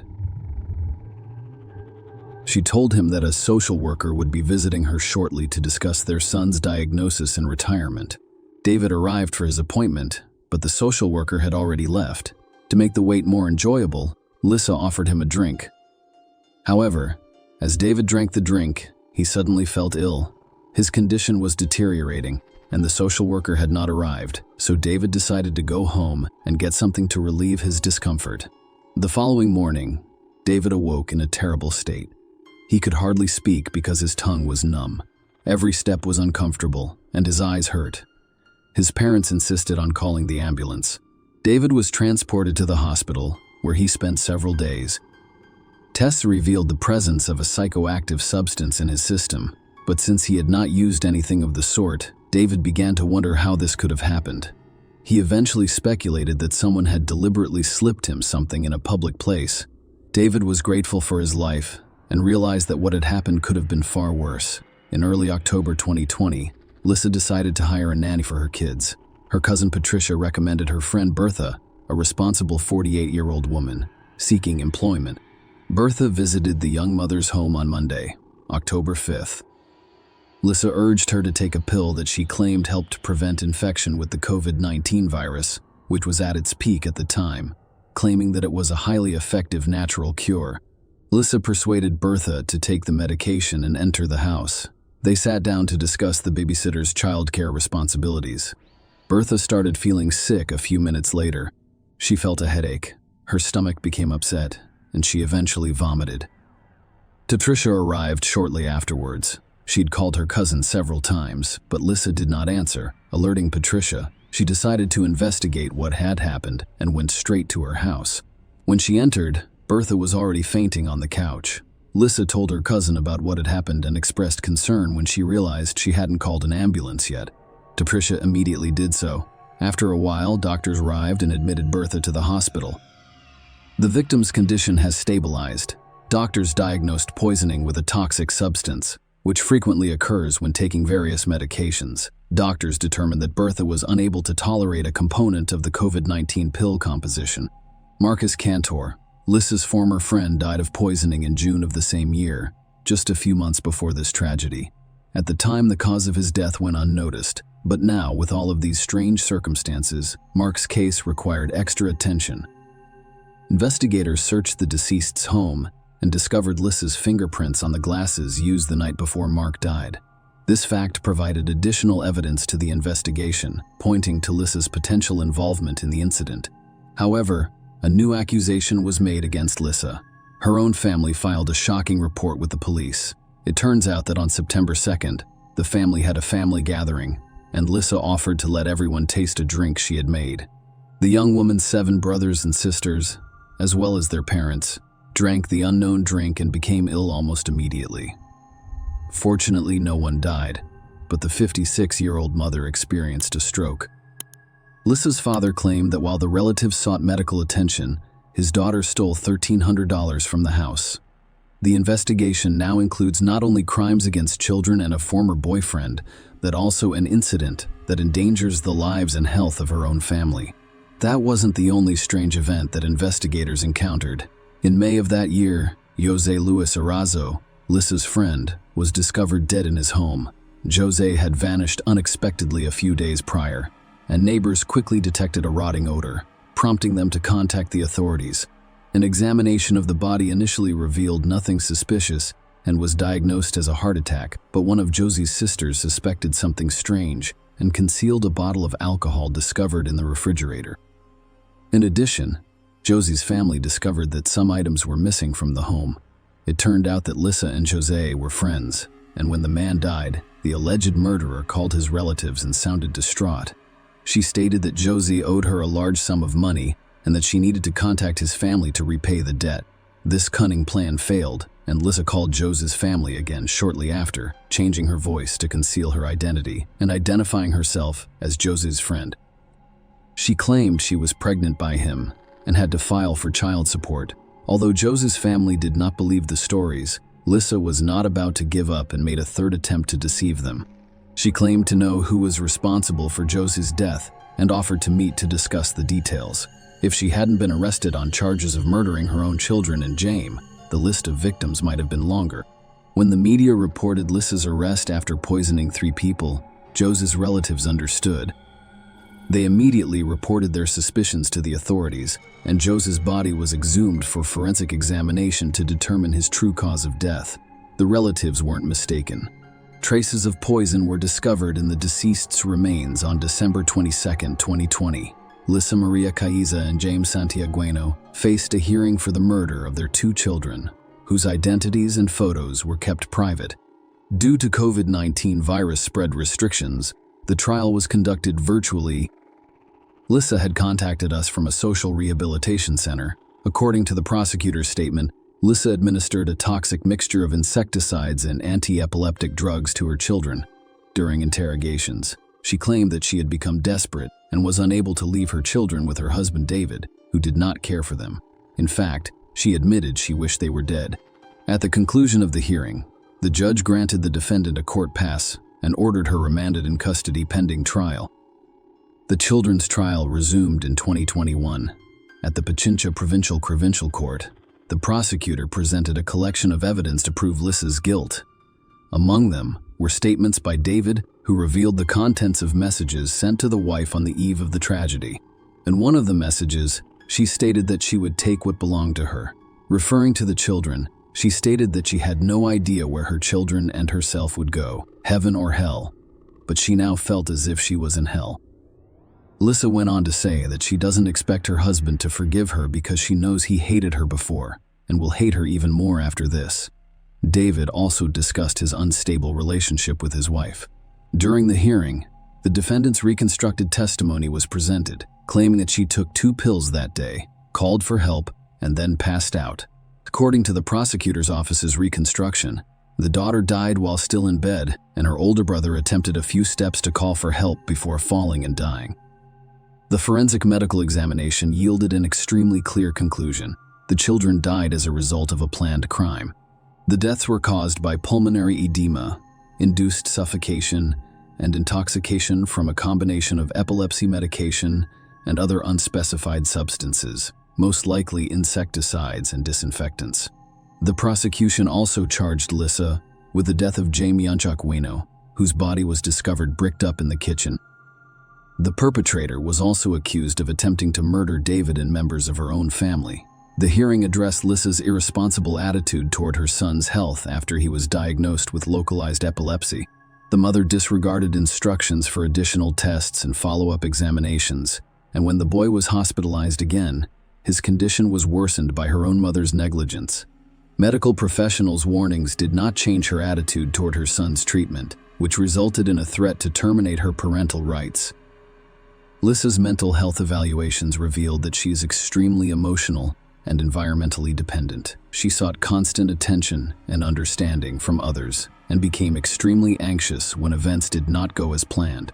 She also had a tendency to self-harm. She tried to say goodbye to her life at least 3 times, but failed each time. Witnesses described her as insecure, attachment-seeking, with schizoid and erratic behavior. The psychological analysis also revealed that on the day of the tragic events, Lissa acted with complete awareness of her actions. After a 10-month trial, Lissa Maria Caiza was found guilty of the crime against her children. The Pichincha Provincial Court sentenced her to 34 years and 8 months in prison. In addition, she was ordered to compensate David for more than $20,000. The press reported that Lissa remained calm throughout the proceedings, expressing emotion only when her children were mentioned. The Jaime Yanchacueno murder investigation, which began in August 2021, appeared to be unfinished. New information was revealed during the court hearings. Lissa admitted giving her friend a white substance mixed with alcohol, but said she got it from David. However, the investigation revealed otherwise. According to a psychiatrist who interviewed Lissa, she did not intend to end James' life. She wanted to intimidate his family so that she could extort money. She demanded $8,000 in ransom. Experts described the plan as disorganized, which ultimately led to the crime. Furthermore, forensic tests revealed that things were not as simple as they appeared. James was discovered to have poison in his system, and the cause of death was strangulation. The body was discovered with a shattered rib cage and wire around the neck. Lissa claimed that after her friend died, she decided to bury him in a back room and cement him inside the store. The owner's testimony confirmed that Lissa purchased building materials during the time of James' disappearance. Following the parties' arguments, the prosecutor's office requested a new trial for April 2022. At that trial, an additional charge of extortion was brought. Lissa called James' relatives and claimed he was being held by gangsters, demanding $8,000 for his release. The defense cited a lack of conclusive evidence that Lissa was involved in James' murder. Nonetheless, she was found guilty and sentenced to 22 years in prison and $5,000 in restitution to the victim's mother. While James' trial was underway, the investigation into Lissa's alleged victims, Marcos Canto and Jose Luis Cerezo, was nearly completed. Marcos Canto was 48 years old, and tests performed after his death revealed traces of the substance Lissa had given to her children. In addition, Mark was diagnosed with severe stomach inflammation. According to the family's lawyer, Lissa met Mark, offered him a beer, and then poisoned the drink. Authorities were given a glass with Lissa and Mark's fingerprints, as well as a swab containing the woman's DNA. The murder was allegedly motivated by jealousy and money. It is also known that Lissa had asked Mark for financial assistance, and there is evidence that he loaned her at least $120. Mark became Lissa's first known victim. The outcome of this case, as well as Jose Luis Cerezo's, remains unknown. They may not have been reported in the press, and the investigation may not have progressed to the point of being formally charged and tried. Lissa Maria was only 26 years old when she committed her brutal crimes. Her high-profile criminal case has become one of Ecuador's most horrific and disturbing in recent years. Dona Venado became well-known across the country as a result of her crimes. Lissa Maria is regarded as a serial killer in Ecuador. Her victims have endured excruciating pain, as have their relatives. The charges include 5 murders and 9 attempted murders, according to Ecuadorian law. The maximum sentence she could receive is 40 years in prison. This means Lissa could be released when she reaches 70 years old. It is still unclear what drove Dona Venado to commit such heinous crimes. Was her act motivated by resentment over not receiving what she expected in life? Many speculate that the motivation was money, and in David's case, Lissa acted out of a desire for vengeance, resulting in the tragedy with her children. The most horrifying aspect of this story is not only the number of victims left in Dona Venado's path, but also the fate of 2 innocent children who could not have imagined that their mother, who gave them life, would take it away so absurdly and cruelly. Share your opinion with us in the comments and subscribe to the channel for more.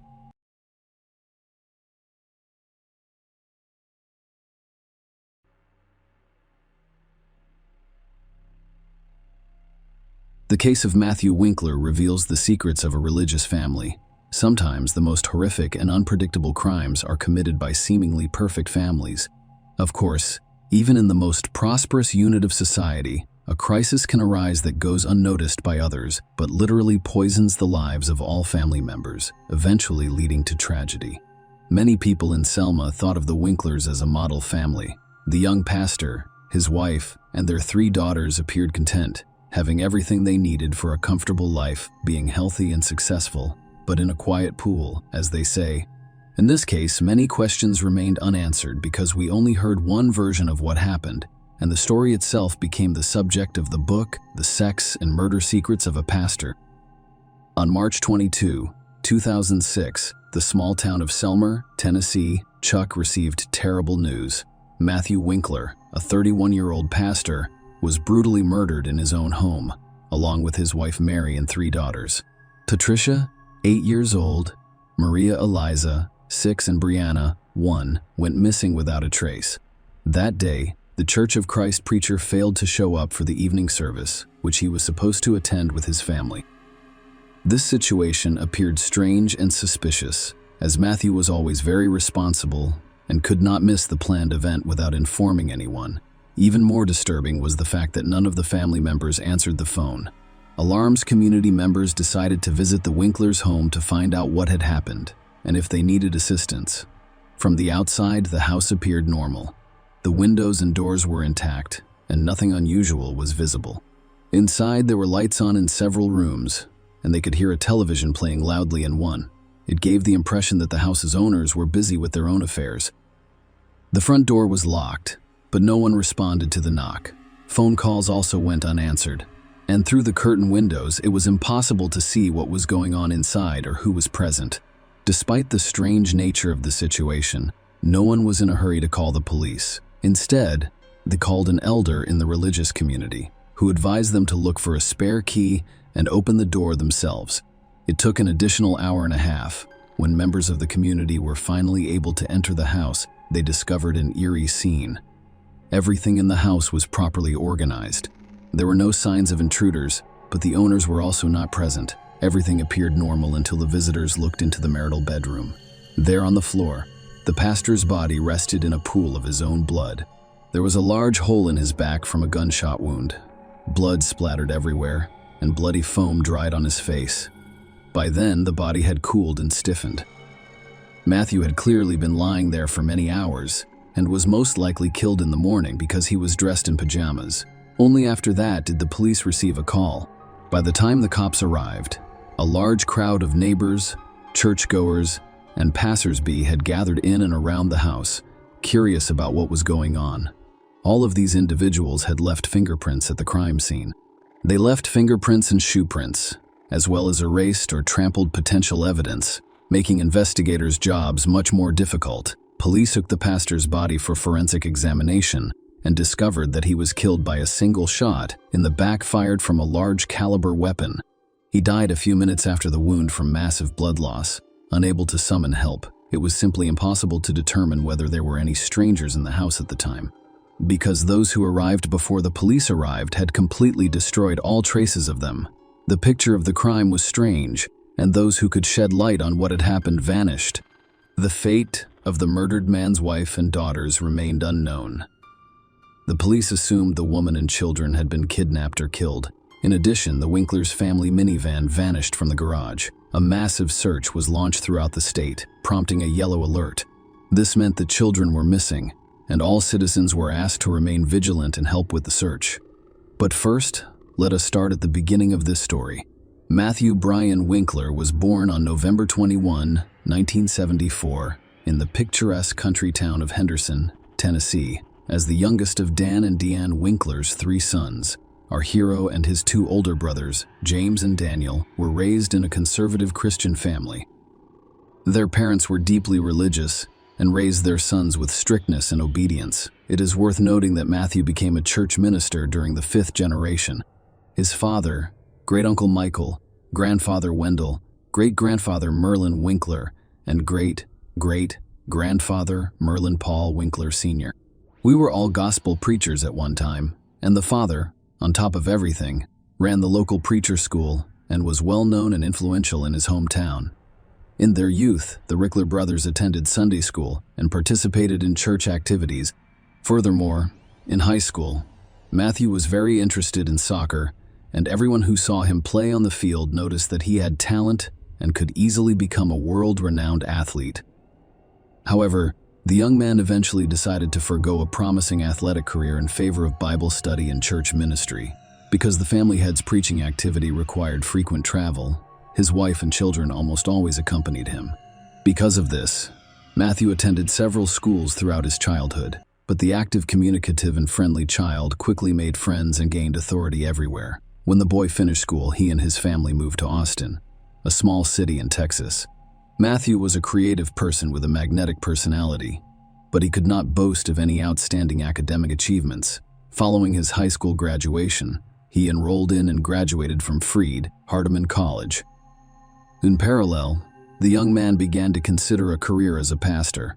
His father carefully guides him. Matthew was the youth minister at the Central Church of Christ in McMinnville.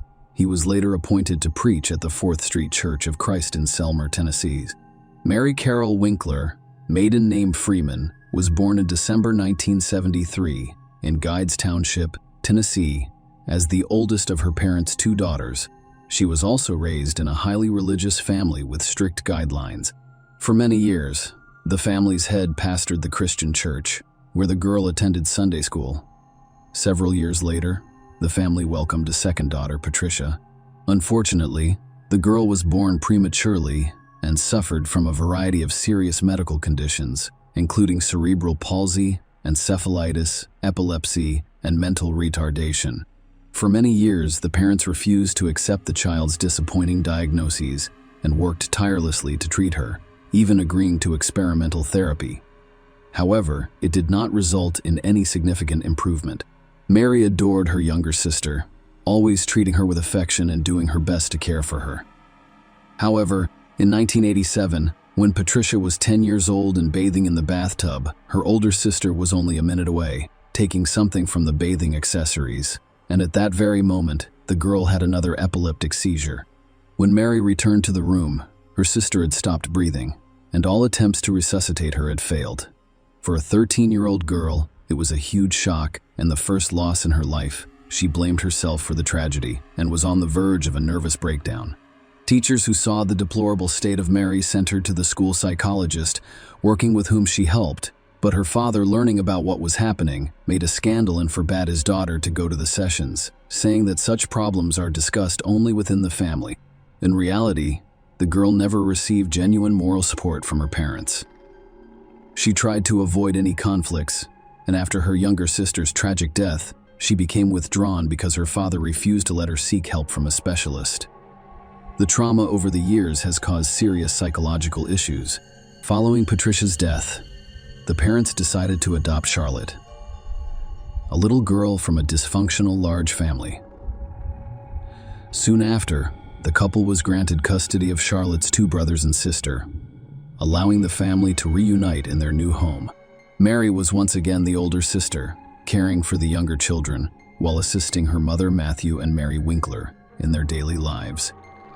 The future spouses met soon after Matthew graduated from high school. The guy was prominent, handsome, athletic, and enjoyed great popularity with the opposite sex. But to spin novels right and left, he did not allow a strict religious upbringing. The young people developed an immediate liking for one another, which quickly turned into love. It was the first strong feeling either of them had ever experienced. After a few months, they met each other's parents and, with their approval, began planning a wedding. In April 1994, the lovers married. When the family had an older daughter, Patricia, the head of the family, was still in college and had to take a leave of absence. He took a job on a construction site, but it didn't last long because he was unaccustomed to hard physical labor. During this time, he first became aware of Matthew's difficult personality. He was frequently angry with others, irritated by trivial matters, and sometimes unable to control his anger. Mary tried not to complain or tell anyone about what was going on in her family. A meek young woman, raised in the spirit of patriarchy, obeyed her husband and everything. Initially, the Winklers lived near her married parents' home, allowing her to see them on a regular basis. Mrs. Freeman was soon diagnosed with cancer, which spread quickly and left her literally burned in just a few months. It was another shock for Mary, and she was now responsible for her underage siblings. Mary was pregnant again at the time, which complicated the situation even more. However, shortly after the birth of their second daughter, the family relocated to another city, where they purchased their own small home. After the move, Mary became completely absorbed in caring for the baby and almost stopped communicating with her father, as well as her younger brothers and sisters, who were overly demanding and required constant attention. In addition, the young mother developed severe postpartum depression. Everyone who was close to the Winkler family noticed some oddities in Mary's personality and behavior. The young woman was described as an introvert and even sociophobic. She didn't communicate with anyone. It was difficult for her to form new acquaintances, let alone friendships. He had mood swings, was prone to depression, and anything could bring her to tears. While Matthew was establishing his career as a pastor, his wife became increasingly distant. The situation became even more complicated when Mary became pregnant again, and she discovered a few months later that the fetus had died in her womb. Mary was shocked by the news, as she had been looking forward to the arrival of this child and had hoped to see the long-awaited 2 stripes on the pregnancy test. She could only do it 2 years later, and her happiness was limitless. This time, Mary kept her pregnancy hidden for a long time, as if she was afraid of something. She did so until her situation became clear. Everyone resumed discussing Mary's strange behavior and pathological reticence.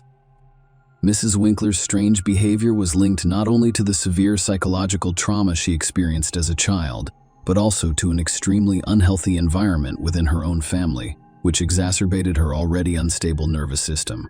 The head of the family was a man of authority and demanded unconditional obedience, despite the fact that in public, the Winklers appeared to be an ideal married couple, with trust, mutual respect, and harmony. In reality, their neighbors have repeatedly heard the husband yell and snap at his wife for no obvious reason. Nobody could have imagined that a respected pastor would touch his wife, until one day Mary had a huge black eye. Despite the fact that she denied the fact of domestic violence and said that it was an accident. The city quickly spread rumors about a young preacher who brutally beats his children's mother. In addition, Matthew at some point developed an irresistible urge to experiment in bed. He offered his wife to diversify their intimate life with role-playing games, adult toys, and so on. But for Mary, brought up in strictness, with conservative views, such was unacceptable. She strongly restricted her husband in this, which infuriated him, and he repeatedly tried to get what he wanted by force. One day, after another abuse in bed, Mary called her only close friend in tears and complained to her about the situation. The friend, who promised to keep her secret, immediately blabbed about everything, which provoked a new wave of rumors and gossip about the unacceptable behavior of the clergyman. At that time, Matthew was up for promotion and aspired to be a local church leader, but he was rejected because of rapidly spreading unpleasant rumors about him.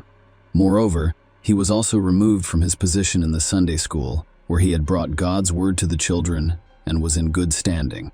This was requested by the parents, who had also heard about the pastor's peculiar predilections. All this forced the family to leave their residence and move to another city, where they planned to start over. They huddled in Selma, where they quickly gained the love and respect of those around them. Matthew took a job as a church pastor again, and his wife found a part-time job to make a small contribution to the family income.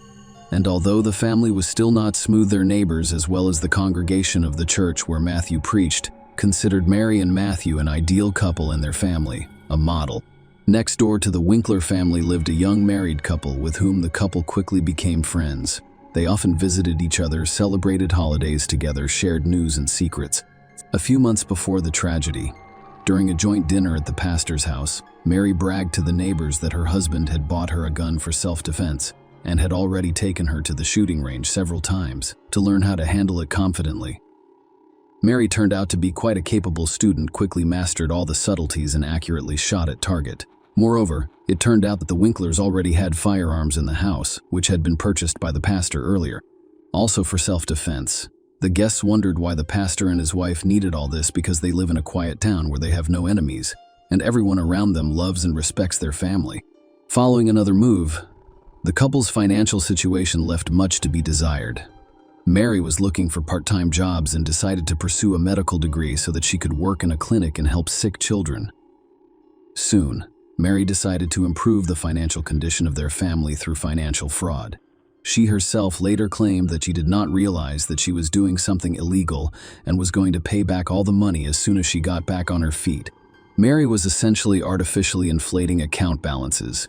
Mrs. Winkler also received checks from unspecified sources and then deposited them into a bank account she and her husband own.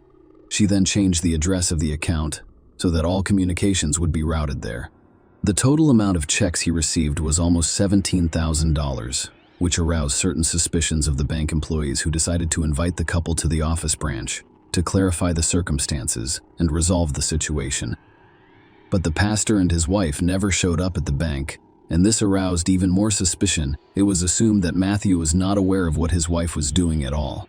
However, after Matthew's death, his wife tried to prove in court that the whole story of fraud was his idea, and that it was he who forced her to make dubious transactions, while he himself remained in the shadows without arousing suspicion. Where has Mary disappeared to when Mr. Winkler was found murdered in his own home? His wife and daughters were put on the wanted list, fearing for their lives. Initially, the meek, shy, and homely Mary was initially viewed solely as a possible victim of the crime. However, after speaking with neighbors and receiving information from the bank about financial fraud, she became the primary suspect in her own husband's murder. It was critical to find out where Mary had gone and where the children were as soon as possible, and if they were okay. They, along with their family car, were added to the wanted list. Attempts were also made to trace transactions made with Mary's bank card and find her location using her cell phone signal. Mary was discovered just a day later in an Alabama resort town, where she and her children were having fun at a nearby amusement park. It was as if the mother wanted to throw one last party for her children, knowing that she would soon be in prison and would see her daughters again.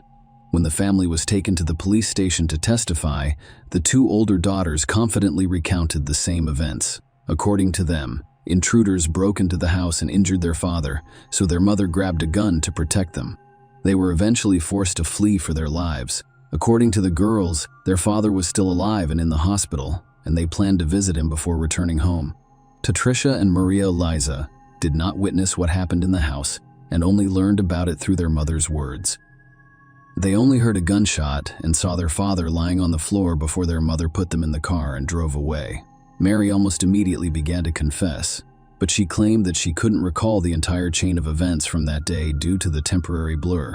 Her spouse, she claimed, had abused her for years, humiliating her and forcing her to engage in two forms of intimacy she did not want. Mary insisted that it was he who had initiated the financial scam she had perpetrated. Matthew demanded total obedience, easily lost his temper, and once gave the will of his fist. This was confirmed by Matthew's secretary at his previous place in employment. The woman repeatedly witnessed the pastor insulting his wife, who had carefully brought him lunch to church, but he was always unhappy with something. Even before the tragedy, there was another scandal in the family because of which the spouses went to bed in separate rooms. Mary cried all night, and in the morning she did not realize how in her hands with a shotgun with her husband kept loaded. She entered Matthew's room and shot him in the back while he was still lying in bed. Matthew collapsed to the floor, bloody foam oozing from his mouth and nose. According to Mary, her husband, while still alive, whispered, "Why?" She replied, "I'm so sorry." Mary then took her daughter and left the house, while her husband, according to experts, attempted to reach for the phone to call for help but ran out of strength. By the way, the criminal's weapon was discovered in the trunk of the car Mary drove away with the children in. She took it with her for what purpose? Mrs. Winkler also couldn't respond. At the trial, the role-playing costumes found in their home were presented as evidence of the pastor's humiliation and moral abuse of his wife. Upon seeing them, Mary turns pale and then became hysterical.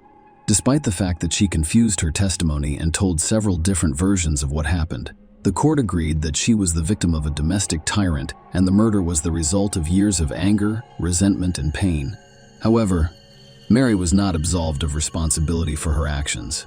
In April 2007, the court rendered its final decision in this complex and perplexing case. Mrs. Winkler was found guilty of involuntary manslaughter, but her mental state raised serious concerns. It was originally expected that the young woman would be sent to prison for at least 6 years, but in the end, she was given a sentence of less than 1 year. She spent 2 months of her sentence in a psychiatric hospital, where experts were determining whether she would be able to regain custody of her children upon release. Mary was given sole custody of her daughters in the summer of 2008, who'd been living with their paternal grandparents up until then. This situation deeply upset Matthew's parents.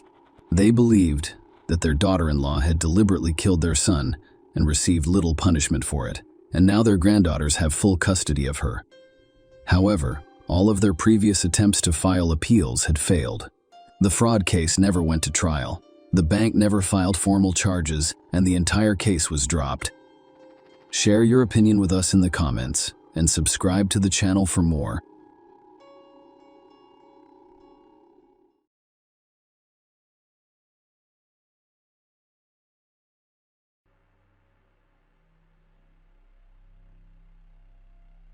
In the quiet town of Pella, Iowa, on a seemingly ordinary Monday evening in May 2020, a chilling incident occurred behind the closed doors of an unassuming apartment complex. What began as a report of a domestic dispute quickly turned into a nightmare, leaving a community stunned and investigators piecing together a harrowing story of obsession, jealousy, and ultimately, a lethal act that would forever change the lives of those involved. This is the story of a tragic event that became known as a watershed moment in Pella's history, a tale of secrets, betrayal, and a darkness lurking beneath the surface of everyday life. On May 18, 2020, a fateful Monday evening in Pella, Iowa, USA, the peace of an apartment complex was shattered when the police received a distress call at 8:20 p.m. The call reported a potential domestic dispute taking place behind 101 Glenwood Avenue in Marion County, Iowa. The concerned caller reported a troubling scene in the alley, two people engaged in a heated argument. Responding quickly to the call, police arrived at the scene to investigate the situation. What they saw was a bleak and tragic scene. Officers discovered a dead body inside a parked vehicle. Tracy Mondabaugh, 47, has been identified. She was discovered slumped in the vehicle seat, secured by her seatbelt. Unfortunately, their efforts to help her were in vain. Tracy had already died from her injuries, and the puncture wounds on her body provided a chilling account of her death. The police discovered that she had been brutally stabbed to death. Among her injuries were a fatal stab wound to her chest and severe lacerations on her hands, painting a horrifying picture of the violence that had befallen her. Tracy Mondabaugh, a mother of 4 young children, had been living at the Glenwood apartment complex with a man named Nicholas "Nick" Boat. Tracy had recently moved to Pella from her previous home in Ottawa. Tracy's tragic death painted a disturbing picture. She was brutally murdered inside her parked car, close to her home. The assailant appeared to have attacked her before she could even unbuckle her seatbelt, leaving a community stunned and mourning, and law enforcement tasked with solving the mystery of this heinous incident. On that fateful evening, witnesses provided vital information to the police, shedding light on the tragic events. According to their accounts, a fight broke out between 2 women, Tracy, who was inside the vehicle, and another person standing outside. Surprisingly, the person outside the vehicle left the apartment complex in a gray 4-door Cadillac, leaving a scene of chaos. Eyewitnesses reported hearing a shouted phrase from someone outside the vehicle, "He does not belong to you." Based on this information, the police began to put the puzzle together, and they had strong suspicions about the identity of the person driving the gray Cadillac. The chilling events of that evening had a link to an incident that had deeply disturbed Tracy earlier in March 2020. She had told the police that she was afraid for her safety because she was dating Nick Boat, who had recently separated from his wife, Michelle Boat.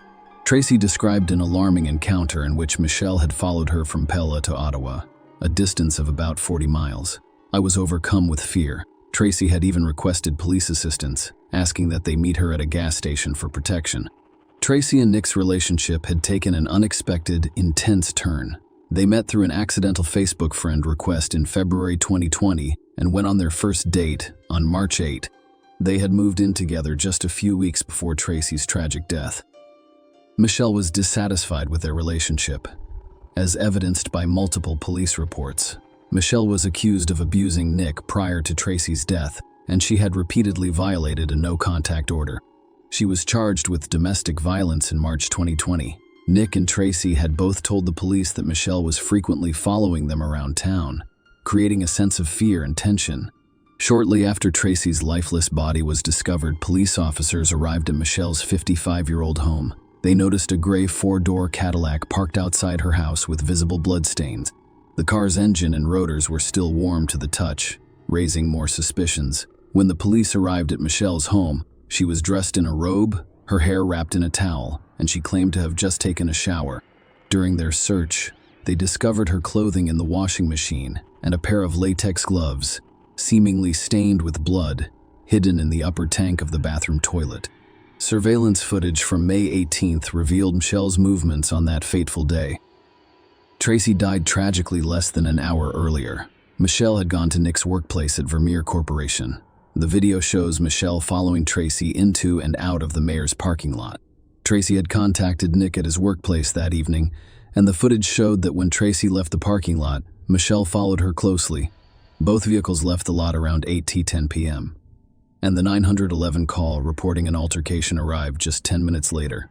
Michelle Boat was charged with first-degree murder after a forensic examination confirmed that the blood found on and inside her car belonged to Tracy.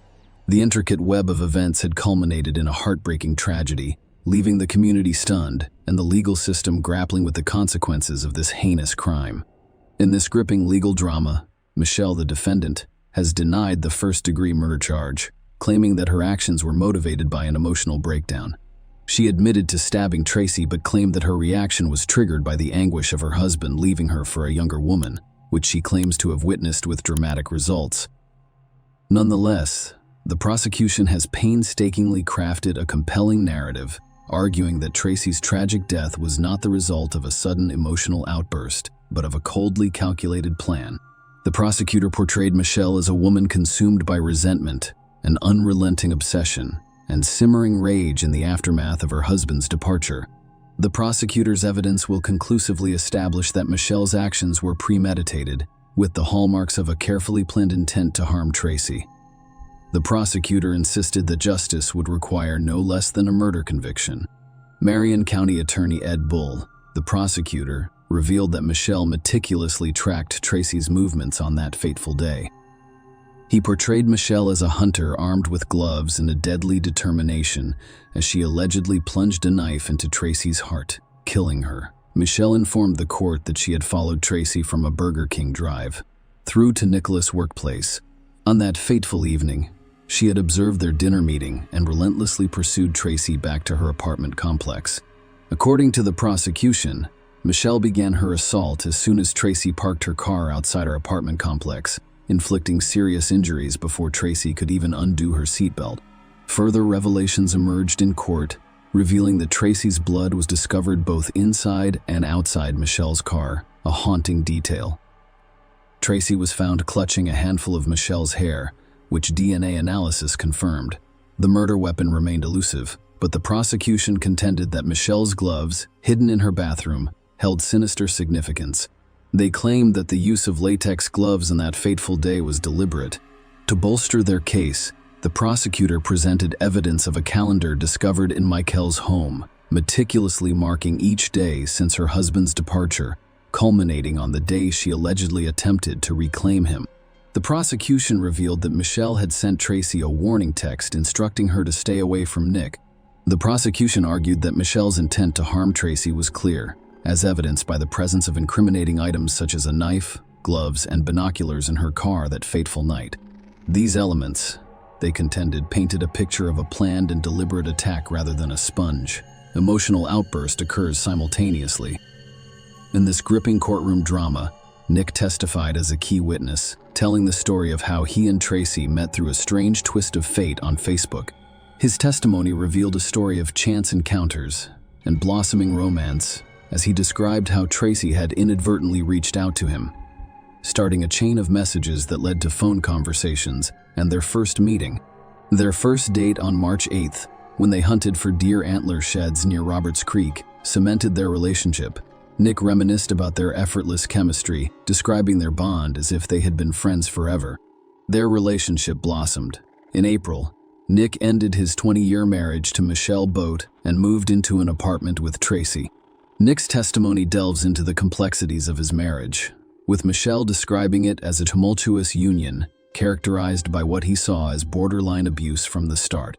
He revealed that Michelle was constantly conveying her lingering feelings for her ex-husband, which added to the turmoil. Arguments over Michelle's parenting style and treatment of their children were common. Nick eventually grew tired of the constant conflict and informed Michelle of his new relationship, resulting in their split just 3 days after his first date with Tracy. The court heard about a troubling incident that occurred days after the separation, in which Michelle allegedly assaulted Nick and left him with visible injuries. A no-contact order was issued between Michelle and Nick, which Michelle allegedly violated 4 times. By contacting him and showing up to his workplace, Nick expressed his surprise at Michelle's persistence in wanting him to return to their family home, given the state of their marriage. "I do not understand because she has never loved me." The prosecution urged the jury to convict Michelle of first-degree murder, arguing that the evidence showed a premeditated attack with the intent to remove Tracy from Nick's life. Assistant Marion County Prosecutor Jared Harmon described the incident as intentional, malicious, and motivated by Michelle's desire to reunite with Nick. The prosecution concluded their case by arguing that Michelle's actions were not motivated by an uncontrollable provocation, but rather by her own. The defense, on the other hand, claimed that Michael had no intention of killing Tracy that day, despite admitting that Michelle was the one who stabbed him. They argued that Michelle snapped after seeing her husband with another woman. They emphasized the legal fact that Nick and Michelle were still married after 20 years together. The defense highlighted Michelle's overwhelming challenges, including Nick's departure and the onset of the COVID-19 pandemic, which left her isolated and distressed. They urged the jury to consider Michelle's state of mind in the context of those trying times. Michelle's tragic situation was brought to the court's attention. Not only had Nick abandoned her, but she had also lost her job during the pandemic, leaving her financially destitute. Michelle described in her own testimony the isolation and emotional turmoil she experienced in the weeks preceding the stabbing. She described how her life was turned upside down overnight, leaving her heartbroken and overwhelmed with sadness, despair, and devastation.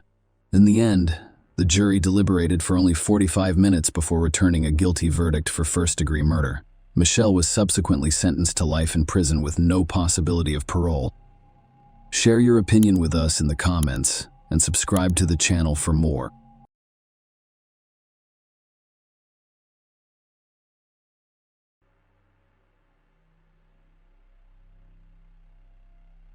As you begin to investigate the Leslie Palacio case, it's impossible not to be puzzled and disappointed that justice hasn't yet been served. Despite the fact that the police have all of the evidence and know who the killer is, he remains at large. Today's story highlights the difficulty of investigating crime when suspects are outside the jurisdiction, and victims can only hope that the perpetrators are apprehended and brought to justice. The morning of the 29th brought anxiety to the home of Australia Philosophia, mother of 5 beautiful daughters. Taylor, her eldest daughter, came down to the kitchen and reported that the bed in Leslie's room remained untouched. Her belongings were gone, and it was clear she had not spent the night at home. One of the sisters joked that it must have been a good night at the club. Leslie had probably spent the night at Eric's. In fact, everyone became alarmed because Leslie had never done this before. Kyla kept looking at her phone during breakfast, expecting Leslie to text her soon. Leslie remained silent despite the passage of time. By noon, it had stopped appearing normal. By late afternoon, the reseller had decided to go to Eric's house on her own to find out where her daughter had gone. When the Palacio family arrived, they noticed Eric's mother and sister actively removing furniture and other items from the house. Obviously, taking furniture out of the house is normal, but the situation in Mrs. Ibarra's crying face gave Rosella a strange feeling. Something wasn't right here. When asked where Leslie was and why Eric's phone was unavailable, Eric's mother and sister pretended they were unaware that the couple had spent the evening together. Ursula clarified whether Leslie had slept over at their house that night, citing her daughter's messages indicating her intention to visit Eric. After receiving a negative response, Leslie's family realized how serious the situation was. Fears became reality, and the family took immediate action. The older sister, realizing that Leslie could not have vanished so easily, began calling local hospitals and searching the internet for reports of accidents in the previous 24 hours. However, both the search and attempts to contact Eric were unsuccessful. He had either turned off his phone or it had died. Kayla couldn't even hear her voicemail. With Sally, I had no choice but to contact the police. The following day, August 30, Leslie was officially reported missing. Leslie Palacio was born on May 5, 1998, and the move marked the beginning of an intense fight for justice. In Las Vegas, Nevada, USA, her short but full life was filled with love and care for her family. The girl was always open and friendly, and she brought joy to any company. She valued everyone she met in her life, and they reciprocated. Leslie wished to connect her life with medicine. After graduating from high school, she enrolled in Las Vegas Medical College at 20 West 20. She was already confidently pursuing her dream of becoming a phlebotomist and working part-time as a laboratory technician, combining theoretical knowledge and practical skills. Leslie proved herself to be a gifted student. Her academic achievements were commendable. She had a natural ability to absorb new information and was always eager to expand her knowledge. That is why the girl chose to work part-time as a laboratory assistant. Leslie unexpectedly realized she had found her calling and quickly became an integral part of the team. Colleagues thought the student was not only a responsible and professional lab technician, but also a warm-hearted person. The girl's responsibilities included conducting various analyses and tests. However, Leslie saw this work as much more than just a way to fulfill her duties. She saw her calling in making patients test, taking experiences as comfortable as possible.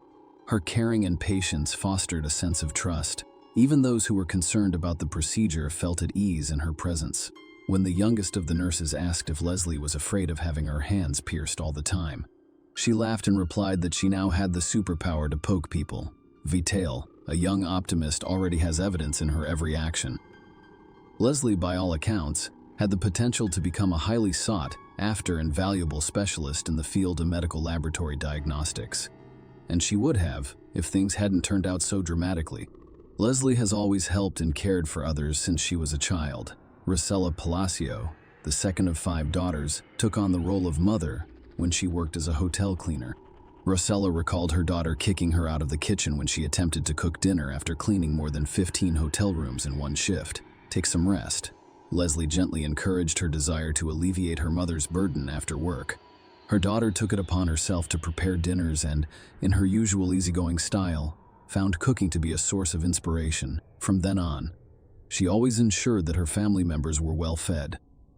Even if she was away and couldn't prepare the family dinner herself, she was always calling home to ensure that everyone had eaten, because Leslie's family came first. She easily inspired her sisters with her enthusiasm and ideas.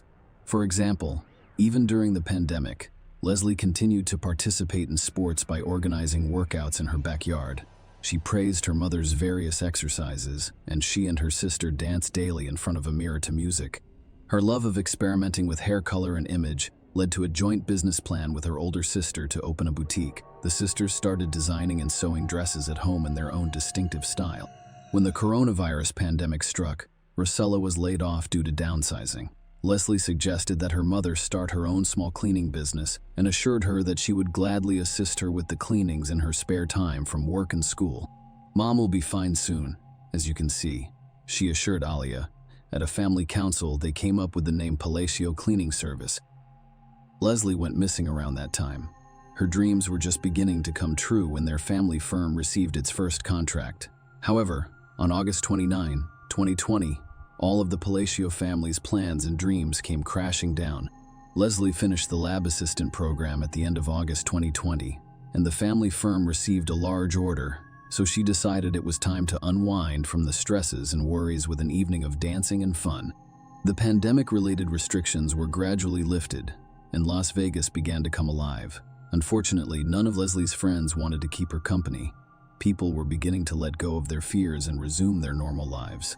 They were still nervous and anxious about being in a closed space with so many people. Leslie didn't give up hope of convincing someone to have fun, so she posted on Instagram about her desire to spend the evening somewhere. Unexpectedly, she received a message from Eric Rangel, i.e. Bara. Leslie and Eric's parents had attended the same church for 14 years and occasionally socialized. So the children had known each other since childhood but had never had a close relationship. Leslie knew what Eric liked. The guy who texted her showed interest, but Leslie never reciprocated. She was polite to him. On any other day, Leslie would have declined Eric's request to keep her company, but not this time. She was looking forward to a fun evening to break up her usual routine. The entire day was filled with anticipation. When none of Leslie's friends wanted to keep her company, she accepted Eric's polite and warm invitation to reminisce about Las Vegas nightlife.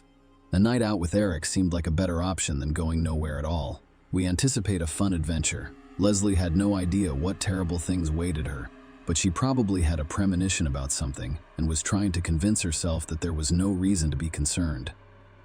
Anyway, Leslie agreed with her sister to send her regular messages informing her where she was. She also told Kyla in great detail where she was going, who she would be with, and where she might end up. After a while, the elder sister received an unusual message. "Can you believe Eric is not going to drink this evening? We're at a party, but it looks like I'll have to celebrate alone." Afterward, the sisters exchanged joking messages about the subject. To live a healthy lifestyle. The first place Eric and Leslie went was the casino at the Longhorn Hotel. Police officers later discovered surveillance footage of the couple getting out of a white Ford F-250, owned by Eric at 0:30 a.m. on Ayub 29 and entered the casino before leaving shortly after at 1:56 a.m. The couple then left the casino. Leslie kept in touch with her sister, telling her what was going on. At 4:40 a.m., Leslie sent her sister another strange message. "I need to talk to you about something unpleasant." Kyla inquired as to what had occurred, and she stated that a text box appeared, indicating that Leslie had begun to respond, but no response was received. The girl's life ended with that text message. The morning of the 29th came. Leslie still hadn't returned home. The more time passed, the more concerned the Palacio family members became. The certainty that Leslie had stayed the night at Eric's house was replaced by confusion, and the family went to a familiar house where they found a strange thing. Mrs. Diabara and her daughter were taking out furniture, pretending that they had heard for the first time that Leslie and Eric had spent the evening together. In fact, Leslie's family arrived at Eric's house just in time that they had arrived a few hours later. The investigation would have been significantly delayed. The police found traces of blood in the house, a mess in the bedroom, which suggests that Eric's mother and his sister spent the whole day, strangely enough, not to clean up the traces of the crime, but to pack things down to the pieces of furniture. The family was clearly not going on a picnic, but planning a long-term and thorough absence. Most likely, they had arranged to reunite with Eric and his father Jose in Mexico, where the two had traveled in order to escape justice. Upon seeing the Palacio family, Mrs. Ibarra probably realized that the chance to leave was gone, leaving evidence in the house that no one would take the time to clean up. Panicked mother and daughter began to simply deny knowing about Leslie and Eric's evening together. It was this behavior that led to the suspicion that something irreparable had happened. Fortunately, the Las Vegas police took immediate action and sent out a billing inquiry intending to track Leslie's movements since the previous night. But unfortunately, it takes some time to get that data, while the Palacios couldn't sit back and wait. The family started a campaign to spread the word about Leslie's disappearance. People responded and began actively sharing the information on social media. No one expected that there would be so many people who cared. Eric's mom especially didn't expect it. Detectives kept asking more and more questions, and on August 31, Mrs. Ibarra went to the police station and filed a missing persons report for her husband and son. Mrs. Ibarra told police that her son Eric left home late in the evening on August 28, and when he returned the next morning, he was acting strangely. She saw him walk out the door and never returned. The police noticed a strange circumstance. Not only was Leslie missing, but Eric was also missing as well as his father. Based on this, an investigation into the triple disappearance began with the Las Vegas police involved. Detectives turned to the residents of the neighborhood with the hope of finding surveillance cameras that recorded something important. Luck smiled. It was discovered that just across the street from Joe's borrower's home, there were surveillance cameras. In addition to the CTV footage, police obtained billing data that allowed them to track Leslie's movements in the early morning hours. Of the 29 detectives found that the couple went to the casino and afterward to a grill bar, which they reached around 02:15 am accidentally or not. Leslie's cell phone was left at the bar, and the records show that Leslie left the establishment around 5:50 am, which is quite early in the morning. At 06:05 am, neighborhood cameras captured Eric's car pulling up to the family home. The nature of his assistance to Leslie and getting out of the car and on the way to the house clearly indicated that the girl was heavily intoxicated. At 07:25 am, Eric and his father Jose are seen carrying Leslie's body out of the house, wrapped in a sheet and placing it in the trunk of the car. Eric then drives away while Jose hoses down the door driveway to their house. These actions clearly indicated that Eric and Jose were not missing, but were fugitives from justice. After police saw the footage, a search warrant was obtained for a borrower's home. As a result, detectives uncovered a lot of additional evidence showing that Leslie had not left the house voluntarily. The house had been cleaned with cleaning products in an unsuccessful attempt. Latex gloves and trash bags were also found. But the most important piece of evidence was the discovery in Eric's room. Traces of blood were found on the floor and on Eric's bed, an obvious sign of assault. And without DNA testing, it was clear to investigators that the blood belonged to Leslie. From that point on, Leslie Palacio was no longer missing, and investigators focused their efforts on finding her body. Eric and Jose were reported missing. As investigators searched diligently for suspects, the shaken Palacio family made efforts as well. Rosselli asked members of the church community to help search for her daughter's body as search volunteers. Flyers and posters with Leslie's photo and images of Eric and Josie appeared on social media, newspapers, and street polls.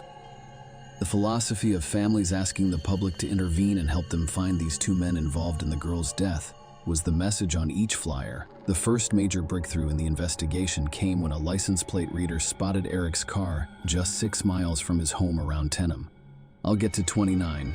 He was heading back to his home just 4 hours after Leslie's alleged murder.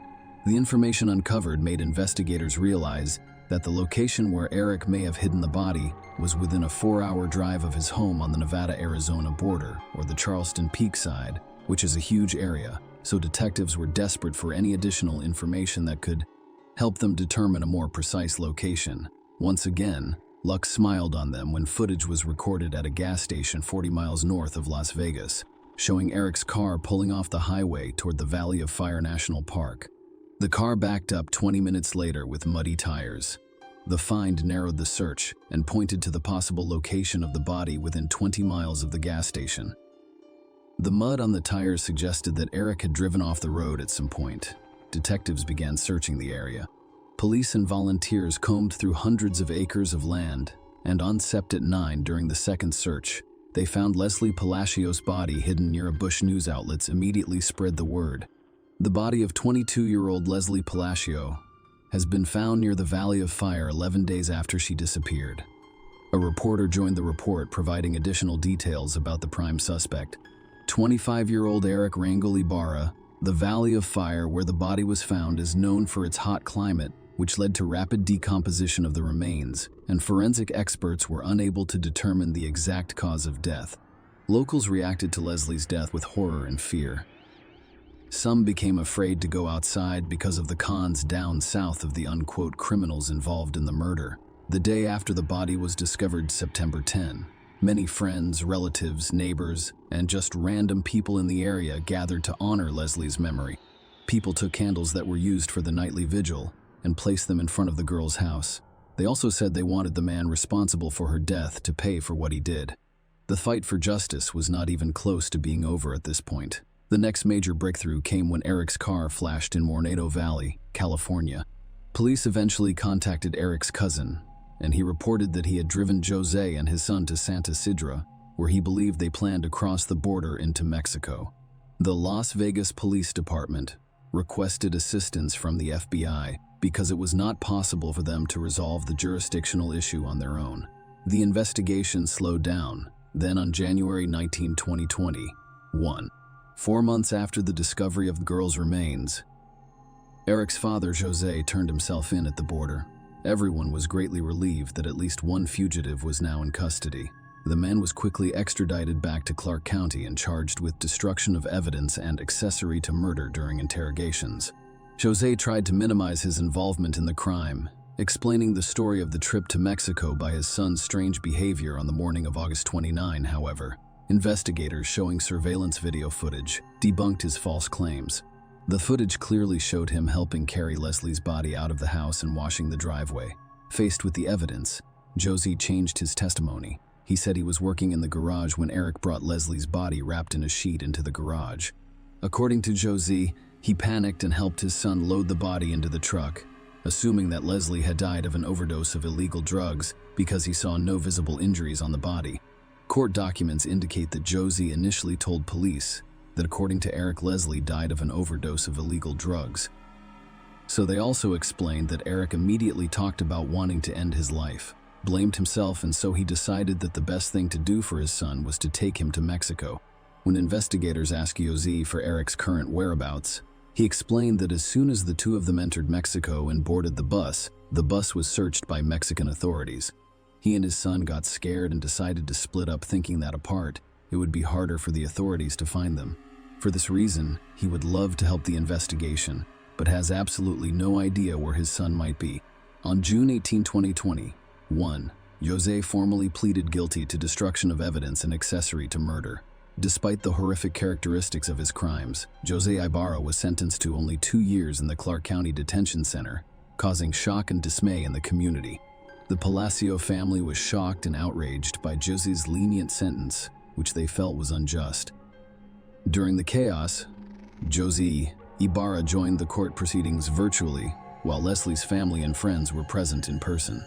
They urged the judge to impose a harsher sentence, arguing that 2 years was not enough for an accessory to murder who helped dispose of the body and hid the perpetrator. Josie Ibarra pleaded guilty and tried to apologize to Palacio's family, saying his love for his son outweighed him. He expressed regret for his actions.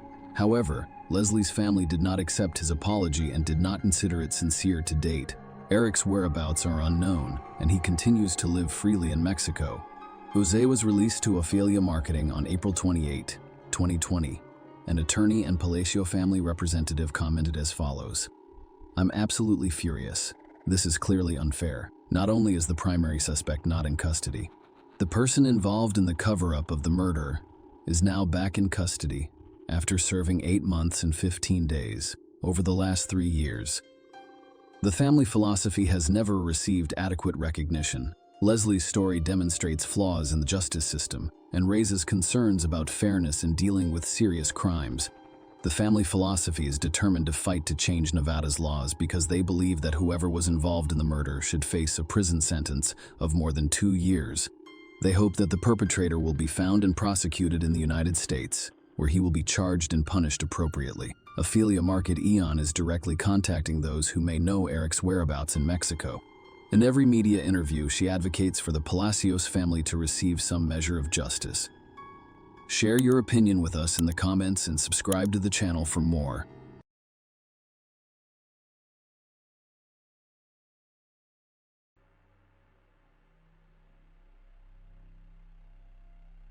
Hey guys, welcome to my channel, and today we're going to take a look at another horrible case with you. The West family case involves the mysterious death of a glamorous housewife. Have you ever wondered what lies beneath the surface of an apparently perfect family? According to psychologists, the more people try to portray an ideal, happy, and prosperous family life, the more serious the underlying relationship issues become. Typically, such people are preoccupied with societal perceptions, constantly seeking approval and validation. Resentments can build up over time within these perfect family units, often erupting in unexpected and drastic ways. The West family appeared to be a strong, happy, and prosperous family, and they most likely were, until they weren't. The couple had been married for 14.5 years, had a daughter together, and had never given anyone reason to suspect any problems in their marriage. That was until the early morning of January 13, 2018, when Mrs. West, 42, was discovered dead near her home. This convoluted story generated more questions than answers. The incident appeared to be both a bizarre accident and a deliberate homicide. Despite the fact that the case has been closed and the convicted are serving their sentences, many people have supported the alleged perpetrator over the deceased victim. To understand why, we must delve into the West family's history from the beginning and dispel the long-running rumors about the late housewife's double life, who was Kathleen West. Kathleen Dawn West, aka Martin, was born on February 15, 1975, in the small town of Davie, Florida. Nancy and Jonathan Martin's only child grew up in a humble and modest family environment. As a child, she wished for a younger sibling, but her mother's health issues prevented her from realizing her dream. Perhaps this is why Kathleen was so attached to dolls, treating them as if they were living beings, singing to and cradling them at school. Kathleen was well known for her beauty and sociability, and she was an avid sports and dance fan. However, during her adolescence, she began to exhibit symptoms of bipolar affective disorder, which included depression and anxiety, as well as periods of hyperthermia, persistently elevated mood, and motor agitation. Unfortunately, her parents did not notice her condition until later. Kathleen had already turned to alcohol to cope with her emotions. In her 20s, the root cause of her problems was only discovered while she was receiving alcoholism treatment. Kathleen was able to overcome her alcoholism. However, managing her bipolar disorder proved more difficult, necessitating several potent medications with complex drug interactions and side effects. Finally, the disorder was brought under control. Although she had to continue taking medication until her untimely death, Kathleen wished for a family, marriage, and children. but her personal life was fraught with difficulties, possibly due to her psychological disorder and alcoholism. Nonetheless, the attractive blonde had many admirers, as she was the life of the party and enjoyed being in the spotlight. Kathleen wanted to be a model when she was younger, so she went to castings and experimented with different looks. Marilyn Monroe, the iconic 50s movie star and style icon, piqued her interest especially. She watched Monroe's films several times, collected posters, and emulated her style and image. It's worth noting that Kathleen bore a striking resemblance to her idol, which she proudly exploited and treasured, even though Kathleen's dream of becoming a famous model never came true. Her photographs were frequently published in local magazines, earning her some recognition, a fan base, and the odd mention on the streets of her hometown. At 28, she finally met William West, the man with whom she planned to start a family. William Jeffrey West, better known by his middle name, was born in 1970 in Alabama to a typical family. He aspired to work in the military or law enforcement from a young age, was a hard worker in school, and was an avid sports fan. He was strong, fit, and very focused. William joined the U.S. military in the early 1990s, starting as a military police officer. His dedication led him to work as a military recruiter, enlisting people in the Army and Navy. Eventually, he became the head of the recruitment division. William dedicated 2 decades of his life to military service. William chose to further his education while continuing his military career. He holds a bachelor's degree in public relations from the University of South Carolina. He pursued further studies in criminal justice and disaster and emergency management, eventually obtaining a master's degree. William was intelligent, composed, and goal-oriented, albeit modest and introverted. He preferred quiet gatherings to loud parties and generally avoided the spotlight. He married young and was the father of 2 children. He was regarded as a dedicated family man and a responsible parent. Following his military retirement, William worked as a corporal in a university town's police department. He was tasked with ensuring the safety of the campus community and approached his duties with seriousness and responsibility. Despite receiving a service firearm, he never had to use it during his career. Kathleen and Jeffrey, an odd but happy couple, had their paths crossed in the mid-2000s. Jeffrey was still in the military at the time, and he was married to his first wife. It appeared unlikely that the stern, quiet military man had anything in common with the flamboyant, bold, attention-seeking blonde, but they felt an instant mutual attraction. Their 5-year age difference, Jeffrey's existing marriage, and Kathleen's periodic struggles with alcohol, which he constantly battled, did not deter their relationship. Jeffrey quickly filed for divorce with his new love. They unexpectedly married in a Las Vegas chapel after meeting for less than 5 months. In 2005, the couple welcomed their only child, a daughter named Lola. They moved to Calera, Alabama, Jeffrey's home state, and settled into a cozy custom-built home. Kathleen personally designed their bedroom. Neighbors praised the West's home, which was decorated with portraits of her idol Marilyn Monroe, and described them as a happy couple. Despite being diametrically opposed, Kathleen always strives to look stunning and attractive, wearing bold makeup, stylish hairdos, and Barbie-like outfits. She enjoyed catching people's attention and receiving compliments, always appearing cheerful and smiling. Jeffrey, on the other hand, seemed overshadowed by her presence, appearing reserved, serious, and highly disciplined, a reflection of his long military career and the double life of a blonde as homemaker and kitty cat. Despite her best efforts and striking appearance, Kathleen was unable to establish a successful modeling career. After marriage and the birth of her daughter, she concentrated on making a comfortable home and raising her child. However, the mundane life of a homemaker was insufficient. She desired attention and recognition. With the rise of social media in the late 2000s, she started actively posting pictures online. Initially, these were innocent Barbie or Marilyn Monroe-themed photographs. However, they gradually became more provocative and daring. According to close friends, her husband not only supported her new hobby but also frequently served as her personal photographer. It appeared harmless at first, but it eventually turned into a profitable venture for Kathleen thanks to paid subscribers. They purchased a variety of ready-made seafood dishes from a popular local restaurant, a bottle of fine brandy, and absinthe from the supermarket. Kathleen had chosen aromatic candles from a nearby store to set a romantic mood, and they appeared happy and carefree, smiling and joking, with no hint of the impending tragedy as captured on surveillance cameras at each location. After returning home with their purchases, the couple ate dinner and drank alcohol. Kathleen, who had previously struggled with alcoholism, was transformed by it into her online alter ego, a kitty cat. She asked Jeff to do a hot photo session, first in lingerie and then without any clothes. Jeff, who was not opposed, took several revealing photos, which were posted on Kathleen's private profile, only for fans by around 10 p.m. However, the romantic evening that was supposed to end in a passionate night quickly turned into nightmares, resulting in a tragic outcome. The body was found on the road early on January 13. Around 5 a.m., a young neighbor of the West was on her way to work. The sun had not yet risen, but it was bright enough outside.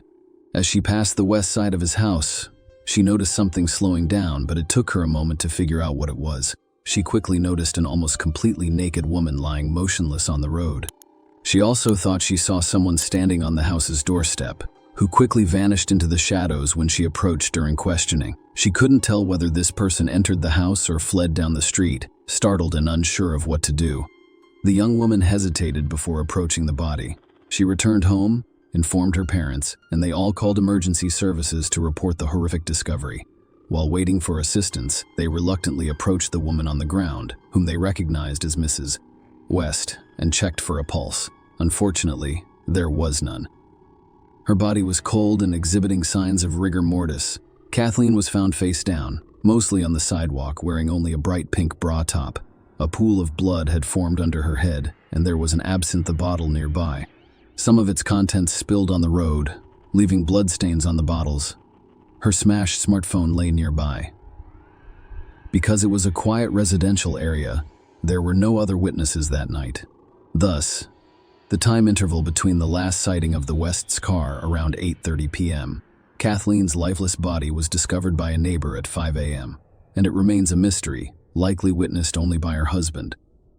What is Mr. West hiding? Detective Michael Melhoff, one of the first to arrive on the scene, proceeded to the house where the woman's body was discovered. A man answered the door, appearing anxious but claiming ignorance of the circumstances. When asked about his wife's whereabouts, he explained that he had just awoken and did not find her in bed. The detective then asked him to step outside, telling him that a woman's body, identified by neighbors as Kathleen West, had been discovered near the house. The man wearing a jacket pursued the officer and confirmed that the deceased was indeed his wife. However, Jeff's reaction was unusually calm. He didn't rush to the body, crying or screaming. When questioned about his whereabouts and activities that night, Mr. West stated that he had slept soundly because they had been drinking the night before, and was asked what he thought had happened. He simply shrugged, implying that it could have been an unfortunate accident.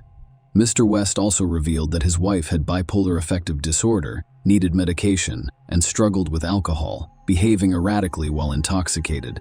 He mentioned that she used to jump on their backyard trampoline, occasionally missing it and injuring herself. A search of the house yielded no evidence of a struggle or violence.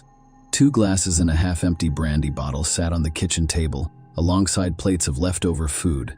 Her high heels, captured in her last photos, lay beneath the table, and underwear matching the bra she was wearing when discovered was on the floor. However, several blood-stained napkins in the trash and an open bottle of cleaner raised concerns. That day, Jeffrey was arrested as the primary and sole suspect in the case. Jeffrey noted, in the chronology of events describing his last evening with his wife, that she drank heavily, which he disliked. After the revealing photo shoot, he hoped they would move to the bedroom for a more intimate setting. He stepped away to shower for a few minutes and returned to find his wife still sitting at the table, drinking absinthe straight from the bottle and texting on her phone. Kathleen ignored Jeff's requests to put the gadget away. He attempted to snatch the phone from her hands, resulting in a minor scuffle in which he accidentally elbowed his wife's face, causing a few drops of blood to flow from her nose. According to him, this is the blood found on the discarded napkins by the police. Mr. West eventually took the phone from his wife and, after opening the door, threw it into the darkness. He stated that after this, he turned around and went to bed. He was confident that his spouse would eventually calm down and join him. He was allegedly unaware of how events progressed until the police knocked on his door and inquired about Kathleen. He speculated that his wife had gone outside to find her phone. which she rarely left behind, and had taken the absinthe bottle with her to finish. He also suggested that she could have fallen, hit her head on the bottle, lost consciousness, and frozen to death, or that she had been attacked. Mr. West couldn't explain why Mrs. West was missing the bottom half of her enticing pink lingerie set, or why she went to look for her phone and bra without putting on any outerwear hanging near the entrance. He explained such behavior in terms of alcohol intoxication and the main theory. The suspect's story appeared suspicious and inconsistent. He claimed to be too intoxicated to recall specific details, leaving the investigation to piece together the timeline of events. The evidence was limited, and there were no witnesses. The autopsy determined that the 42-year-old woman died as a result of blunt force trauma to the head, most likely caused by the absinthe bottle discovered nearby, compounded by hypothermia. At the time of the incident, her blood alcohol level was above 2.5, indicating severe intoxication with impaired coordination and a high risk of losing consciousness. At first glance, everything seemed to be in order. Kathleen, heavily intoxicated, ventured outside to look for her phone, bringing along an unfinished bottle of absinthe. She had most likely lost her balance while reaching for her gadget, fallen, hit her head on the bottle, lost consciousness, and died as a result of the injury and exposure. The bottle containing blood traces lay near her head, and the smartphone, which was the reason she left the house, was discovered nearby. However, the investigation found this scenario to be overly simplistic and staged, and experts confirmed that the head injury was caused by the bottle beside the body. However, forensic analysis suggested that if she had fallen by herself, the bottle would have rolled away rather than remaining parallel to her head. Both Kathleen and her husband's fingerprints were discovered on the bottle. There were some smudged prints that could not be identified.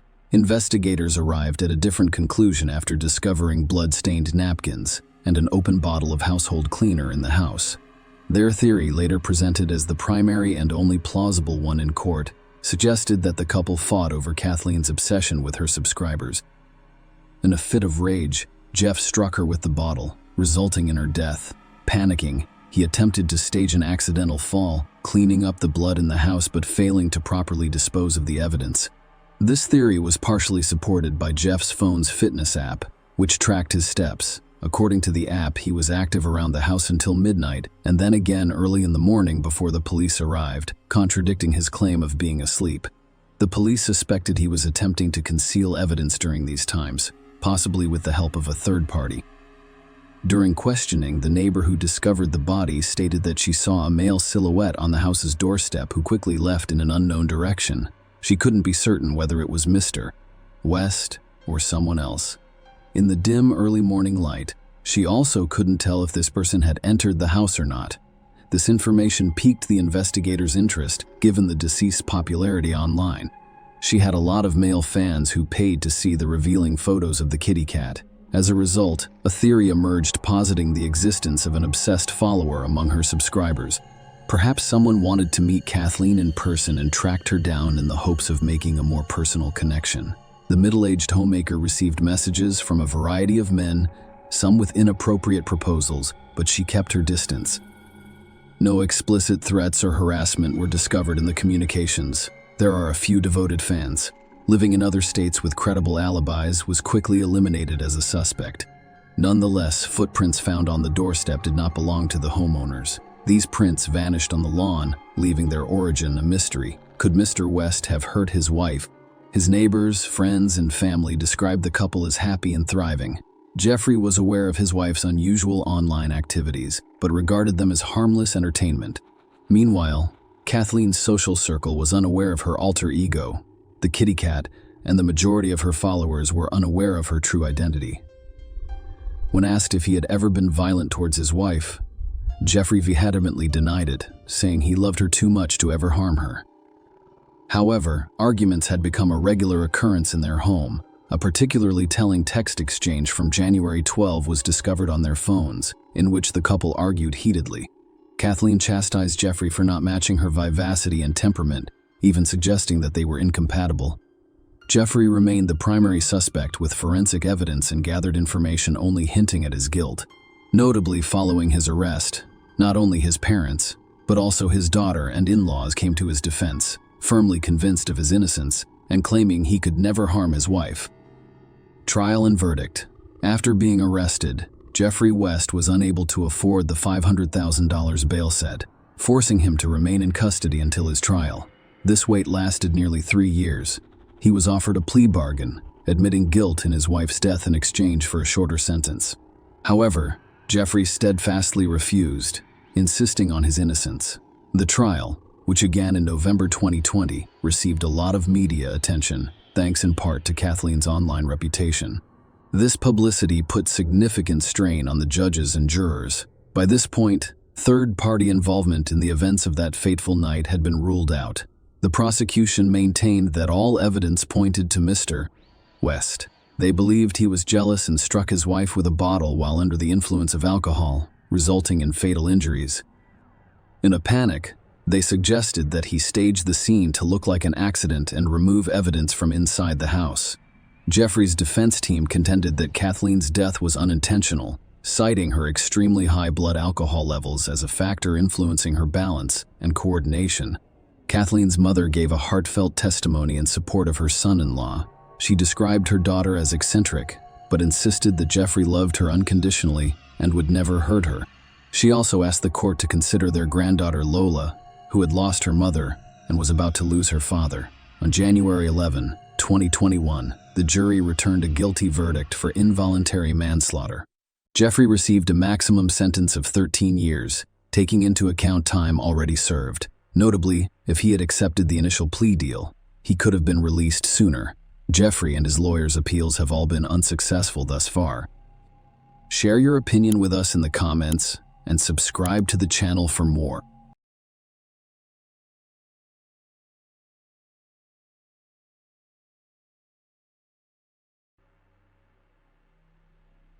Imagine waking up one day and discovering that someone you know has vanished without a word. That's what happened to Tina Sandoval in a Colorado town, 1995. Her story is reminiscent of a gripping mystery, complete with strange behavior and a failed marriage. In this story, we'll go over her strange disappearance and the shocking truth that surfaced more than 20 years later, leaving everyone stunned. Christina Tina Marie Tournay Sandoval got her start in Windsor, Colorado. Michael and Mary Ellen Tournay welcomed their child on March 17, 1972. She was a determined and energetic young woman who excelled in many areas of her life. Tina graduated from Windsor High School, where she not only studied, but also competed in track, volleyball, basketball, and knowledge bowl. Her talents extended beyond sports. She played trumpet in the school band and sang in the choir. As the second child among her parents' 9 children, she naturally assumed the role of caring for her siblings, instilling in her a strong sense of compassion for others. Tina's nurturing instinct drove her to pursue a career in nursing, and after high school, she earned an associate's degree in nursing from IEFM's Community College. During her college years, she met John Sandoval, who wanted to be a radiology technician. Tina's commitment to her education was unwavering. She also furthered her education by earning a BS in nursing from the University of Northern Colorado. To fund her education, she worked as a licensed practical nurse on weekends at Northern Colorado Medical Center. Tina's commitment to excellence was reflected in her academic achievements. She graduated from ONC in May 1995, ranking in the top 5 of her nursing class. Tina started her nursing career in the oncology department of the North Colorado Medical Center. Tina's personal life was marked by her marriage to John Sandoval, which took place on December 31, 1991, in the picturesque Colorado Rocky Mountains. However, their marriage was fraught with difficulties, and Tina filed for divorce less than 2 years after their wedding. Her determination to move on with her life and a positive outlook on the future prompted her to move into a new apartment and resume dating. Susan Tournay, Tina's sister, became increasingly worried on October 19th. Tina informed Susan of her plans to meet John at his home after her shift that day. Tina found the meeting significant because it revolved around John's need to sign certain documents and pay an IRS debt as part of the final steps in their divorce process. However, the situation was tense because John was opposed to Tina's divorce and did not want her to date anyone else. Furthermore, Tina was concerned about the meeting because of some troubling incidents in the past involving John, making her nervous about her encounter with him. Tina contacted Susan, requesting her presence at the meeting. Unfortunately, Susan had work commitments that day and was unable to accompany her sister. In lieu of her actual presence, Susan asked Tina to call her right after the meeting with John to give her an update on how things went. Susan waited anxiously for Tina's call all day, but it never came. Still at work and growing increasingly concerned, Susan decided to involve their mother, Mary Turnea. Mary went to Tina's apartment to check on her, only to find that she wasn't there. Mary went to John's house where he lived with his aunt because she sensed something was wrong. Unfortunately, John wasn't home at the time. Mary's concern grew when she noticed Tina's jacket in the kitchen, indicating that she had been there at some point. Fearing for her daughter's safety, Mary immediately reported Tina missing to the police that night. The investigation into Tina's disappearance took a troubling turn as the police dug deeper into the case. When they arrived at Tina's apartment, everything appeared to be in order, which matched their expectations. Tina appeared to have returned home after a shift change and then left again. Inside the apartment, her nurse's uniform was discovered, indicating that she had actually been there. However, a troubling mystery loomed because her car was nowhere to be found. It prompted authorities to launch a search of the area around 3 a.m. On October 20, Tina's car was found parked only 4 blocks from John's house. The situation became more sinister when a police dog tracked Tina's scent from the driver's seat of her car to John's house. John Sandoval was a familiar figure to law enforcement, having previously been convicted of harassment and burglary, which resulted in several interactions with police. When the police arrived at John's house, he attempted to flee by jumping out of a bedroom window. It took physical restraint to subdue and apprehend him. During the arrest, fresh scratches were discovered on John's torso and neck. John was initially arrested on trespassing and unrelated charges. However, the police knew they needed to question him about Tina's disappearance. At this early stage of the investigation, it was unclear what specific charges would be brought against him in connection with her disappearance. When questioned by the police about Tina, John claimed he had no knowledge of her location. A search of his home and car began, revealing disturbing items. Among the finds were a white 5-gallon bucket and a new shovel with mud on the spade. Furthermore, Tina's credit cards were discovered in John's possession, as well as a loaded 9mm handgun, rope, and flashlight found inside his vehicle. Despite the mounting evidence and the search for answers, John refused to cooperate with the investigation. Tina's family and colleagues provided the police with critical information about her mental state and the reasons for her divorce filing. They revealed Tina was extremely nervous about her meeting with John on that particular day. Given her disturbing revelations about his behavior, she explained to her co-workers that John had voyeurism, a psychological disorder that caused him to engage in disturbing behavior. According to Tina, if John saw an attractive woman out in public, he would follow her home and conduct a prolonged observation that could last several days. Furthermore, he would leave their house in the middle of the night to engage in voyeuristic activities like peering through the windows of women's homes. On occasion, he would enter these homes and hide in concealed locations, such as cupboards, to keep a close eye on his victims. Tina also revealed that during these intrusions, John would steal women's underwear and take them home, in an especially distressing detail. Tina told her family and colleagues that she was not immune to John's voyeuristic behavior. She confirmed that he had watched her, and she described seeing his car parked outside her new apartment for hours at a time, which heightened her fears and concerns about her safety. Tina had discussed her concerns about John with her family, which she revealed when she informed him of her intention to file for divorce. He responded with a disturbing threat. John had placed a pistol to his own head, resulting in a terrifying and potentially dangerous situation. This disturbing incident fueled Tina's concerns about her husband's potential for harm. She had also told her doctor that she was concerned that John might endanger her safety. Despite these deeply troubling indicators and other circumstantial evidence, the district attorney at the time believed that more concrete evidence was needed to arrest and charge John, and the investigators faced significant obstacles. Tina's location remained unknown. The circumstances surrounding her disappearance were unclear, and no witnesses could shed light on the situation. Given John's employment at a cemetery and his knowledge of burial procedures, authorities conducted a thorough search for Tina in a variety of locations, including reservoirs and woodlands. Law enforcement also conducted a grim search of several graves in the area. The graves were carefully examined to see if they contained Tina's remains. While the investigation was thorough, none of the efforts produced conclusive evidence. The case eventually went cold, leaving numerous unanswered questions. Tina's death certificate was issued in 2002 by the state of Colorado after a judge determined in December 2001 that there was sufficient evidence to believe she was deceased. Despite the passage of time, the police maintained their belief that John was involved in Tina's disappearance. He had been a suspect since Tina was reported missing, and that had not changed. However, belief alone was insufficient to secure charges, primarily because Tina's body had never been discovered, leaving a critical gap in the evidence needed for a prosecution. In June 2009, a new district attorney appointed to the position decided to re-examine the evidence, which marked a significant turning point in the case. Despite the absence of new evidence, he decided to charge John Sandoval with first-degree murder. This decision was based on the belief that the circumstantial evidence accumulated over time was compelling and could lead to a conviction. Even though Tina's exact fate and the location of her remains were unknown, John was officially charged with first-degree murder. After being charged, John entered a plea of not guilty. The prosecution's case revolved around the claim that Wild Tina had never been found. They were convinced she was dead. After leaving work on the morning of October 19, 1995, all of her activities came to an abrupt halt. There had been no activity on her credit cards, bank account, nursing license, earnings, or Social Security since that date. Tina did not have a passport, and there was no evidence that she had changed her name, which would necessitate a legal petition to the court.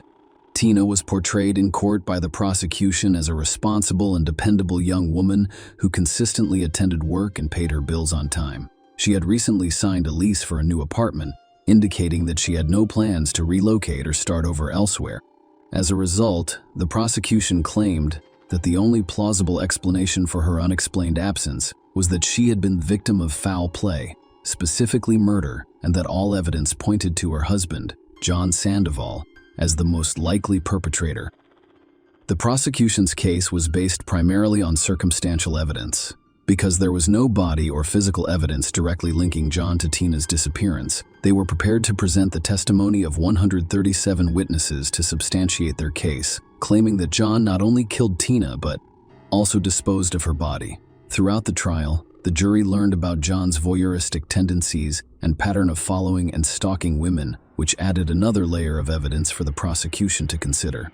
The defense claimed that John Sandoval was not involved in Tina's disappearance and questioned whether she was even dead, speculating that she may have left town to start a new life and framing her as a runaway. The jury, however, did not agree with the defense's arguments. After 7 hours of deliberation, they convicted John of the crime. As a result, he was sentenced to life in prison with no possibility of parole. However, John's conviction was overturned in March 2016 because of procedural errors discovered by the Colorado Court of Appeals. In the face of a second trial, John agreed to a plea deal. He asked for the deal, which allowed him to plead guilty to a lesser charge of second-degree murder in exchange for revealing the location of Tina's body. Tina's family had long suspected she was dead, and this revelation confirmed their fears. John then led authorities to Greeley's Sunset Memorial Garden Cemetery, specifically the grave of Second World War veteran Arthur Hurt, who was one of 3 open graves on the day Tina went missing. John had buried Tina's remains about 2 feet below Arthur's grave, concealed by a comforter covered in a tarp and sealed with duct tape. Unfortunately, cemetery workers mistakenly buried Arthur over Tina's remains after John had hidden her there. As part of the plea agreement, John was sentenced to 25 years in prison plus 5 years on parole. This sentence was retroactively dated to August 2010, when he was originally convicted of first-degree murder. During the sentencing hearing, John apologized and offered his condolences to Tina's grieving family. Share your opinion with us in the comments and subscribe to the channel for more.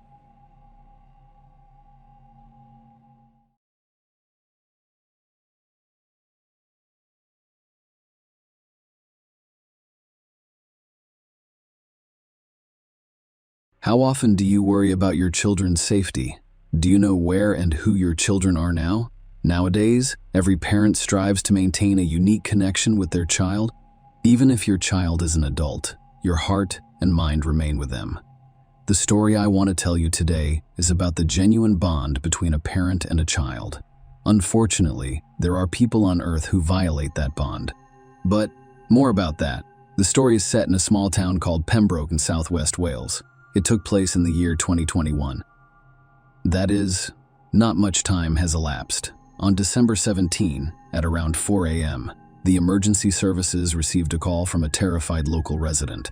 The woman discovered a woman's body and a mill pond, a 2-mile-long freshwater reservoir, near the town. After arriving on the scene, paramedics began resuscitation efforts. All signs pointed to the fact that the girl had recently been in the pond, and there was still a chance to save her. However, none of the attempts were successful. The doctors pronounced her dead. She was stripped to the waist and lying face down in the water. The possibility of an accident was almost immediately dismissed. Medical experts discovered strangulation marks on her neck, as well as scratches and bruises on her face and hands.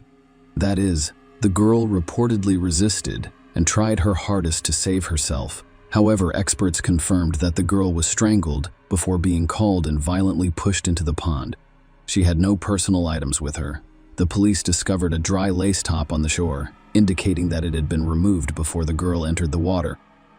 The rest of the items were discovered with the assistance of a service dog, which tracked the trail and led the police to an alley 120 meters from where the body was discovered, where they discovered a jacket and a cell phone. The girl's identity had been established. She turned out to be 18-year-old Lily Sullivan, an innocent child for her mother. But, in the eyes of men, a young, blossom, and beautiful young girl was about to begin her independent life. Lily was the only and most welcome child for her mother. Sullivan, who had previously miscarried 14 times, giving birth to a healthy baby was a miraculous event. They shared a unique bond, a trusting relationship. The mother admitted that she had already accepted the fact that she would never have children, and when Lily was born, she was overjoyed. Her daughter taught her about the true purpose and meaning of life. Lily and her family lived in Pembroke suburbs. Friends and acquaintances described her as a cheerful, sweet girl, a true friend who would always come to the rescue with words and actions. She always saw the good in people, but only in herself, and she was harshly criticized. Lily was a great artist. She was a creative person who was critical of her own work. She also drew tattoo sketches, enjoyed bright makeup, and volunteered for a variety of charities. She was always eager to help others. Lily grew up to be an excellent person. At 17, she began her first year of college, and despite her creative work, Lily began working part-time in the evenings at a supermarket, despite being the only and favorite child. She turned 18 in early December. In the eyes of society, she was a beautiful, self-sufficient young girl who had reached the age of independence, the time when relationships with guys who enjoy going out to party usually begins. After reaching the age of majority, Lily began attending parties at clubs and pubs with her friends. On the evening of December 16, 2021, Lily's mother, Anna Sullivan, drove her daughter and her friends to the castle, a pub hosting a Christmas party. The evening at the pub was going very well. So, after the pub, the girls decided to continue their wonderful evening by dancing in a nightclub. Lily was approached to meet 31-year-old Lewis Haynes, who was spending the night with friends. Lewis was a cricketer who was well known in this part of town, particularly at the nightclub where he'd been partying all night. Lily and Lewis were seen kissing in the club around 11 p.m., which drew the attention of one of Haynes's friends, who took Lewis aside and reminded him that he had a girlfriend and a young child waiting for him back home. But his friend's words did not deter Lewis, and he continued to socialize with her Lily, a young girl who had just reached adulthood, and a 31-year-old man who, despite his wife and small child, decided to exploit the young girl. Lily called her mother around midnight and asked her to pick her up in a few hours. They agreed to meet in a parking lot near the clubhouse. Lily left the club at 1:55 a.m., and Lewis followed under the pretense of seeing her off. Lewis's friend was waiting outside the club. He called out after her, "I want to remind you that you have a girlfriend and a young daughter waiting for you at home, and she is only 18. Of course, after hearing these words, Lily made her own decision. But Lewis didn't react and continued to follow the girl. Then Lewis and Lily went to an unlit alley near Pembroke Castle, which overlooked Mill Pond. Lewis tried kissing girl again. But Lily foiled his attempt when she overheard her friend's remark about the girl and the baby. She immediately decided to drive to the parking lot where her mother was waiting for her in the car. Anna Sullivan called her daughter at 2:15 a.m. to inform her that she was waiting at the designated location. Lily said she was a few minutes away and would be there soon. She was still on the phone with her mother when the connection was abruptly cut off. Lily's mother waited for her daughter in the car, but her maternal instincts warned her that something was wrong. At that point, Louis realized that the night was not going to go as planned, and he was not going to get what he wanted in the right way. Kissing her at the club wasn't enough. He desired more. Louis was unwilling to let her go. He grabbed the girl's arms and attempted to forcefully remove her lace top. Then Lily pushed the intruder away, threatening to accuse him of rape if he didn't stop, and saying his daughter would be ashamed of such a father. These words infuriated the drunken Louis because he was in the process of gathering documents for the court to establish custody of his daughter, and police attention to his person would jeopardize all plans. He punched Lily several times in the face. He was a grown man with incredible physical strength in comparison to the fragile girl. Louis had no trouble bringing Lily down. He began choking her aggressively, and when she stopped resisting, he pushed her into the pond. Around this time, a neighbor reported hearing a woman scream, who then stopped and attempted to call her daughter 30 times without success. She did not pick up the phone again. In addition, police searched for evidence. They saw on one of the alleyway CCTV footage how Lily's phone display lit up repeatedly as her mother attempted to contact her. Later, while reviewing CCTV footage, investigators noticed Louis and Lily walking together down the alley, and 3 hours and 8 minutes later, another camera captured Louis appearing on the bridge alone. The video clearly shows him first walking, and then starting to run. Another camera at the gas station where Anna Sullivan was waiting for her daughter caught the killer just a few minutes later, at 3 hours and 10 minutes. Anna had been attempting to contact Lily for quite some time. She became very anxious and searched for her with her eyes. That's how she encountered the murderer of her beloved daughter. "I am passing Anna's car." Louis Haynes looked her in the eyes and then began behaving inappropriately. He overheard Lily and her mother discussing the location and timing of the meeting, and realized he was most likely looking into the eyes of his victim's mother. He started waving his arms and shaking his head at Anna. The stranger's behavior seemed strange. The mother couldn't believe that just a few minutes earlier, this nocturnal stranger had taken the life of her only daughter. Louis arrived home at around 3:40 a.m. in wet clothes. His arms were deeply scratched. He became hysterical, woke his girlfriend, and begged to be taken to his parents' house. Louis was so persistent that the girl couldn't help but comply with his request, so he tried to get away as soon as he realized what he had done. The girl wasn't aware of what was happening. On the way, he said, "I believe she is dead," which raised more questions. At 6 a.m., December 17, Louis was arrested by police at his parents' home. Louis' father contacted the police. He asked himself hysterically as they let him out, "What in the hell did I do?"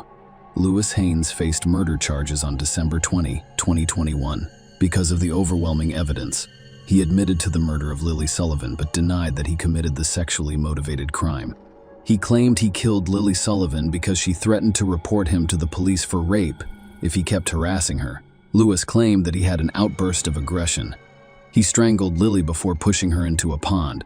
When he calmed down and realized what he'd done, he went into the pond to help her. But when he realized Lily wasn't breathing, he fled. The court and state prosecutors didn't believe him. The judge stated that if Louis entered the water, it was only to ensure her death, not to save her. He had his phone with him, but no emergency calls were placed that night. The cameras also showed that he did not seek assistance from passersby, instead heading straight home. Before the sentencing, Anna, whose meaning of life was last, claimed she made a terrible mistake that night. She should have exited the car and gone to meet Lily after the connection was lost, because then she would have had a chance to save her daughter. She was horrified to learn she could have saved her child. 1 month before Lily was murdered, Anna Sullivan experienced a heart attack, and her daughter saved her life. She recognized the dangerous situation and administered first aid before paramedics arrived. She also stated that after her daughter died, she began to experience panic attacks and stopped fearing death because it was the only way she would be able to see her child again in the afterlife. She described Louis Haynes as pure evil, who, due to his base instincts, destroyed several destinies in a single moment. It's also terrible that Louis is the father of a daughter. However, because he wanted to satisfy his sexual desire and couldn't control his aggression, he killed an innocent girl. On August 21, 2022, a court sentenced Louis Haynes to life in prison with the option of parole after 23 years and 4 months. So in 2044, the murderer could be free again. Unfortunately, this story confirms our fears. We live in the 21st century where we already have phones for fast communication, the internet, and other technologies and applications designed to keep users safe. But even that did not help Lily save herself. Such crimes occur on a daily basis in our world, and they almost always end tragically. Share your opinion with us in the comments and subscribe to the channel for more.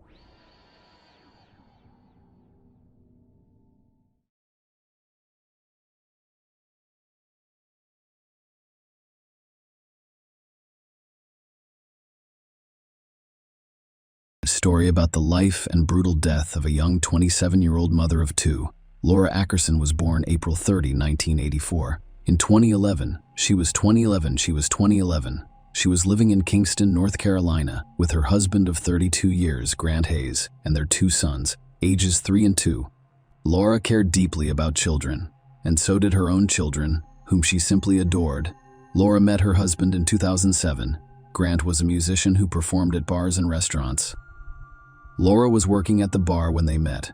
Grant was a well-known local musician with a charming personality. They began dating, but Laura kept it a secret from her friends and family, until one day, she informed them that she had married him. Friends were stunned, particularly Laura's best friend, Heidi. She always assumed they shared everything in their lives with one another. Laura's brother, Jason, was equally shocked. Nobody knew anything about Grant or who he was. The wedding seemed rushed. Despite this, those around Laura supported her decision. Laura became pregnant with a baby boy several months later. She was overjoyed, but Grant began to act strangely, as did Heidi's best friend and Laura's brother, Jason. Grant was very quiet, always angry, didn't like anyone, and disliked socializing with other people. Then Grant took control of Laura and her every movement. Grant began to suggest to her that everyone she loved and trusted was a negative influence on her. He would yell at her during phone calls with friends and family to hang up and stop talking to them because they were a negative influence on her. When Jason arrived, Grant would begin yelling at her to kick her brother out because she was not permitted to be in his company. Laura had to go out with her friends without telling her husband. Grant turned out to be an abuser who attempted to isolate her from society so that she would belong solely to him. Some believed he isolated her from her friends so that they could see the real him and persuade Laura to leave him. Grant also began to behave strangely toward his son. He refused to immunize the baby, claiming that African American children are more likely to be autistic. Grant began to use alcohol and illegal drugs. He always used illegal substances, but after marrying the law, he stopped. But after the baby was born, he returned to those horrible substances. He began to focus more on his business and had less time for his wife. He went on long business trips and dated other women while working. Because of the illegal substances, or because they exacerbated an existing mental illness or disorder, Grant began to have increasingly bizarre thoughts. He claimed that he was the chosen one, that the government was run by aliens, and that they needed to raise a large sum of money to board a spaceship that would only transport the chosen ones during the apocalypse. He did not listen to Laura. They began arguing all the time. He justified his cheating by claiming he needed connections for work. Then he receives a business offer in the Virgin Islands. Grant decides to travel to the island, leaving Laura and her baby in North Carolina. There he meets a woman named Amanda. Amanda was an actress 7 years older than Grant, and she was also wealthy because she was a widow who inherited all of her husband's money. Granted, he did not hide Amanda from Laura and claimed that she was simply a tool for his business. Laura could no longer stand being treated this way, and she wanted to leave Grant's. Laura's family advised her to flee and avoid him. Laura intends to move in with her brother, Jason. However, she was unprepared for what happened. She got pregnant with her second child. As a result, she reconsidered and chose to remain with Grant. She moved to the Virgin Islands with him and gave birth to her second son. The baby had health issues and required proper medical care, so they returned to North Carolina. Grant wasn't thrilled with the relocation. He kept thinking about doing business in the Virgin Islands. Then he began using illegal substances and alcohol more frequently, and he became even worse at manipulating people by using them for his own gain, not thinking about anyone but himself. Amanda, a resident of the islands, was in New York at the time. Grant continues to socialize with her while humiliating Laura in every way possible. In the same room as Laura, he told Amanda over the phone that he loved her and wanted to marry her. Soon, he began to leave for New York, claiming that there were more business opportunities. However, Grant wanted to accompany Amanda. He left Laura at home with the kids. Laura had completely lost her patience at this point. Grant was not only constantly humiliating her and cheating on her, but he also spent almost no time with his family, oblivious to their disappearances. While Laura was preparing to leave her husband, Grant wanted to take her eldest son to New York for a couple of days to shoot a diaper commercial. Laura declined to give her consent. Laura, however, wanted the children to have a positive relationship with her father. She gave her son to Grant, but he did not return after a few days. Laura discovered a week later that there were numerous photos from Grant and Amanda's wedding on Facebook. Laura was shocked and called him, asking, "Are you married to me? What wedding?" Grant replied, "I am not married to you. I did not sign any papers." Following Grant's statement, Laura discovers their marriage certificate, which does not bear his signature. Consequently, they were never married. Laura lived a lie for almost 4 years. Laura was in a panic, unsure what to do or how to reclaim the son he refused to give up. Grant and Amanda eventually sued for custody of Laura's sons, but she was not invited to the hearing. Grant appeared before the judge alone, claiming that Laura was a terrible mother and that their son should be in Grant and Amanda's custody. The court ruled in Grant's favor 30 days before the trial began. The court also separated Laura's youngest son from her and gave him to Grant and Amanda. Most likely, the court granted Laura's custody request because she did not have a job or a place to live. But Laura refused to give up. She got a job and found an apartment in a secure neighborhood with a surveillance system. She was willing to do anything for her kids. Grant and Amanda were then relocating to Raleigh, North Carolina, to deal with custody issues. Laura was fully prepared for the trial. She needed her children back. She was assisted by a friend, Heidi, a lawyer.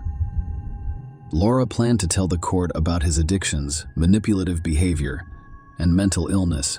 Laura believed Grant possessed sociopathy. Laura provided all of this information to the court, and the judge determined that a psychological evaluation of both parents was required in this case. This analysis or examination also involved observing how the parents and children interacted with one another. For several months, there was a legal battle. Laura tried not to give up. She knew she had to work with Grant for the benefit of the children. She was allowed to spend weekends with the children and to call them every day.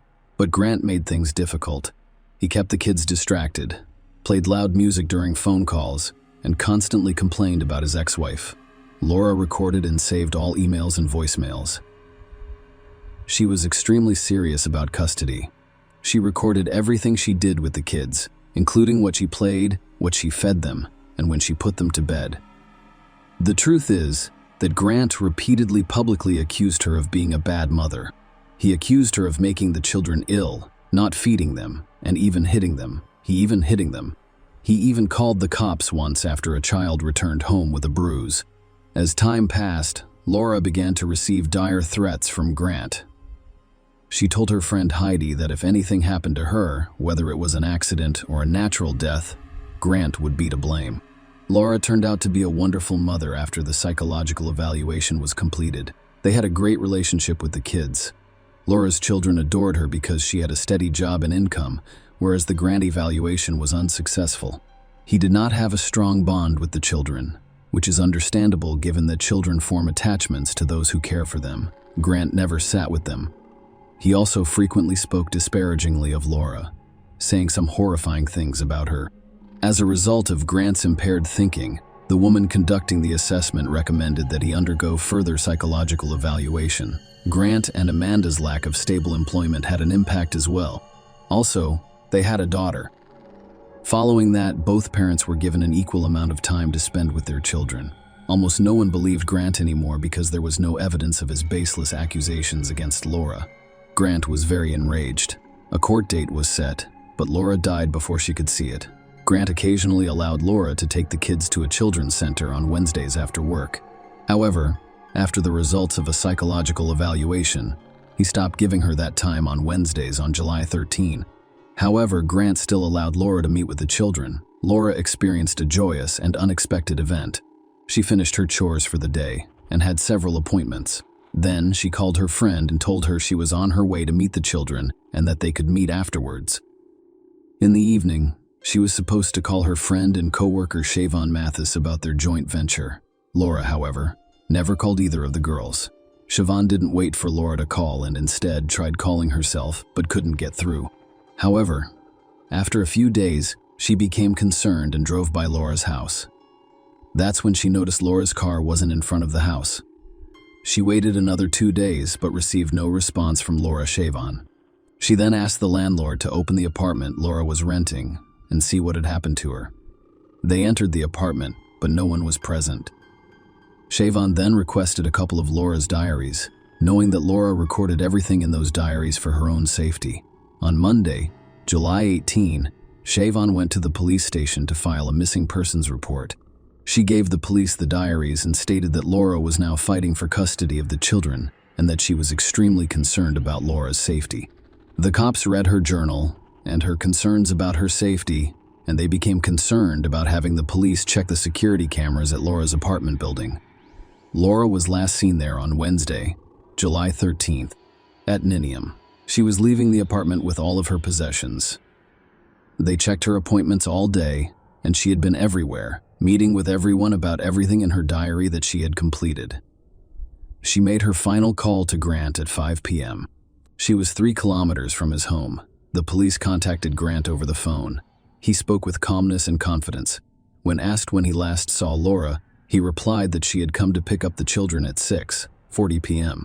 She was to take them to the children who had sent her and spend time with them. But first, he wanted to talk about the details of custody. Grant stated that Laura agreed to give him full custody of the children if you paid her $25,000. She then left with the children, returning between 9 and 9:30 p.m. She left at 10:15 p.m., and it was the last time he saw her grandfather testify that he would deliver the children to Laura on Friday. He arrived at the usual drop-off location, but Laura didn't show up. The police checked the surveillance cameras at the location. Indeed, Grant appears to have arrived with the children, and he left without waiting for Laura. His story seems to make sense. The police have yet to speak with Grant in person. Everything so far has been done over the phone. Grant was avoiding meetings with police officers, which was very suspicious. Laura's bank account and phone had been monitored by police to see if they were being used. However, all was quiet on Wednesday. On July 20, Laura's car was discovered. It was parked outside the apartment complex where Grant and Laura previously lived before Amanda. The interior of the car was spotless, with no fingerprints. The police then decided to check Grant's cell phone, which revealed that he was not in North Carolina. He was in Texas, as he had stated from the beginning.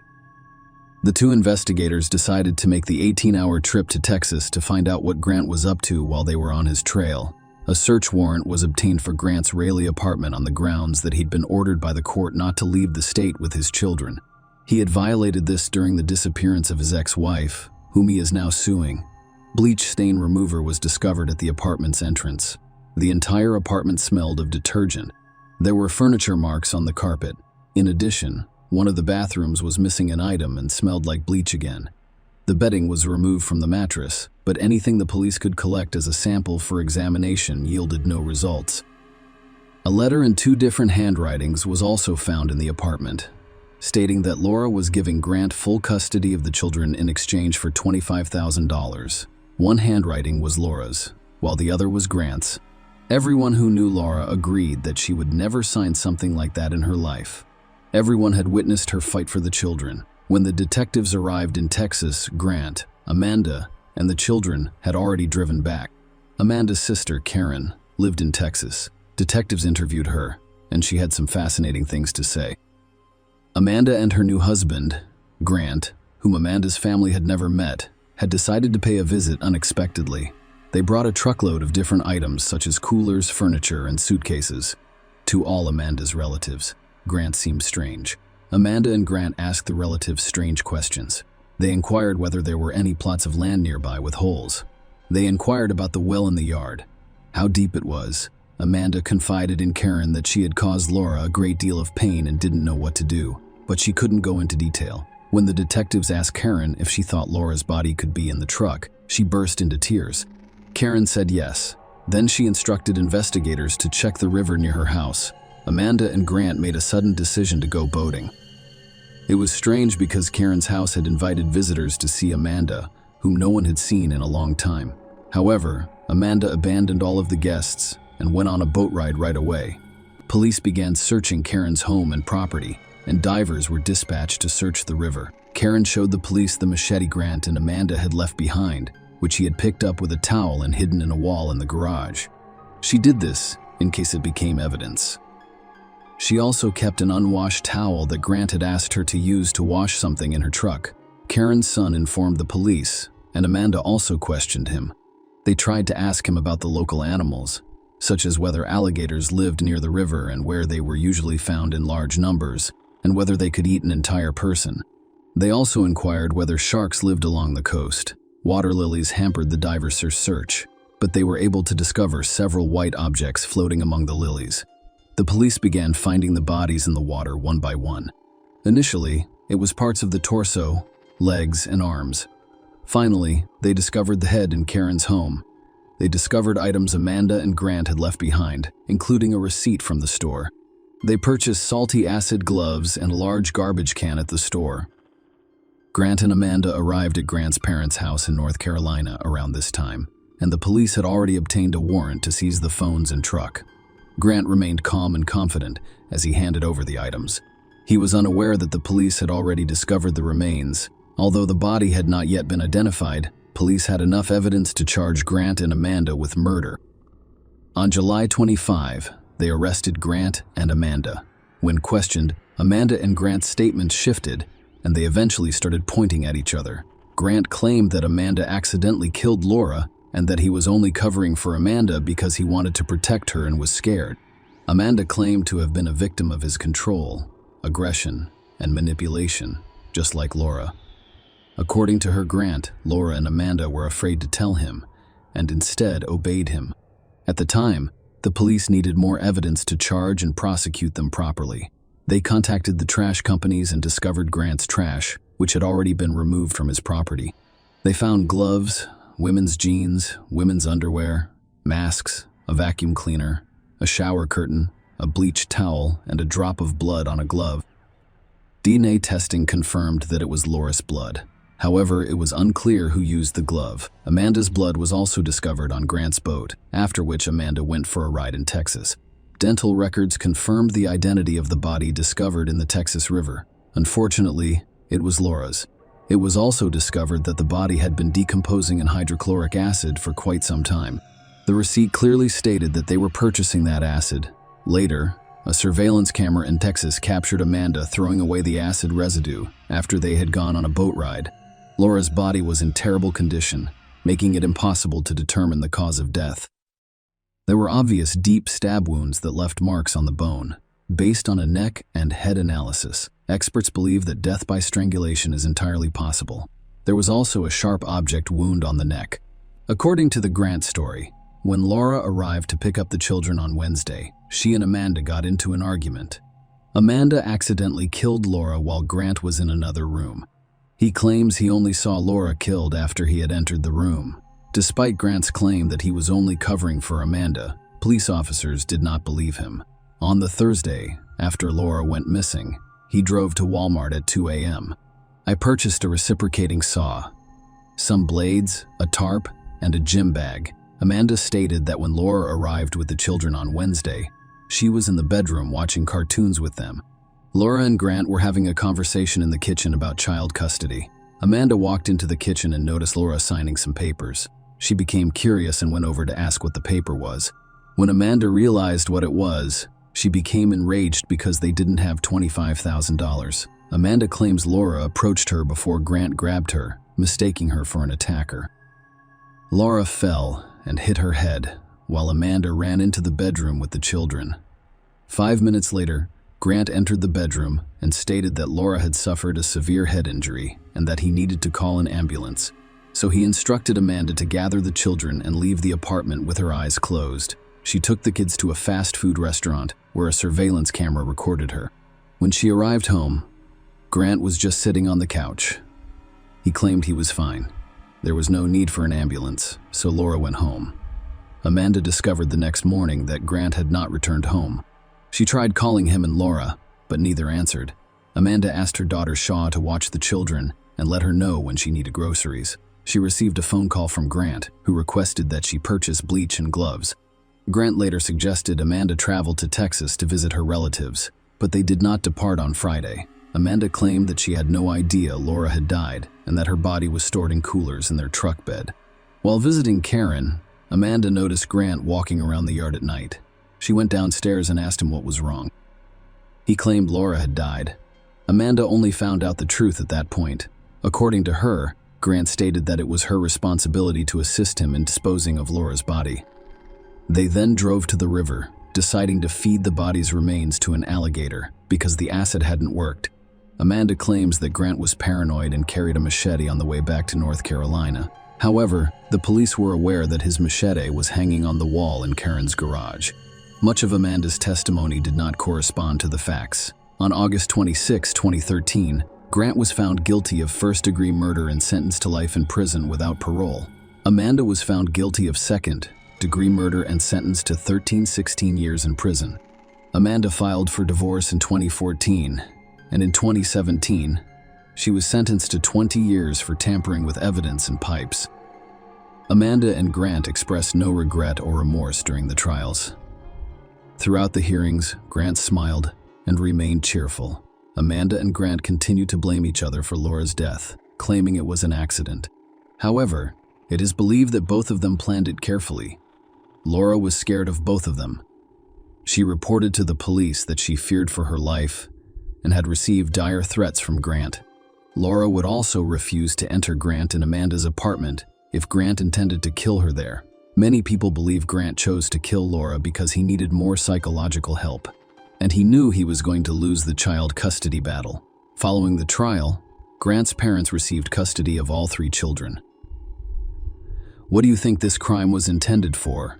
Unfortunately, this is a common story in life. People who are in love do not realize who they truly are.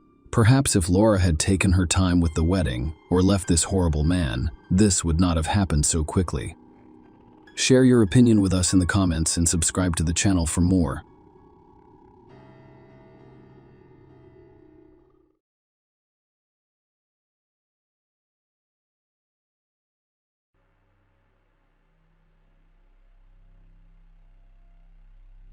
On Tuesday, January 14, 2014, just before noon, law enforcement officers were dispatched to a residence in Frisco, Texas, USA, to conduct a welfare check on Anna Moses, a 43-year-old woman living independently. Her boyfriend, Michael Stodnick, expressed concern when he couldn't reach her. They were scheduled to meet for a date the night before, but when Michael arrived at Anna's house at 7:30 p.m., it was dark or the lights were turned off, and her car was not in the driveway.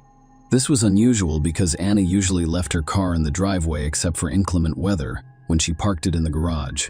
Michael rang the doorbell, called, and texted, but received no response. Following his initial attempt to contact Anna, Michael drove to a nearby Starbucks and waited 15 minutes. He returned to Anna's house and found no apparent change, so he decided to go home. The next morning, Michael tried again to reach Anna via text messages and phone calls, but received no response. Concerned, he contacted some of her friends, who also reported not hearing from her at 9 a.m. On the morning of January 14, Michael returned to Anna's house and discovered that her trash bins were still at the front, and packages remained unopened on her doorstep. Despite having a house key, Michael refrained from entering because he was unfamiliar with the alarm code. The situation indicated that Anna had not returned home from work on the 13th. Michael contacted the police and requested a welfare check after becoming concerned about Anna's well-being. The police advised him to contact the University of Texas at Dallas Police, which was Anna's last known location. Anna worked as a statistical analyst in the UTA's strategy department and had worked all day on January 13th. Michael went to the campus and spoke with the police, but they did not appear concerned. They only took Anna's disappearance seriously after her boss reported her missing. His boss also informed them that she had not been at work on the morning of January 14. Following this report, a 911 call was placed, prompting the police to arrive, but as residents, nothing seemed out of place. There was no evidence of forced entry. They contacted Anna's son, Igor, who had a key and met them at the house. The alarm was disarmed at 12 or 5 p.m. According to the alarm log, for the first time since January 13 morning, the question remained, where was Anna? The police searched several rooms and found Anna's lifeless body in the garage, where she had been fatally shot. Despite her death, she remained dressed in her coat and scarf. Surprisingly, nothing seemed to be missing other than her car. Her purse containing money was discovered next to her, and mail was scattered around her. Notably, an empty Taco Bell sack with a quesadilla wrapper was on the ground nearby. Anna had 7 gunshot wounds distributed as follows: 1 in the neck, 2 in the chest, 3 in the back, and 1 that did not break the skin, with the bullet lodged in her clothing. She also had abrasions on her left hand and a minor abrasion on her right hand, which could be the result of a fall or defensive wounds. Surprisingly, the police discovered 11 cartridge cases in the garage, which contradicted the initial count of 7. Interestingly, there were no bullet holes in the garage. This led the police to suspect that the crime scene had been staged to give the appearance of a robbery. Notably, no fingerprints were found on the patio door or the interior garage door. The police believe Anna was murdered on the evening of January 13 as she returned home from her job at the University of Texas at Dallas. The crucial question remains: who is responsible for Anna's murder? The investigation into Anna's death generated more questions than answers. Originally from Russia, she moved to the United States after meeting Robert Moses. Their union led to marriage, and Robert was formally adopted by his son Igor. Initially, the family appeared close-knit, with Robert and Igor having a strong bond. However, as the years passed and Anna gained confidence in her new American life, she began to engage in activities separate from Robert, causing strains in their relationship, and his interactions with other men contributed to the breakdown of her marriage.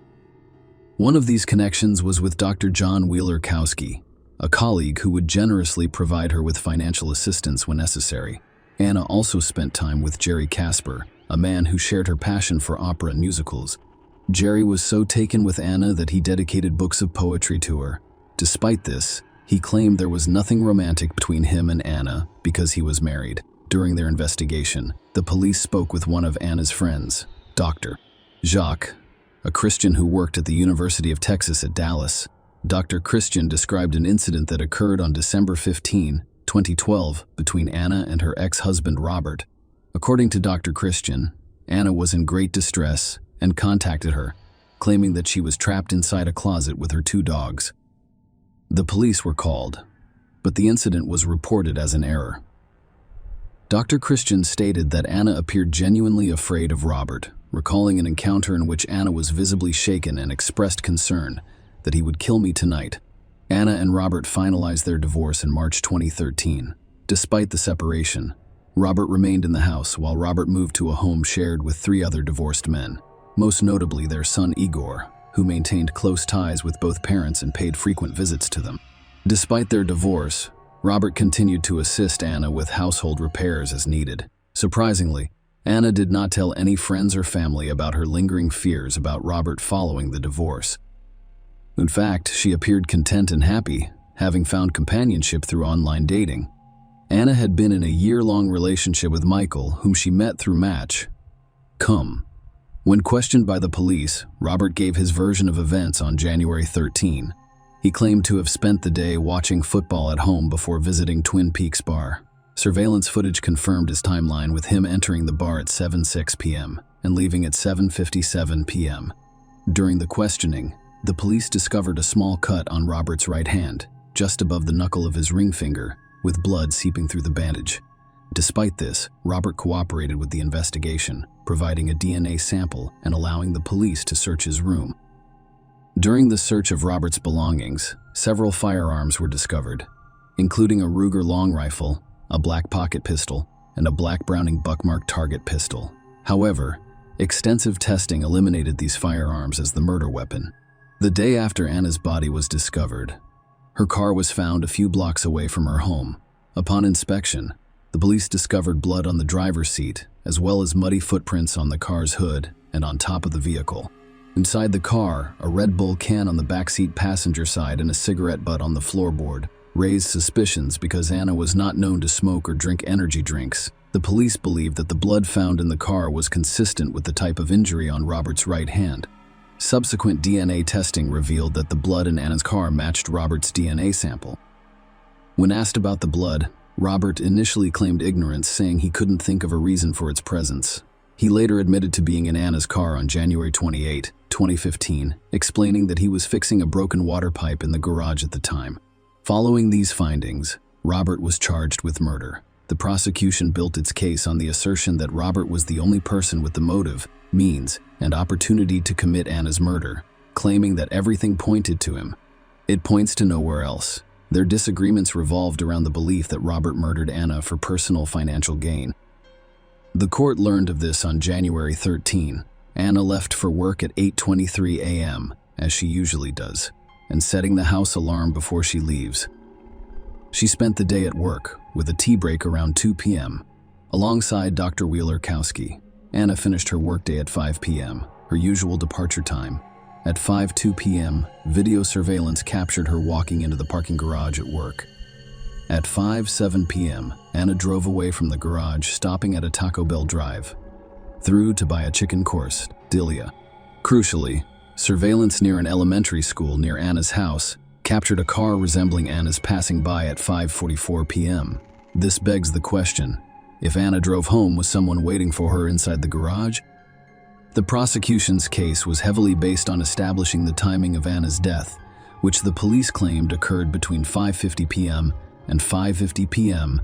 and 5:55 p.m. Testimonies in court included statements from people who live on the street where Anna's car was discovered. Stephen Brockway testified that on January 14, around 1 p.m., at 1:40 p.m., he and a friend were moving a trailer and there were no cars parked nearby. He returned around 3 p.m.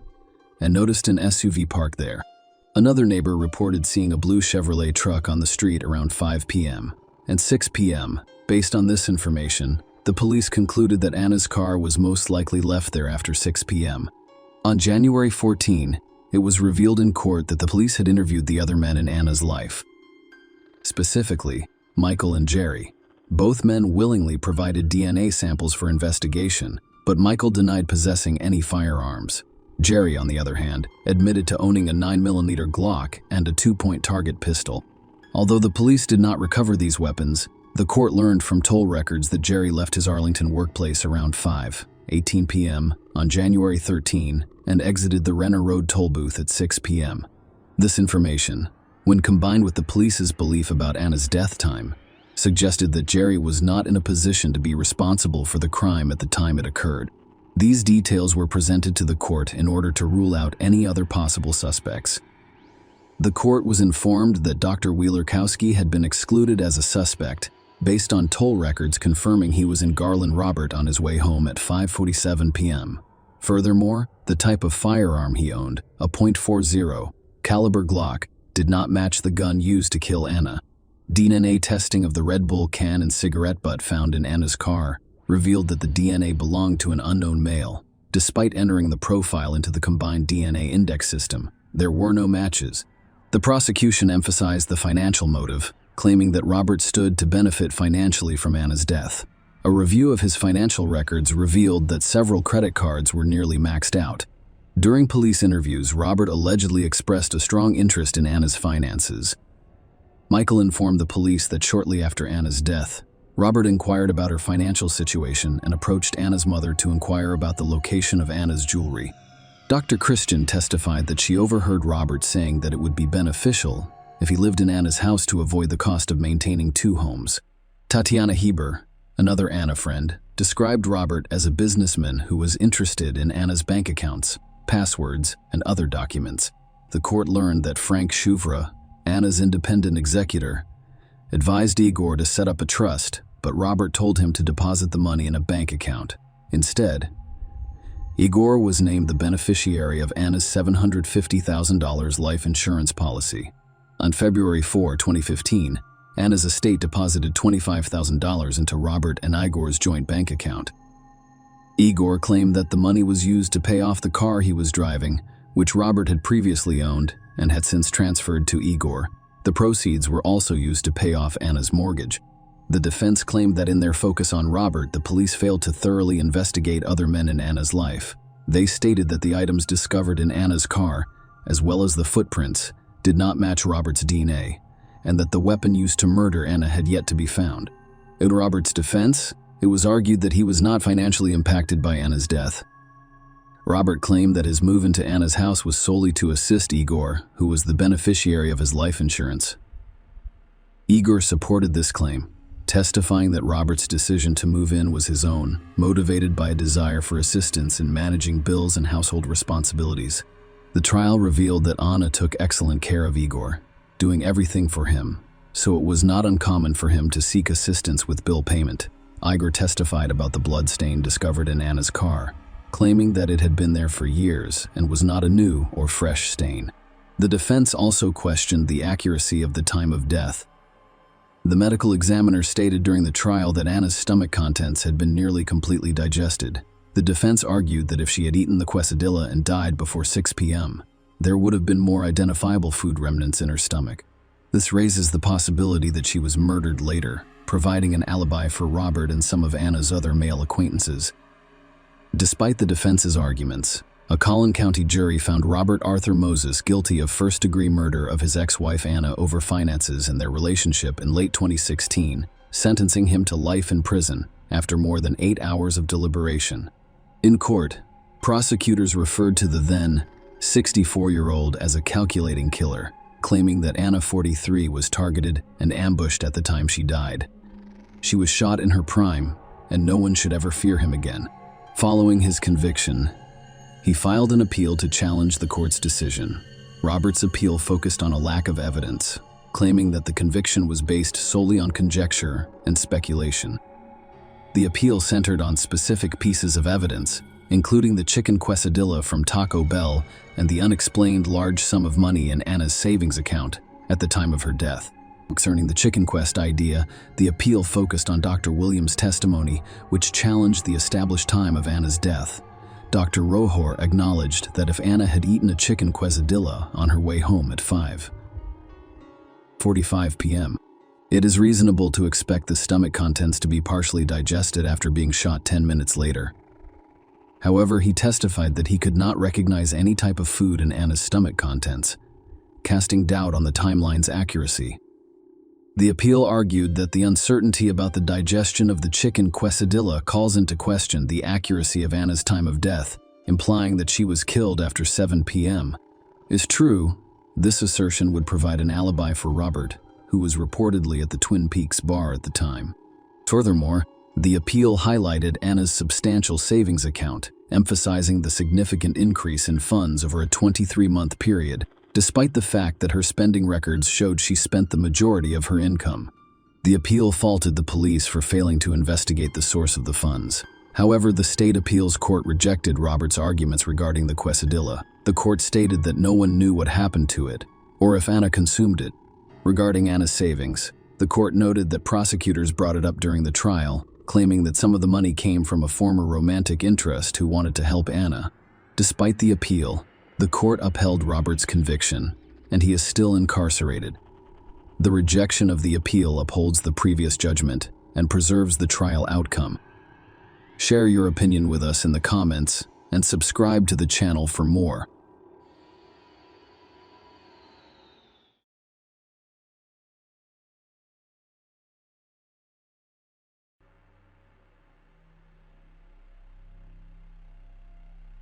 Daniel and David, twins, have always made important decisions together since they were children. They both chose to work as mechanics for the same athletic team and frequently finished each other's sentences. Nobody could have predicted that the brothers would one day conspire in an almost perfect crime together. After all, even if the police had discovered DNA, the prosecutor would not have been able to persuade a jury of Dan or David's guilt. Standard forensic DNA analysis cannot distinguish between identical twins because their genetic profiles are nearly identical, and a jury will always have room for reasonable doubt. It took law enforcement officials 10 years to apprehend the brothers, only because David agreed to a deal with the prosecutor and testified against Daniel were the police able to resolve the case that will be discussed today. On July 22, 2003, her husband, with whom she was divorcing, drove up to Heather's parents' house. The final divorce hearing was only 1 week away. The man got out of the car carrying a large bouquet of flowers and a card with a touching picture, hoping to reconcile and avoid divorce. The reason he kept the marriage alive was not because he loved his wife or wanted to keep the family together. Daniel realized that the court's decision to pay alimony would not leave him with enough money to live his normal life. Maybe he even lost his house. The man was desperate for an escape and expected to solve the problem with a bouquet of flowers and promises, but the plan failed. Heather flatly rejected Daniel's proposal. Heather's father, Dave Springer, had to intervene after the conversation became violent. Only after Dave promised to call the cops did Daniel angrily yell that Heather was ruining his life and abandon the house sprayer. A former Denver Police Department officer realized instinctively that his son-in-law was a danger to his daughter. He asked her not to see him during the remainder of the divorce proceedings. He later stated that I was concerned about what my son-in-law Dan Wild might do as the final divorce approached. He wanted to keep everything under his control. However, control was slipping away from him. He was becoming increasingly desperate and hostile. I advised Heather not to date him, and I didn't believe she would, but she did. Dan called Heather 2 days later and offered to pick up the children's medical records, as well as the assigned child support check. Initially, the almost ex-spouses agreed to meet at McDonald's. The young woman did not want to be alone with her ex-husband and planned to meet in a crowded location, taking her 2 children, aged 5 and 3 at the time. She said nothing to the father, only alerting the mother to the meeting. Clearly, something went wrong. To appease her mother, she changed the plan and named the nearest fast food restaurant as the meeting place. Heather went to Daniel's home in Edgewater, Colorado, where he lived with his identical twin brother David and David's then girlfriend Roseanne, rather than McDonald's. Heather believed that in the presence of the children, Jacob and Hannah, their father would not be aggressive, and that he was not alone at home. And then the young woman vanished. She was not seen alive again. Heather Springer was born on April 21, 1973, in Arvada, Colorado. Her father, David Springer, worked for the Denver Police Department and was well respected by his colleagues. The man did everything he could to ensure his beloved wife, Carol, Heather, and her 2 older sisters, Rebecca and Jennifer, had everything they needed. The family provided a friendly, warm environment of mutual understanding for her sisters. Their father exemplified masculinity, responsibility, and care. During her youth, Heather attempted to form relationships with her peers, but nothing came out. When she met Dan, Wild was 10 years her senior. Heather saw in him an adult, responsible, caring man who made her feel as calm and safe as her father, Daniel. Being a mature man won Heather over his peers. The 23-year-old young woman fell in love and did not look back. The couple started dating in 1996. A year later, Dan made Heather an offer, which she gladly accepted. She grew up in a family where her father was always in control due to his professional activities, and she saw the same quality in the groom as a manifestation of love and protection. Unfortunately, she was mistaken. The young couple relocated to Edgewater, Colorado, where Dan owned a home and the Wild family welcomed 2 children, Hannah and Jacob. Heather devoted herself completely to her daughter and son's household chores. Dan was the family's main breadwinner and worked as a mechanic in the transportation department. However, family life was not entirely cloudless. The young woman gradually realized that Dan's excessive control did not reflect care and love. Over time, he became more overwhelming and restrictive, and his dreams of a happy union did not come true. After 5 years of marriage in 2002, Heather began to complain to her parents about her spouse. She stated that she was tired of Dan's constant control. It was unbearable to live in the same house as him. 1 year later, in the spring of 2003, the young woman informed Dan that she wanted a divorce. She packed her belongings and moved with her children to her parents' home in Arvada. Dan reacted negatively to her still legal spouse's actions, even threatening her, which strengthened her resolve to protect her interests and those of her children. She filed for divorce, requested custody of the children, and required her husband to pay child support. Daniel became stressed because he was unprepared for the additional significant financial obligations. He was afraid he wouldn't be able to pay his bills and would lose his home. In the early summer, Dan's brother David and roommate Roseanne came to his aid to provide support and assistance with a difficult situation. Dan and David DeWild Identical twins with only a minute and a half of age difference have been inseparable their entire lives, always helping each other and keeping in touch. Friends of the twins observed that Dan always acted as a leader, making key decisions, whereas David preferred to remain in his brother's shadow and hold secondary positions. After arriving, David began working as a mechanic at the same shop where Dan worked and gave his brother a large sum of money to pay the house bills. David suggested that Dan try to avoid a final divorce and supported his plan to visit Heather on July 22, 2003. As previously stated, the trip failed and nearly resulted in a police call. The brothers then devised a new plan, inviting Heather to their house on July 24. Heather's parents' house and the nearest McDonald's were only a few kilometers apart. Carol Springer became concerned when Heather's daughter, who had only gone to pick up her papers, did not return after an hour.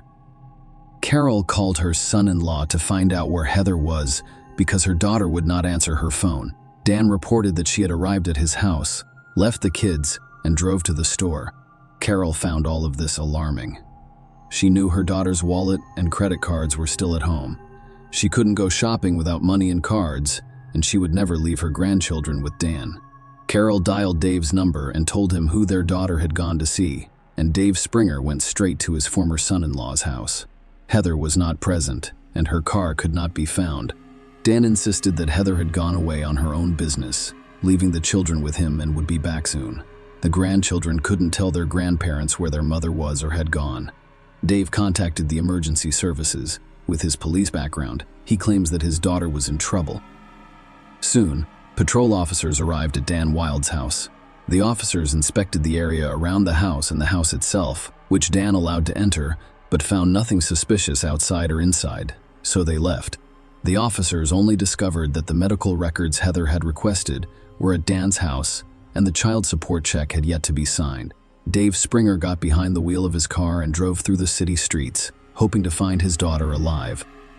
Passing through intersections, he stopped to observe passers-by, looked at the faces of women, and interviewed local residents, but his efforts were futile. Heather D. Wild was officially reported missing the following morning, on July 25. Detective Mark Kreider of the Denver Police Department has joined the search for the woman. The detective took Dave's suspicions seriously. Nobody believed Heather would simply decide to flee her family after the trial and go on vacation. Lidar told reporters that Dave was obviously very concerned. The case was unusual because the daughter of a Denver police officer went missing, which added a personal touch to the situation. Mark's first stop was the Wild home. The detective arrived at the address and rang the doorbell. Dan the Wild appeared on the doorstep. He refused to let the detective into the house, without Wild cooperation. Kreider had no right to inspect the house, which meant that crucial evidence could be overlooked. The detective inquired about the reason for the refusal and why the Wild was unwilling to assist with the investigation. If everything was as he said, he responded that he had a personal attorney and would only answer questions in his presence. At that point, David, Dan's twin, drove up to the house. Dan immediately called out to his brother, telling him not to talk to the detective. As Kreider watched, he realized Heather's father was correct. Daniel DeWild was hiding something. Why did he hire a lawyer if Heather simply grew tired of the family and left? He's not concerned about the woman or searching for her, despite the fact that he swore his love for her just a few days ago. Everything appeared as strange as possible, but the detective was unable to do anything without a warrant, so he was forced to leave. By the time police got a search warrant for the Wild home, Heather had gone missing for 6 days. Inside the house, Kreider stated that the task force discovered no evidence of a crime weapon. There was no sign that Heather had been in the house. However, investigators soon discovered that on the day the young woman vanished, David drove his Chevrolet to a car repair shop about 15 miles from home. Why would David drive so far when the twins, who worked for the transportation department as mechanics, could have done the repairs themselves? Kreider obtained a warrant to search the several locations, and a detective speculated that Heather had died and David had managed to hide her body away from home. To inspect the car, they used specially trained dogs that detect the odor of a decomposing body. While checking David's car, the dogs began barking near the driver's side rear side door, indicating that Heather's body had been in the vehicle for some time. Detective Kreider met with David and discussed the search dogs' reactions. At one point, the detective asked David, looking directly into his eyes, "Did you kill Heather?" The man lowered his head, and you could tell he was nervous. The man stated that he needed to speak with his lawyer and last. After speaking with David, the detective had no doubt that both twin brothers were involved in Heather's disappearance, a day after being informed that the dog smelled decomposition. David and Roseanne married, which confirmed the police's suspicions. Roseanne later revealed that this occurred so unexpectedly, just in case, because spouses are not required to testify against each other. Then, on August 4, 2003, 2 weeks after Heather's disappearance, police discovered her white Nissan Sentra in the parking lot of an apartment complex in Wheat Ridge, Colorado, about 5 miles from Dan's home. According to locals, the car had been parked for several days. With the passenger side window fully open, detectives spent the entire day inspecting the car. It appeared so clean that there was no sign that Heather had ever written in it. We discovered no evidence of Heather's DNA inside or outside the car. We also found no fingerprints or other evidence that Heather had used the vehicle. The expert explained to Detective Kreider, apparently the perpetrator or perpetrators were meticulous in wiping out all traces qualitatively. Investigators searched the wooded area south of the apartment complex where the car was discovered. They utilized trackers, thermal imaging cameras, and a police helicopter. The search turned up nothing that could lead them to Heather. Carol and Dave realized at that moment that they had lost their daughter for good. Exactly 1 month later, on September 4, 2003, Heather's body was discovered by a road worker while shoveling dirt on the canyon road. He noticed a large trash bag on the ground and called the cops as he approached. Meanwhile, the body had decomposed to the point where dental records could be used to identify it. The woman's face was covered with a duct tape mask, and rope was wrapped around her neck and wrists.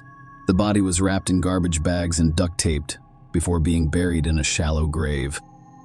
Heather's clothes were identified by family members as the ones she left in to meet Daniel on July 24. Heather's exact cause of death could not be determined by the medical examiner, but the nature of her injuries suggested that she was strangled or died of asphyxia. Investigators discovered that the twins were involved because the body was discovered on the same day in Brooklyn, which is the workshop that David visited on the day Heather went missing. The trash bags in which the body was wrapped had the same general class characteristics as the bags taken from the wild home. However, it was circumstantial evidence. Direct evidence was lacking, and Kreider was unable to apprehend either of the brothers. Dave Springer felt crushed by the inability to do anything. Heather was buried. Her parents placed a note in her casket that read, "All she wanted was to love and be loved." There was a language barrier. Nobody informed Heather's parents or sisters about the investigation's details. It even appeared to them that no one was dealing with the case at all. In fact, the investigation determined who was guilty, but a lack of evidence limited the detectives' options after 2 years. In 2005, Denver's district attorney changed, promising the Springer family assistance in the investigation of the case. The investigation team thoroughly reviewed 1,500 pages of documentation and re-examined all of the case's evidence and details. However, these efforts produced no new results. There was no physical evidence, and DNA analysis found no link between the brothers and Heather's death. Detective believed that, in addition to the brothers involved in the case, David's wife Roseanne, who also lived in the house, could be involved, but as an official spouse, she had the right not to reveal information about him. After another 4 years, Heather's family had still not found a place. The deceased's father admitted that he sometimes screamed at night. He was sick and that Dan was sleeping peacefully on the loose while the rest of their family was subjected to daily injustice. Ross Boot took over the Heather DeWild investigation in 2009, correct? The new prosecutor approached the task with extreme seriousness. Within 6 years, the volume of documentation increased from 1.5 to 30,000 pages. There were 15 additional boxes containing important information. A DVD of home movies eventually piqued the interest of the new investigative team. Dan and Heather had engaged in unusual practices during their marriage.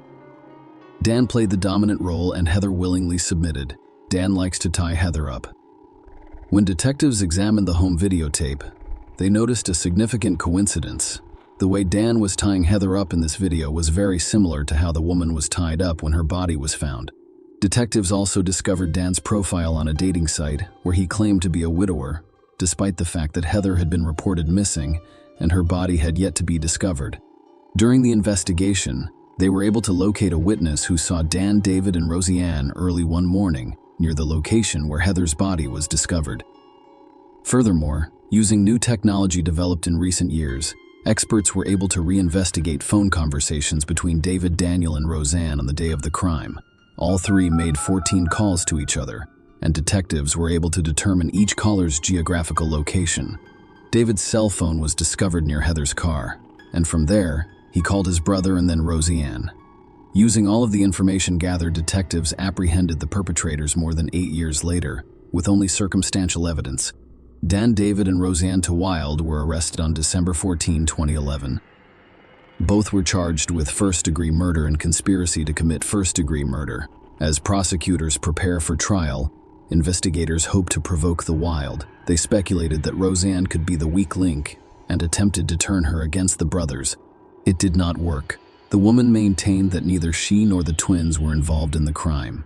Dan, David, and Roseanne spent 8 months in jail awaiting trial, with Dan being the first to fall out with David.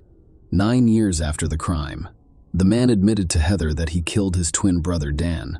Maybe it was the arrest, the billing records, or he genuinely loved Roseanne and wanted to keep her safe by making a deal with the prosecutor. Or perhaps he simply weighed all of his options and chose freedom after 12 years over a lifetime of sentencing. Regardless, David accepted the deal. Without his testimony, the brothers would likely have gotten away with the crime. David described the gruesome details. According to the man, his brother Dan began planning the crime in April 2003. After he was ordered to pay child support, he carefully considered every move he made. Don told David about his plan and asked for assistance. He stated that if Heather refused, he would still get rid of her, but only on her own. David acknowledged that he was concerned for his brother. He assumed Dan couldn't do it alone. He would be apprehended and put in jail right away. David agreed to help. Heather and the children arrived on July 24, 2003 at noon, as planned. When Dan went to meet them, David allegedly tried to stop his brother, but he ignored him. While the kids played in the house, Dan took her to the garage, promising to return the now almost ex-wife joint videos that were allegedly kept there. In the garage, Dan grabbed her by the shoulders and threw her to the ground. According to David, he had the opportunity to prevent the crime, but chose to stand there and watch in silence. His brother took a hammer from the shelf and struck Heather several times in the head, knocking her out. Dan immediately took a rope and tied his wife up in the same way he had done during their intimate games. But this time, he also made a noose around her neck and suspended her from the garage roof. Dan's plan was to make it appear that his wife's death was accidental during their role-playing sessions. Leaving Dan in the garage, David drove Heather's car back to the apartment complex parking lot and thoroughly cleaned it inside and out. By the time David returned to the garage, his brother had wrapped his wife's body in garbage bags and placed it in the backseat of his car. David checked the woman's pulse and determined she was dead. He then got behind the wheel of the Chevrolet and drove to the predetermined location where he would bury the body. How there might never have been discovered if it wasn't for a transmission problem in the car that forced him to hide the body somewhere along the way to the canyon. Because David had to visit an auto repair shop to have his car fixed, the investigation uncovered clues about the car's movements. When the investigators asked how the brothers were able to dispose of all of the evidence so professionally, David explained that they watched crime shows on TV on a regular basis and knew a lot about the subject. For example, they used double gloves to leave no trace. David Wilde had to take a polygraph test to confirm the veracity of his testimony. Prosecutors offered him a deal following the test. David pleaded guilty to conspiracy to commit second-degree murder and received a 12-year sentence instead of life in prison. Daniel's trial began in November 2012 at the Jefferson County Courthouse. David testified, blaming the crime entirely on his brother, rehabilitating his wife Roseanne through his testimony, apologizing for all the pain he had caused Heather's family, and receiving 12 years. Daniel pleaded not guilty and continued to claim he had no idea where Heather went after she allegedly left the house. According to his defense, Heather murdered his brother David. After all, he admitted that he was responsible for disposing of the car and the body. However, the jury did not believe that version. They found Daniel guilty of conspiracy to commit a first-degree felony, but could not determine whether he actually did it. As a result, the judge scheduled a new trial for just a month later, fearing he would end up in prison with no chance of parole. Dan accepted a plea agreement, pled guilty to a second-degree felony, and waived his right to appeal. He was sentenced to 74 years in prison, which he currently serves at Colorado State Prison. He will be eligible for parole in May 2045. His mandatory release year is 2084, when he will be over 100 years old. Daniel DeWild will probably not live to see that date after the trial. During a press conference, prosecutor Roz Boot examines the dynamics of what occurred. Daniel clearly set David up. He had control of the situation. Regarding Mary Rose and Wild, we eventually concluded that her knowledge of the events was less than previously assumed. The case against her is dismissed because there is no reasonable chance of her conviction at trial. Roseanne maintains that she had no suspicions and is simply waiting for David to be released. After Dan was arrested, Hannah and Jacob were placed in foster care by their own grandparents, Heather's parents, Dave Springer, and her father has finally begun to sleep soundly. Share your opinion with us in the comments and subscribe to the channel for more.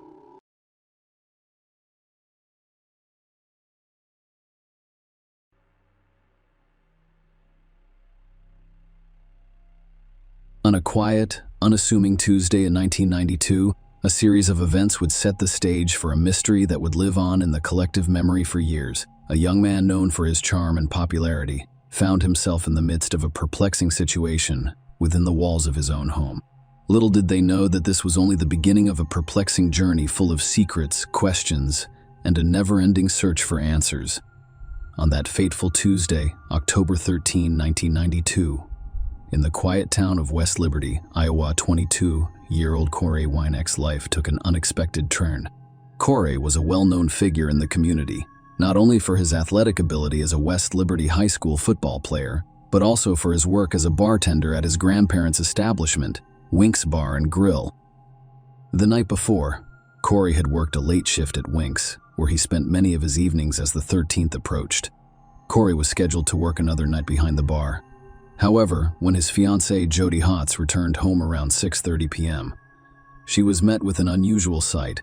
Corey's car remained parked in the driveway, and their beloved golden Labrador retriever was outside. This unusual situation alarmed Jody. Corey's routine was well established, and he was usually on his way to work by the time she got home from her job at a bank in Iowa City. The location, of course, the car, and the presence of Casey outside indicated that something was wrong. Jody's concern grew when she noticed that the screen door to their house was wide open and had out of place details, which heightened her anxiety.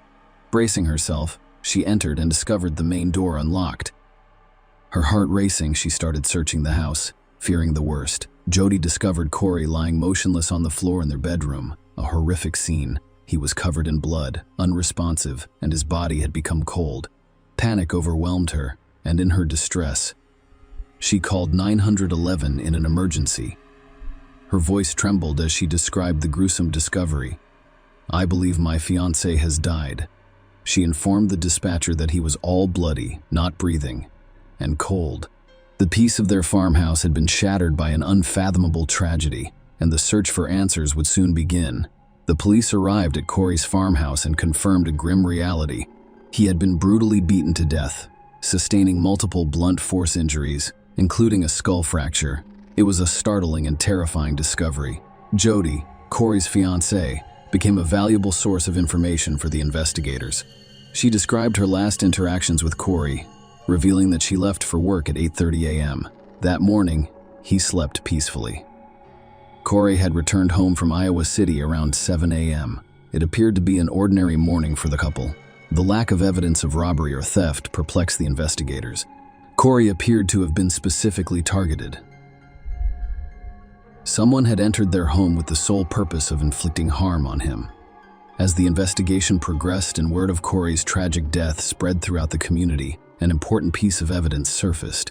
At 1:30 p.m., a local farmer reported driving past the quarry house. On that fateful day, they discovered a metal baseball bat on the side of the road near the property.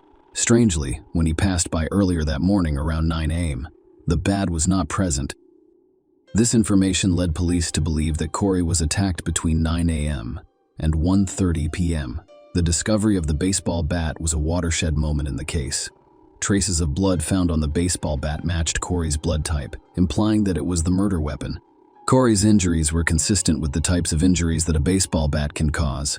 Despite having the murder weapon in their possession, the investigation encountered a frustrating setback. No fingerprints or DNA evidence were discovered on the baseball bat.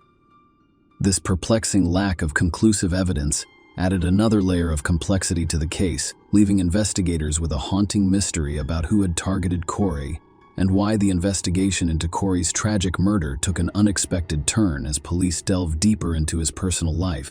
It became clear to law enforcement that this was not a random act of violence. Rather, it appeared that Corey knew his assailant, revealing a web of complex relationships and potential motives.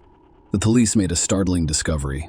Corey had romantic relationships with several women before his death, in addition to his fiancée, Jody. This revelation generated a large pool of potential suspects, posing a complex puzzle for investigators to solve. In the months following Corey's tragic death, they interviewed over 400 people in their never-ending search for the truth. Despite their tireless efforts, the case remained unsolved and became colder with each passing year. A decade after Corey's murder, there was still no concrete evidence of a motive or perpetrator. The much-needed breakthrough arrived unexpectedly, a quarter of a century after Corey's murder in December 2017. The information they received had the potential to uncover the truth about Corey Wienecke's tragic and long unsolved murder. In December 2017, a chance encounter at an Iowa hospital gave new life to the long unsolved murder case of Corey Wienecke. Special Agent Trent Villeda of the Iowa Department of Criminal Investigation had gone to the hospital for an unrelated reason when he struck up a conversation with a nurse named Jessica Becker. When Jessica discovered Age's work on cold cases, she felt compelled to share a haunting story from her childhood. Jessica described an incident from 1992 when she was only 9 years old. She had spent the night at a friend's house on a sleepover. Annette Cahill's sister-in-law happened to be the daughter of Jacques Hazan. Jacques, one of Corey's 4 romantic partners at the time of his murder, was a woman known to the police for her involvement with him. When questioned by police, she claimed to have been shopping in Iowa City with Jack when Corey died, citing store receipts as alibis. However, Jessica's recollection cast doubt on Annette Cahill's alibi. She admitted that during her sleepover at Jack's house following Corey's murder, she and a friend sneaked downstairs after bedtime. At the bottom of the stairs, Jessica overheard Annette Cahill in the dining room, seen from behind with people crying and lighting black candles. Jessica could clearly hear Annette Cahill uttering regretful phrases. "I never intended to hurt you, Corey. I'm very sorry. I never intended to kill you, Corey. Corey, I love you." Overwhelmed and afraid of being discovered, Jessica went upstairs without Annette Cahill noticing her presence. She later told her mother about what she had witnessed, but her mother declined to report it to the police at the time. Agent V's most recent conversation with Jessica prompted a fresh look at the investigation into Corey's death. In the case files, they discovered an interview from 1996 with a man named Scott Payne, who was friends with Jacques and Annette Cahill. Scott's interview report included a critical detail. Scott Payne claimed that Annette Cahill was seen burning a lot of stuff after Anna Kay was killed. When Scott was re-interviewed, he vividly remembered seeing Annette Cahill burn what he thought was blood-stained clothing in a barrel at Jack's house. He claimed that this occurred about 1 or 2 days after Corey's murder. Annette Cahill claimed to be disposing of paint-stained clothing, but Scott, who had previously worked in a meatpacking facility, was convinced it was blood. With this new evidence and testimonies, the police took a significant step. They arrested and charged him with first-degree murder, signaling a watershed moment in the long-running investigation into Corey Wienecke's death. Annette Cahill was 56 years old when her trial began, and she was accused of a heinous crime. The prosecution's case was based on Annette Cahill's claim of first-degree murder, accusing her of killing Corey with deliberate, premeditated, and malicious intent. However, her initial trial ended in a mistrial. Despite nearly a full day of deliberations, the jury was unable to reach a unanimous decision. Their initial vote was 11-1, with the majority favoring acquittal to ensure a fair and just decision. The judge granted the jury additional time to deliberate. Despite the extension, the jury remains deadlocked, unable to reach a consensus. As a result, the trial ended in a mistrial, and the mistrial signaled a brief pause in the legal proceedings.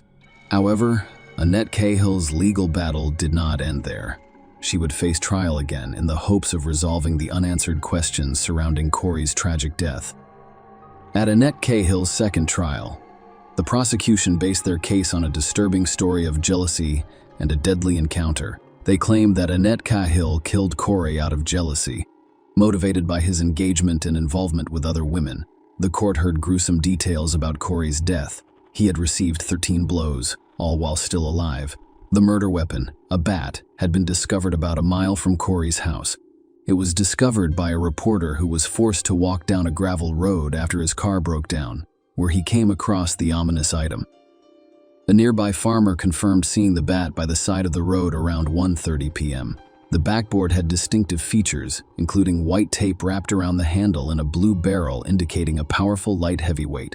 In white lettering, these white letters appeared to have bloodstains. The court learned that the bat had been purchased from Walmart, and it was speculated that it could have been leftover from last year's inventory. It had an initial retail price of $15, but was purchased on sale for $13.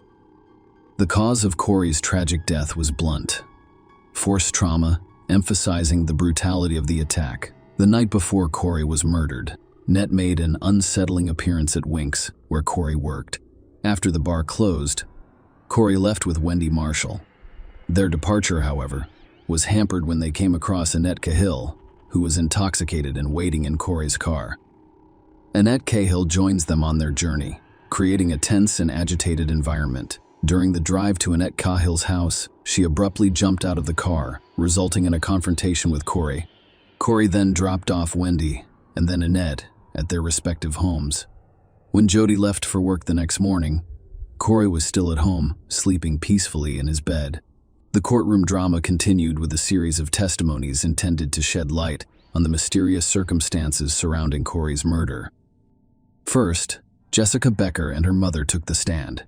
Jessica described a haunting memory from when she was 9 years old, vividly repeating the details she had previously shared with Agent Violetta.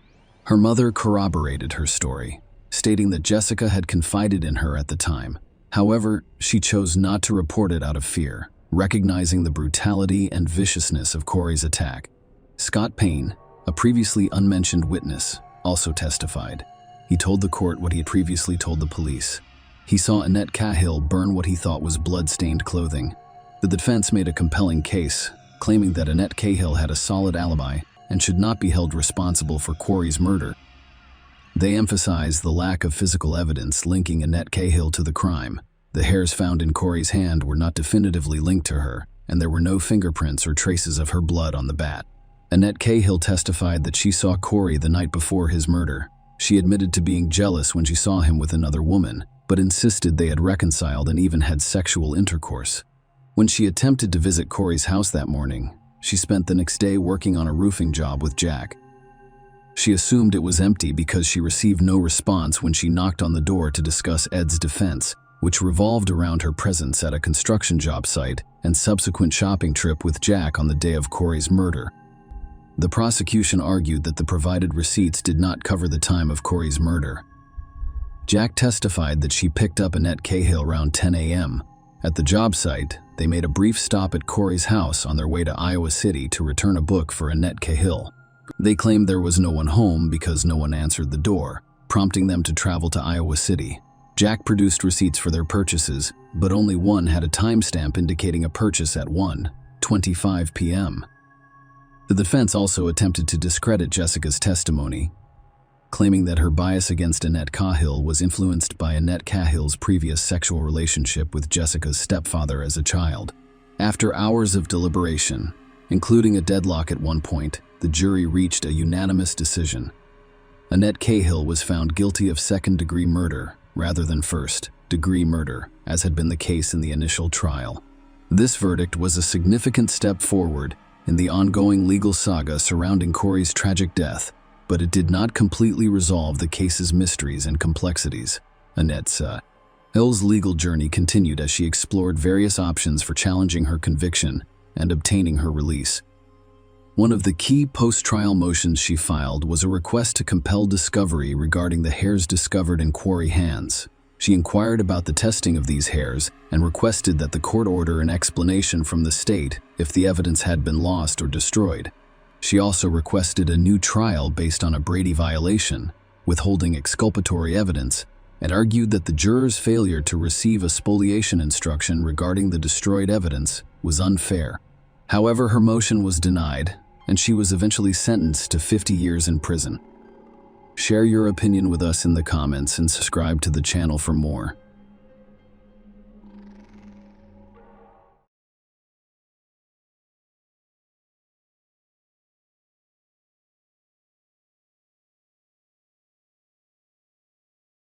On a Sunday afternoon in 2000, a tragic event occurred in a peaceful seaside community. A distress call to 911 signaled the start of a story that would captivate a community. A woman's lifeless body was discovered in her cottage, sparking a chain of events that led to a homicide investigation that revealed the truth. Krista Worthington was born on December 23, 1956, in Boston, Massachusetts, to parents Christopher and Gloria. She began her academic journey at Vassar College in Poughkeepsie, New York. Krista was a well-known fashion writer before beginning her writing career, having contributed to publications such as Women's Wear Daily, Harper's Bazaar, Vogue, and the New York Times. Her expertise included co-authoring several fashion books on clothing, scarves, and accessories. Her work took her to New York City, Paris, and London, where she became a respected figure in the fashion world. Krista relocated to Truro, Massachusetts, in 1997, where her well-known New England family owned multiple properties. This marked a shift from the hectic New York lifestyle to a more peaceful and tranquil environment. In addition to her successful career, Krista was a single mother to her daughter, Eva Worthington. On that fateful Sunday, January 6, 2002, a tragic incident occurred in Truro, Massachusetts, when Tim Arnold made a distressing 911 call from his former girlfriend, Krista Worthington's home. He instructed the operator to send someone to 50 Depot Road. "It's Krista Worthington. I'm not sure what happened to her. I believe she fell down or something. I'm certain she's dead." Tim said he went to the Christmas cottage at 4:30 p.m. on that Sunday to return a borrowed flashlight. Tim lived nearby. When he entered the cottage, he made a terrifying discovery. Krista was lying on the hallway floor just off the kitchen with Ava beside her. Tim informed the police that he believed Krista had fallen or been in an accident. Police arrived at the scene and discovered Christina's lifeless body. However, it became clear that her death was not an accident. Krista was discovered naked from the waist down, her legs spread apart, and her body covered in blood, particularly around her torso. Her face was covered in bruises, and she had been stabbed once in the left lung. Investigators searched the cottage and discovered a disturbing scene. The back door from the driveway into the kitchen was open, and signs of forced entry were visible. With damage to the door and deadbolt, there appeared to be a struggle outside the cottage. Krista's car was parked in the driveway. Between the car and the cottage, police discovered several items, including glasses, a barrette, keys, and socks. Drag marks in the dirt on the driveway indicated that Krista had been attacked outside her cottage and then dragged inside. The police discovered Ava's small bloody handprints all over the cottage. Her bloody handprints were discovered on a Disney videotape, and it appeared that Ava had attempted to insert them into the VCR. Her bloody handprints were also on her sippy cup and a box of Cheerios. How long had Eva spent in the cottage with Crystal's body? At that point, the cops had no clue. Krista's body was transported to the medical examiner's office for an autopsy. Traces of dried blood were discovered under her fingernails, as well as small pieces of grass in her hair and pubic area. These findings support the police's belief that the attack took place outside the cottage. The investigation evolved into a homicide case, Truro's first murder in 30 years.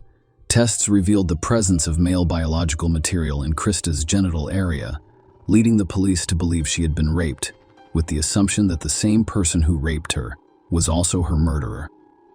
The focus shifted to finding a DNA match. Establishing a timeline, the police determined that Krista called her babysitter at 8 p.m. on Friday, January 5, because she had a hair appointment scheduled for noon on Saturday, January 5, but did not show up and did not show up, and did not show up and did not provide notice of her absence. This led police to believe that the crime took place between 8 p.m. on Friday and noon on Saturday. The presence of undeliverable newspapers at the bottom of her driveway provided additional support for this time frame. As part of their thorough investigation, the police interviewed people who knew Krista or had been to her home. Investigators approached Tim because he had discovered her. There were also rumors that, despite the end of their relationship, Tim may have desired a more permanent connection. When the police arrived at the cottage, they found Tim's biological material on a blanket covering Krista. Despite his denial of any involvement, the police eventually ruled him out as a suspect. Given Tim's previous romantic relationship with Krista and his time at her cottage, the discovery of his biological material on the blanket was not surprising. Furthermore, forensic analysis revealed that Tim's biological material did not correspond to the biological material discovered on Crystal's body. The investigation into Krista Worthington's murder took a significant turn as police looked into possible connections with people close to her. Tony Jackett, Ava's father, was married and had an extramarital relationship with Krista. When Krista discovered she was pregnant, she urged Tony to tell his wife, Susan. Eventually, Tony told Susan about Ava and the affair. Krista did not insist that Tony leave Susan, but she did ask for his assistance in supporting Ava. They made arrangements for child support, and Tony set aside time to spend with Ava. His wife was very forgiving, and she forgives him and even accepts Ava into her life. Tony and Susan both cooperated with the police, with Tony claiming that he had no intention of harming Krista. Susan confirmed Tony's alibi, stating that he was with her at the time of Crystal's murder. A year after the crime lab performed DNA tests as part of the investigation. Surprisingly, Krista's DNA did not match that of Tim Tony or any of the other individuals previously tested. The case appeared to hit a stumbling block, leaving the possibility that Krista's murderer would escape justice. However, the police persisted, and 3 years after the murder, they took a daring step by requesting voluntary DNA samples from nearly everyone in the neighborhood. This meticulous effort paid off, leading to a breakthrough in the case. The DNA analysis revealed a match. Christopher Chris McCohen, his DNA was discovered in Krista's home and on her genitals during the investigation. Chris worked for a disposal company, and the police discovered that he picked up trash outside the Christmas cottage every Thursday. During the police interview, Chris claimed that he had no acquaintance with Krista. He claimed that they had never had a conversation. However, he mentioned making friendly gestures such as waving while collecting trash. However, as the police investigated further, inconsistencies in Chris's statements became apparent. Despite his initial denial of any interaction with Krista, police discovered his DNA on her body. Faced with this evidence, Chris changed his story, admitting it could have been me, pressed to reveal the truth. Chris started recounting his version of events. According to his revised account, he was heavily intoxicated on Friday night, January, while drinking in the juice bar parking lot with a friend named Jeremy Fraser. Chris claimed to be drunk at the time. He claimed that Jeremy then drove him to the dentist to see the mother of his child, where he stayed for about 40 to 60 minutes before returning to the juice bar. Under continued questioning, Chris eventually admitted to having consensual intimacy with Krista on the night of January. When questioned by the police about how he got to the Christmas cottage, Chris stated that Jeremy drove him there and accompanied him inside. Chris told the police that he and Krista had sexual intercourse in the hallway near the kitchen, where her body was later discovered. He also mentioned the possibility of having sexual relations in the living room at some point. Chris said everything was fine afterward, and he even gave Krista his phone number. However, the situation escalated when Krista became enraged when she saw Jeremy rummaging through her belongings and began screaming at them as they attempted to flee. Chris gave varying accounts of what happened after leaving the cottage with the police. Chris originally claimed that after leaving the cottage, Krista followed them outside and confronted Jeremy in the driveway. Jeremy allegedly responded by punching her repeatedly. When Krista fled into the cottage, Jeremy pursued her and continued the assault with repeated punches. Chris claimed to have been in Jeremy's car at the time of the attack. When Jeremy returned to the car, Chris claimed he told him that Krista was calling the police from inside her cottage. According to Chris, Jeremy then rushed back to the cottage and kicked in the front door.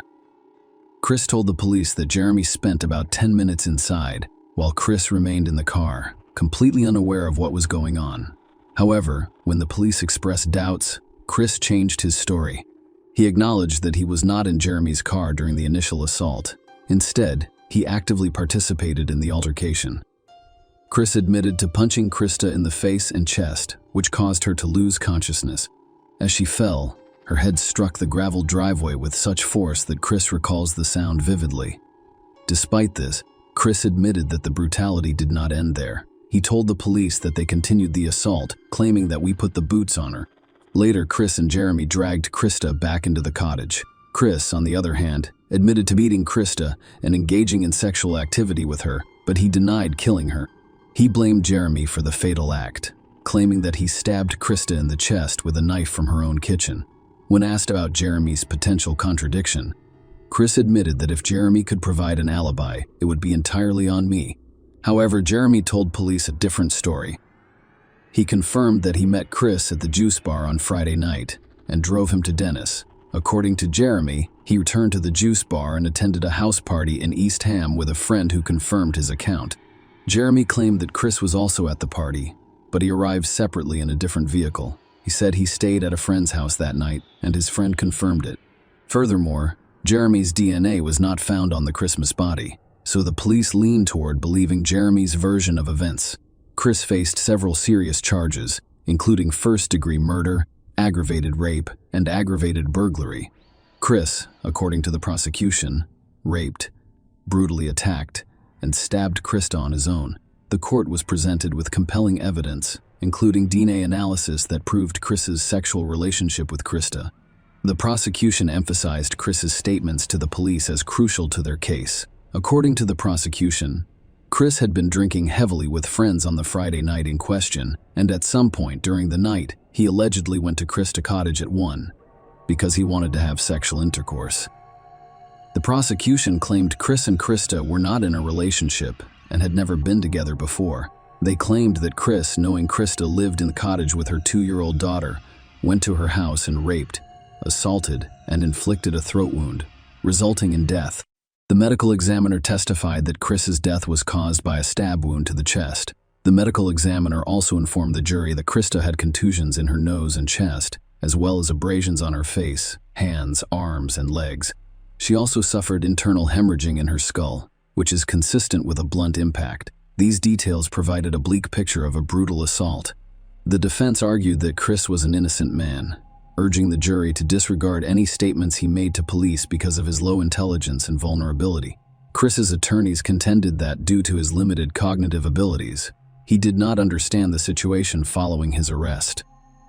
They emphasize his use of illegal substances, implying that this made him vulnerable to police manipulation. Chris's attorney, Bob George, emphasized his client's race, class, and intellectual limitations, portraying him as a prime target for law enforcement. Bob argued that the statement should be interpreted as a false confession, accusing the investigation of ignoring certain leads and failing to identify some footprints and palm prints. The defense contested the concept of rape, arguing that any sexual activity could have been consensual. Bob suggested that Chris and Krista may have had a consensual relationship, with the DNA evidence indicating only voluntary sexual contact during Chris' trash collection. Chris did not testify at the trial. The jury convicted Chris of first-degree murder, aggravated rape, and aggravated burglary. Before being sentenced, he addressed the court, expressing sympathy for the victim's family while maintaining his innocence. Despite his plea, Chris received 3 consecutive life sentences with no possibility of parole. Share your opinion with us in the comments and subscribe to the channel for more.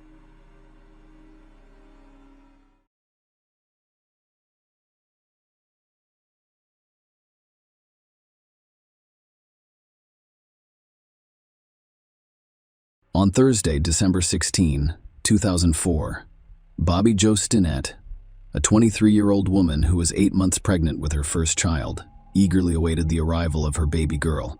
Born on December 4, 1981, she graduated from Nottoway High School in Graham, Missouri, in 2000. Bobby, who lived in Skidmore, Missouri with her husband, Zeb Stinnett, was a well-known and gentle person in the small farming community. Her love of animals, particularly dogs and horses, was evident, and she ran a dog breeding business called Happy Haven Farms from her home. Specializing in the breeding of rat terriers, Bobby actively participated in dog shows and discussions in the online dog breeding community. Her business involves listing puppies for sale, and on December 15, 2004, she received an instant message from Darlene Fisher, a woman from Fairfax, Missouri, whom she had met through their interactions on the Router Chatter forum. Bobby and Darlene had been exchanging messages for weeks, bonding not only over their shared love of rat terriers, but also over their shared pregnancy experiences. Darlene informed Bobby that she was interested in purchasing one of her puppies, and they agreed to meet the next day. Bobby made plans to meet Darlene and informed her mother, Becky Harper, that she would pick her up from work at 3:30 p.m. On the scheduled date, December 16th, Becky called Bobby at 2:30 p.m. Bobby reassured her as they confirmed the arrangement for picking her up from work. However, when Becky finished work at 3:30 p.m., Bobby was nowhere to be found. Becky tried to call Bobby, but there was no response, so she walked to Bobby's house, which was only 2 blocks from her workplace. When Becky got to the house, she noticed the front door was open. She entered and called out to Bobby without getting a response. As she entered the dining room, she saw a terrifying scene. Her daughter was lying on the floor in a pool of blood, distraught. Becky immediately dialed 911, urgently describing the dire situation, mentioning that her daughter was 8 months pregnant and that Bobby's stomach appeared to have been severely injured. When the police arrived, they discovered that Bobby's unborn baby had been forcibly removed from her womb, and the infant's whereabouts and survival were unknown. Locating the perpetrator became an urgent priority because the baby could still be alive. Unfortunately, Bobby did not survive the brutal attack. Both Becky and Bobby's husband informed the police that Bobby was going to meet a woman named Darlene, who expressed an interest in buying a puppy. Aside from that, they had no idea how many other visitors would be arriving that day.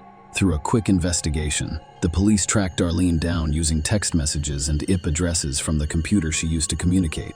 It was discovered that the woman posing as Darlene was not named Darlene and did not live in Fairfax. Her real name was Lisa Montgomery, and she lived in Melbourne.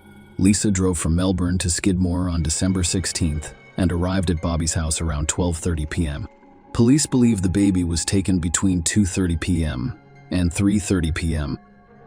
On December 17th, the police arrived at Lisa Montgomery's home, and her husband Kevin greeted them at the door. They entered and found Lisa in the living room, cradling a newborn baby. The police informed Kevin and Lisa that they were looking into the murder of Bobby Joe Stinnett and inquired about the baby. Lisa claimed that her child was born at a women's clinic in Topoka. "I'm looking for a private conversation." The police approached Lisa outside her home. She informed them of this and requested that Kevin not know about it due to financial constraints. She had actually given birth at home, not at the women's clinic. Lisa claimed she was alone in her kitchen during the birth, but she did have the phone numbers of 2 friends in case she needed help. When asked about the placenta, Lisa says she disposed of it in a nearby creek. Lisa requested that the matter be discussed further at the sheriff's office to maintain privacy, and the police agreed. Lisa confessed to officers at the sheriff's office. After killing Bobby, she extracted the baby from her womb and abducted her. The baby was eventually returned to Bobby's husband, who named her Victoria Jo Stinnett. Lisa was charged with kidnapping, which led to her death. During Lisa's trial, the court learned that she and Bobby met at a dog show in April 2004. "We were both members of an online dog breeding community when Bobby announced her pregnancy. Lisa, a member, learned of her pregnancy in the spring of 2004. Around the same time, Lisa informed her family and friends that she was expecting. Lisa failed to disclose that she had a sterilization procedure more than a decade ago, rendering her infertile.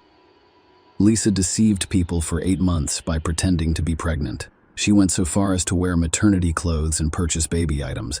Despite her sterilization, Lisa persuaded her husband, Kevin, and her children that she was actually pregnant. On the other hand, Lisa's first husband and wife, who were aware of her sterilization, accused her of lying. In response, Lisa insisted on proving them wrong. During the court proceedings, it was revealed that on December 16th, Lisa arrived at Bobby's house with a sharp kitchen knife and a white cord in her jacket pocket. When Bobby answered the door, Lisa asked to see the puppy she wanted to buy. Bobby retrieved the puppies and took them outside for Lisa to interact with. Lisa attacked Becky shortly after she called Bobby to pick her up. Lisa strangled Bobby with the cord she had brought until she lost consciousness. When Bobby regained consciousness and resisted, Lisa tightened the cord, resulting in Bobby's death. Lisa then cut into Bobby's abdomen with a kitchen knife, successfully removing the baby. Lisa left after cutting the umbilical cord. Surprisingly, the baby remained unharmed.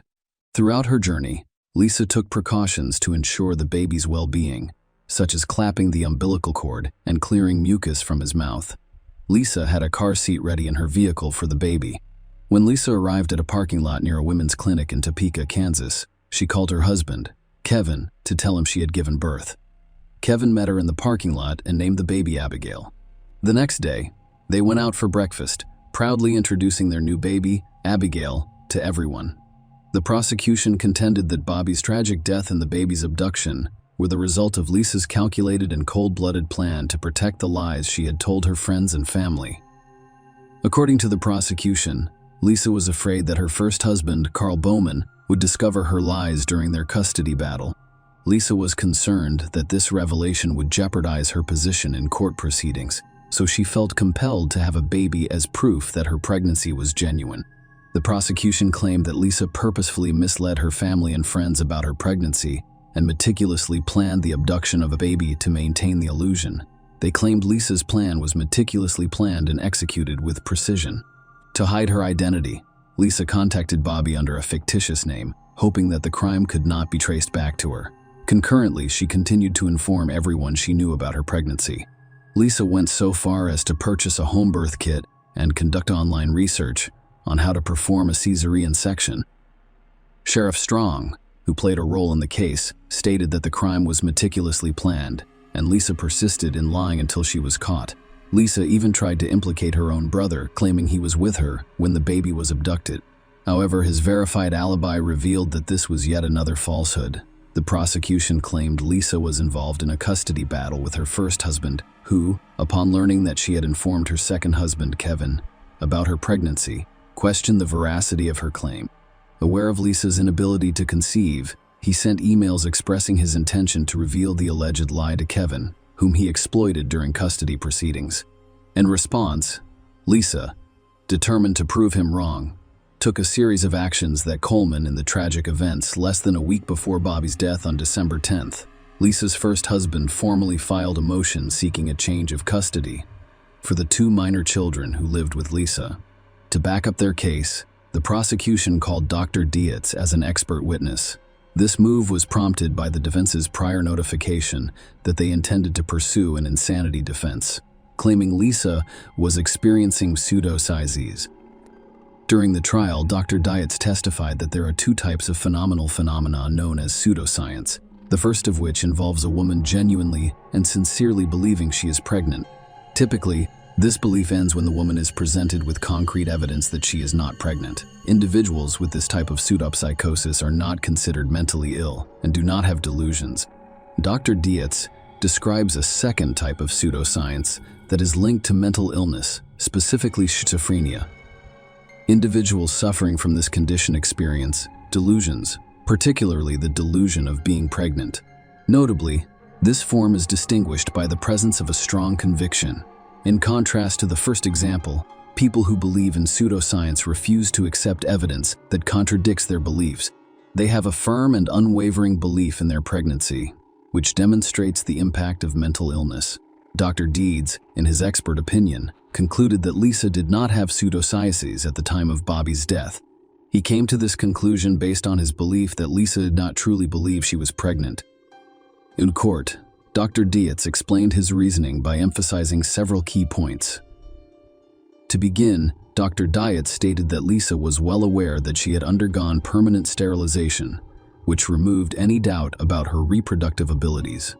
Lisa had consistently sought medical and prenatal care in previous pregnancies, but this was not the case during the current period. Dr. Dietz provided additional evidence in the form of Lisa's insurance application from September 2004, in which she explicitly stated that she was not pregnant. Furthermore, Dr. Dietz stated that Lisa's behavior was not consistent with delusional thinking. He explained that in cases of pregnancy delusion, people would stick to the same story and willingly disclose it despite being persuaded or presented with contradictory evidence. However, Lisa lacked these characteristics, prompting Dr. Dietz to dismiss the idea that she was having a pregnancy delusion. Lisa's case was characterized by inconsistent and contradictory accounts of key details. Notably, her stories differed on the sex of the fetus, whether she was expecting twins or a single fetus, and how she planned to deliver. These differences were noticeable depending on the audience to whom she spoke, indicating a lack of consistency and reliability in her statements. Furthermore, Lisa provided conflicting information about the location where she claimed to have given birth. She initially claimed that the birth occurred at a women's clinic, but later changed her story to say that it happened at home. When confronted with her brother's alleged presence at Bobby's house during the incident, Lisa claimed that she had had amnesia both before and during Bobby's murder. Dr. Diaz concluded that Lisa was a malingerer during the 2004 pregnancy, and the court heard that Lisa had faked previous pregnancies. Lisa claimed to have had multiple pregnancies in the years since her sterilization procedure, each with its own set of complications. Lisa's feigned pregnancies date back to 1994. Subsequently, in 2000, before marrying Kevin, she informed him of her pregnancy and expressed a desire for an abortion. Kevin gave her $40, but there was no further discussion or evidence of pregnancy. Lisa claimed to be pregnant again in 2002, informing Kevin of a doctor's appointment while denying him the opportunity to accompany her. However, her doctor testified that he only tweeted Lisa about unrelated issues, such as ankle pain and a cold, and did not provide prenatal care. Lisa later informed Kevin that the baby had died and claimed to have donated the body to science, adding to her history of deception surrounding food and pregnancies. The defense's case focused on the defense of insanity, and they planned to call experts to testify about Lisa's mental disease or defect. Lisa's life was described in court as troubled. They claimed she had been physically and sexually abused by her stepfather. Lisa married her stepbrother Carl Bowman when she was 18 years old, and they had 4 children before undergoing sterilization. Following their divorce in 1998, Carl remarried, and Lisa later married Kevin to back up their insanity claims. Dr. Logan and Dr. Ramachandran were called as expert witnesses by the defense. Lisa was diagnosed by both experts with a variety of mental health issues, including depression, borderline personality disorder, post-traumatic stress disorder, and pseudopsychosis. Dr. Ramachandran testified about pseudopsychosis, describing it as a somatoform disorder in which the patient develops the delusion of being pregnant. According to his testimony, this delusion is driven by a strong desire to become pregnant, which causes hormonal changes that result in physical changes consistent with pregnancy. Dr. Ramachandran believed Lisa suffered from an intense pseudopsychosis delusion. During his testimony, he claimed that Lisa was in a dissociative state when she killed Bobby and delivered the baby. Dr. Ramachandran suggested that Lisa's childhood sexual abuse made her susceptible to pseudopsychosis. He claimed Lisa's internet searches and purchases of baby-related items indicated pseudopsychosis. Furthermore, Dr. Ramachandran believed Lisa was suffering from a severe mental illness or defect that prevented her from fully understanding the nature and quality of her actions.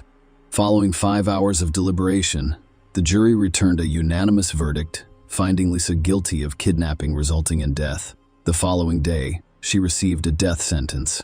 The jury unanimously agreed that the government had proven all statutory and non-statutory aggravating factors beyond a reasonable doubt. The prosecution contended that these factors included the crime being committed in a particularly heinous or depraved manner, involving serious physical abuse of Bobby Joe Stinnett. The jury agreed with this argument, and Elise was sentenced to death by lethal injection with pentobarbital at Terre Haute Prison in Indiana. Lisa eventually found herself on death row in a federal prison in Texas, designed for female inmates with special medical and psychological needs. She received psychiatric care while incarcerated there. Lisa formed a new defense team in an effort to have her death sentence commuted to life in prison. Their central argument was that, given Lisa's history of horrific abuse, the death penalty was unjust. They claimed that her legal representation during her initial trial failed to fully disclose the extent of her thesis's profound hardships and that the defense presented was inadequate. Lisa was in a psychotic state, according to the new defense team, when she committed the crime. Furthermore, they presented evidence that Lisa's history of abuse began before her birth, as she was born with fetal alcohol syndrome as a result of her mother's heavy drinking. The defense detailed specific instances of abuse, claiming that Lisa was subjected to physical beatings and that the mistreatment worsened after her mother remarried. They claimed Lisa had been sexually abused by her stepfather. Despite the efforts of Lisa's legal team, who argued that pressure and the threat of exposure from her first husband drove her to fabricate a pregnancy, Their objections and appeals to have her removed from death row were denied. The execution went as planned. Lisa received a lethal injection in Terre Haute, Indiana, after the United States Supreme Court lifted a last-minute stay of execution. As the sole female inmate on federal death row in the United States, she was the first female federal inmate executed by the government in 67 years preceding her execution. When asked if she wanted to make a statement, Lisa declined. She was officially declared dead at 1:31 on January 13th, 2021. Share your opinion with us in the comments and subscribe to the channel for more.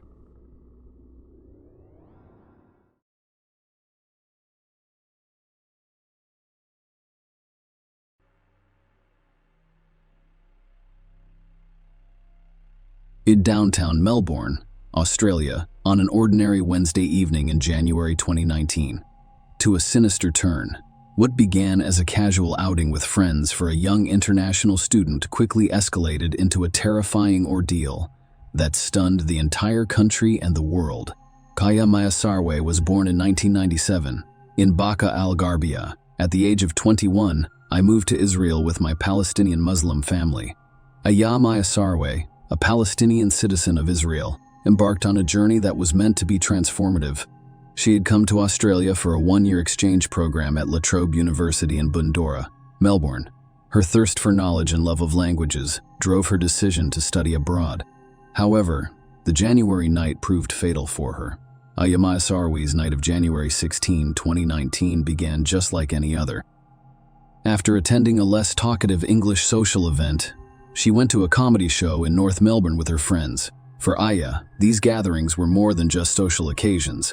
They provided opportunities for her to improve her English and connect with people from various backgrounds. Aya's time in Australia was part of an on-campus exchange program with La Trobe University in Bundoora, Melbourne. She was a dedicated student who studied Chinese and English at a Shanghai university. Her time in Australia was intended to help her improve her English language skills, which are an important part of her academic journey. Australia had quickly become a place she adored, a place where she could discover new places, try new experiences, and form meaningful bonds. Her enthusiasm for life was contagious, and she possessed an innate ability to see the beauty in every moment. But Aya was more than just an adventurous spirit. She was a conscientious student who took her studies seriously. Her language skills were impressive, as she was fluent in Arabic, Hebrew, and Mandarin.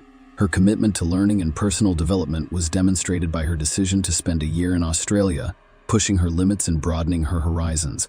Throughout her time in Australia, Aya maintained regular contact with her family back home. She spoke with her parents and sisters almost every day. Her family was preparing to visit her in Australia, a prospect filled with excitement and anticipation. The prospect of reuniting with her loved ones on the other side of the world sparked great excitement. On that fateful Wednesday night, after attending a comedy show with friends, Aya returned to her student housing at La Trobe University. The night appeared ordinary, with Aya taking the tram to her destination. She disembarked at her usual stop on 23 at 12:05 a.m. He was concerned for her safety, as he often was when walking alone at night. Aya made a phone call to her sister Ruba. This precautionary measure was Aya's way of feeling more secure during late-night walks. Ruba was at home in Israel and answered the phone, not expecting her sister to answer at that time. What happened during that phone call sent terror through Ruba's heart and soul. The sound of her sister's screams and shouts pierced the telephone line. In a matter of moments, Ruba went from hearing her sister's voice to witnessing a terrifying and unexpected silence. Ruba remained on the line, heart racing as she listened to the eerie silence. She could hear the distant hum of a passing car, but her sister never returned her call. It was a moment of terror, helplessness, and dread. You were panicked and worried because you had no idea what had happened on the other end of the line. Ruba immediately contacted her other sisters who were in China at the time. They tried to contact Aya by phone and text message. However, there was no response. Their anxiety increased with each unanswered attempt to reach Aya. Dawn approached, but Aya had still not returned their calls. Ruba and her sister took a fateful decision.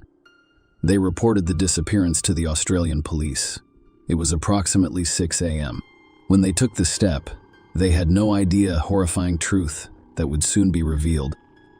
Around the same time, a passerby on his way to work discovered the lifeless body of a young woman behind a hedge, changing his life forever. That young woman was Aya's. The discovery of Aya Mayasarwe's lifeless body behind a hedge on the fateful morning of January 16, 2009, marked the start of a perilous journey into the heart of a heinous crime. Her body was discovered just 100 meters from the tram stop, where she had disembarked in less than a mile from her student housing at La Trobe University, and word of Aya's brutal murder spread. The Australian authorities responded quickly, and when police arrived at the crime scene, they were met with a killing tableau of violence and brutality. Aya had sustained serious head injuries as a result of a relentless and brutal assault. Her body was covered in burn marks, adding to the horror she had experienced. The discovery of a hat and a shirt thought to have been left behind by the person responsible for Aya's murder was one of the first clues that proved critical to the investigation. These items would be sent for forensic testing, providing crucial evidence in the pursuit of justice. From the start, the authorities assumed they were dealing with a random attack. The community, still reeling from the shock of Aya's murder, was gripped by fear and anxiety as they tried to comprehend how such a heinous act could have occurred. Seemingly at random, the police, determined to bring Aya's killer to justice, launched a thorough investigation. They meticulously reviewed CCTV footage from the area, piecing together the events leading up to the murder. They interviewed people who had been in the area at the time of the crime, hoping to learn anything that could lead them to the perpetrator. In their unwavering pursuit of justice, the authorities also focused on a known offender, investigating their whereabouts in the hopes of determining a connection to Aya's murder. The investigator felt compelled to solve this case because he recognized the profound impact it had on the community and the international community as a whole. Only 2 days after Aya's lifeless body was discovered, a breakthrough occurred. Australian police arrested Cody Herman, 21, and charged him with rape and murder in connection with Aya's death. For those following the case, the arrest brought both relief and shocks. The swift apprehending of a suspect demonstrated law enforcement's dedication to finding answers. Cody's arrest sent shockwaves through the community and around the world as the horrific details surrounding Aya's death emerged. Surveillance footage and forensic evidence were crucial in his identification. What was most astonishing in this case was Cody's decision to plead guilty to rape and murder charges before the trial began. This plea spared Aya's family and the court from a long and painful trial. However, the key questions about the crime's motivations and circumstances remain unanswered. The guilty plea was a significant development in the case because it indicated that there would be no traditional trial. Instead, the court would hold a sentencing hearing in which the prosecutor would explain the details of the attack. This would provide a glimpse into the horrifying chain of events that resulted in tragic and premature deaths. The court proceedings revealed a chilling account of what occurred on that fateful night. While Aya had never met Cody prior to the attack, disturbing details about his previous interactions and intentions emerged in the month before the murder. Cody had made attempts to enter her apartment complex, raising suspicions of premeditation. In December 2018, just 4 months after arriving in Australia, Aya attempted to gain entry into the apartment building by falsely claiming to have misplaced his key. However, he did not live there and was at the time without a permanent address and abode. Cody returned a few days later, and residents noticed him standing outside the building, evoking an unsettling connection to Aya. Cody's online activities increased the case's intrigue. Under the rap name Makodes, he posted disturbing lyrics on Facebook, including references to suicide and demons in my head. Despite the alarming online posts and attempts to gain access to Aya's apartment complex, police initially suspected that these incidents were linked to Aya's murder. The motivation for the attack remained perplexing mystery. The court proceedings also shed light on the events leading up to Aya's murder. While Aya was at the comedy show with her friends, Cody was hanging out at the Palazzo shopping center. At 12:07 a.m., he left the shopping center, cutting through the parking lot and arriving at Main Drive. Cody spotted Aya walking down the street that night, and without warning or provocation, he launched a vicious attack. He struck her 4 times in the head with a metal pipe, causing her to drop her phone and fall to the ground, unconscious. The speed and ferocity of the assault rendered Aya defenseless, with no way to protect herself or flee. Cody's actions after the initial attack were equally horrific. He dragged the unconscious Aya behind a low hedge between the footpath and the car park, where he brutally assaulted her. The brutality didn't stop there. He continued to strike her head with a metal pipe 9 times. The details of the injuries were equally distressing. The force of the blows had fractured her skull multiple times, and while lacerations on her brain would be fatal, the nature of a neck injury is unknown, leaving investigators puzzled as to whether it occurred during strangulation or while she was being dragged into the bushes.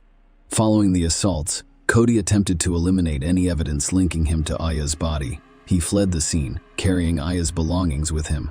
Surveillance footage shows his escape as he climbs over the fence of a nearby nature reserve, leaving behind a black cap that was caught. He also discarded his shirt, the murder weapon, and the can of WD-40 fluid used to burn the bodies. One critical question went unanswered throughout the proceedings: whether the attack was premeditated. Did Cody roam the shopping center looking for a potential victim? Was he waiting specifically for Aya?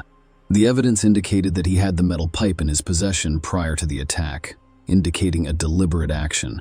Cody claimed he couldn't recall anything from the 2 hours preceding the attack, leaving investigators in the court to grapple with the motivations for the senseless act of violence.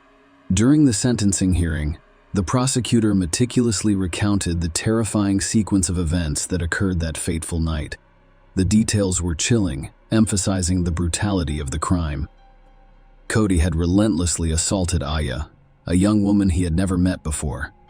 Cody began the attack by striking Aya 4 times over the head with a metal pipe without provocation, knocking her unconscious in her vulnerable state.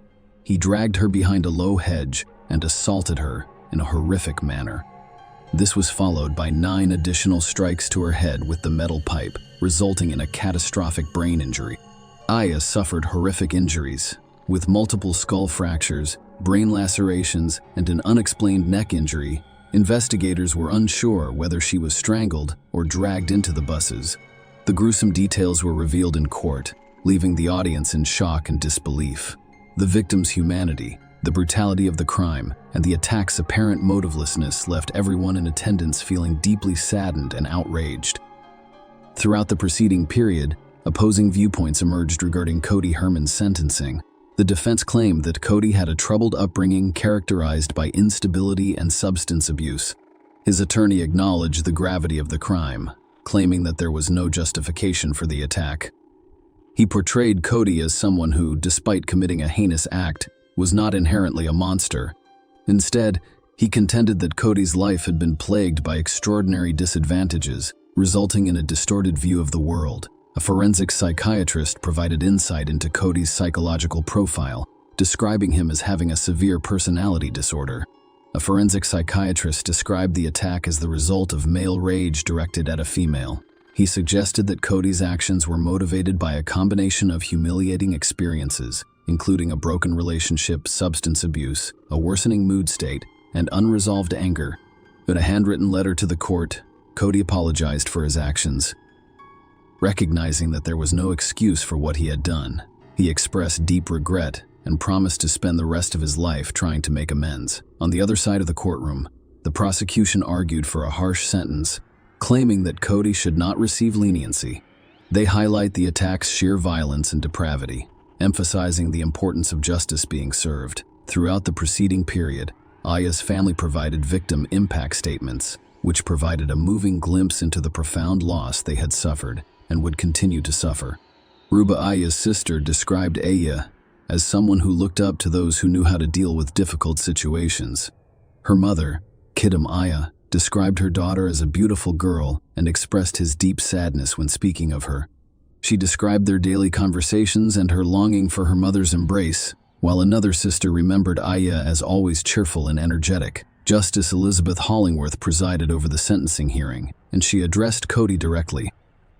He emphasized the importance of women's freedom to walk the streets without fear of being violently attacked by strangers, as well as the gravity of his actions. According to Justice Hollingworth, Cody struck Aya with the clear intention of killing her, and his savage attack left her physically small, unprepared, and alone with no way to defend herself. Justice Hollingworth also addressed the issue of premeditation, stating that there was no evidence to suggest that the attack occurred while Cody was intoxicated or in a drug-induced psychosis. Instead, He noted that Cody's actions were influenced by a number of factors, including previous violent experiences, relationship breakdown, substance abuse, worsening mood states, and unresolved anger. Finally, Cody Herman sentenced Justice Holly to 36 years in prison with a 30-year non-parole period.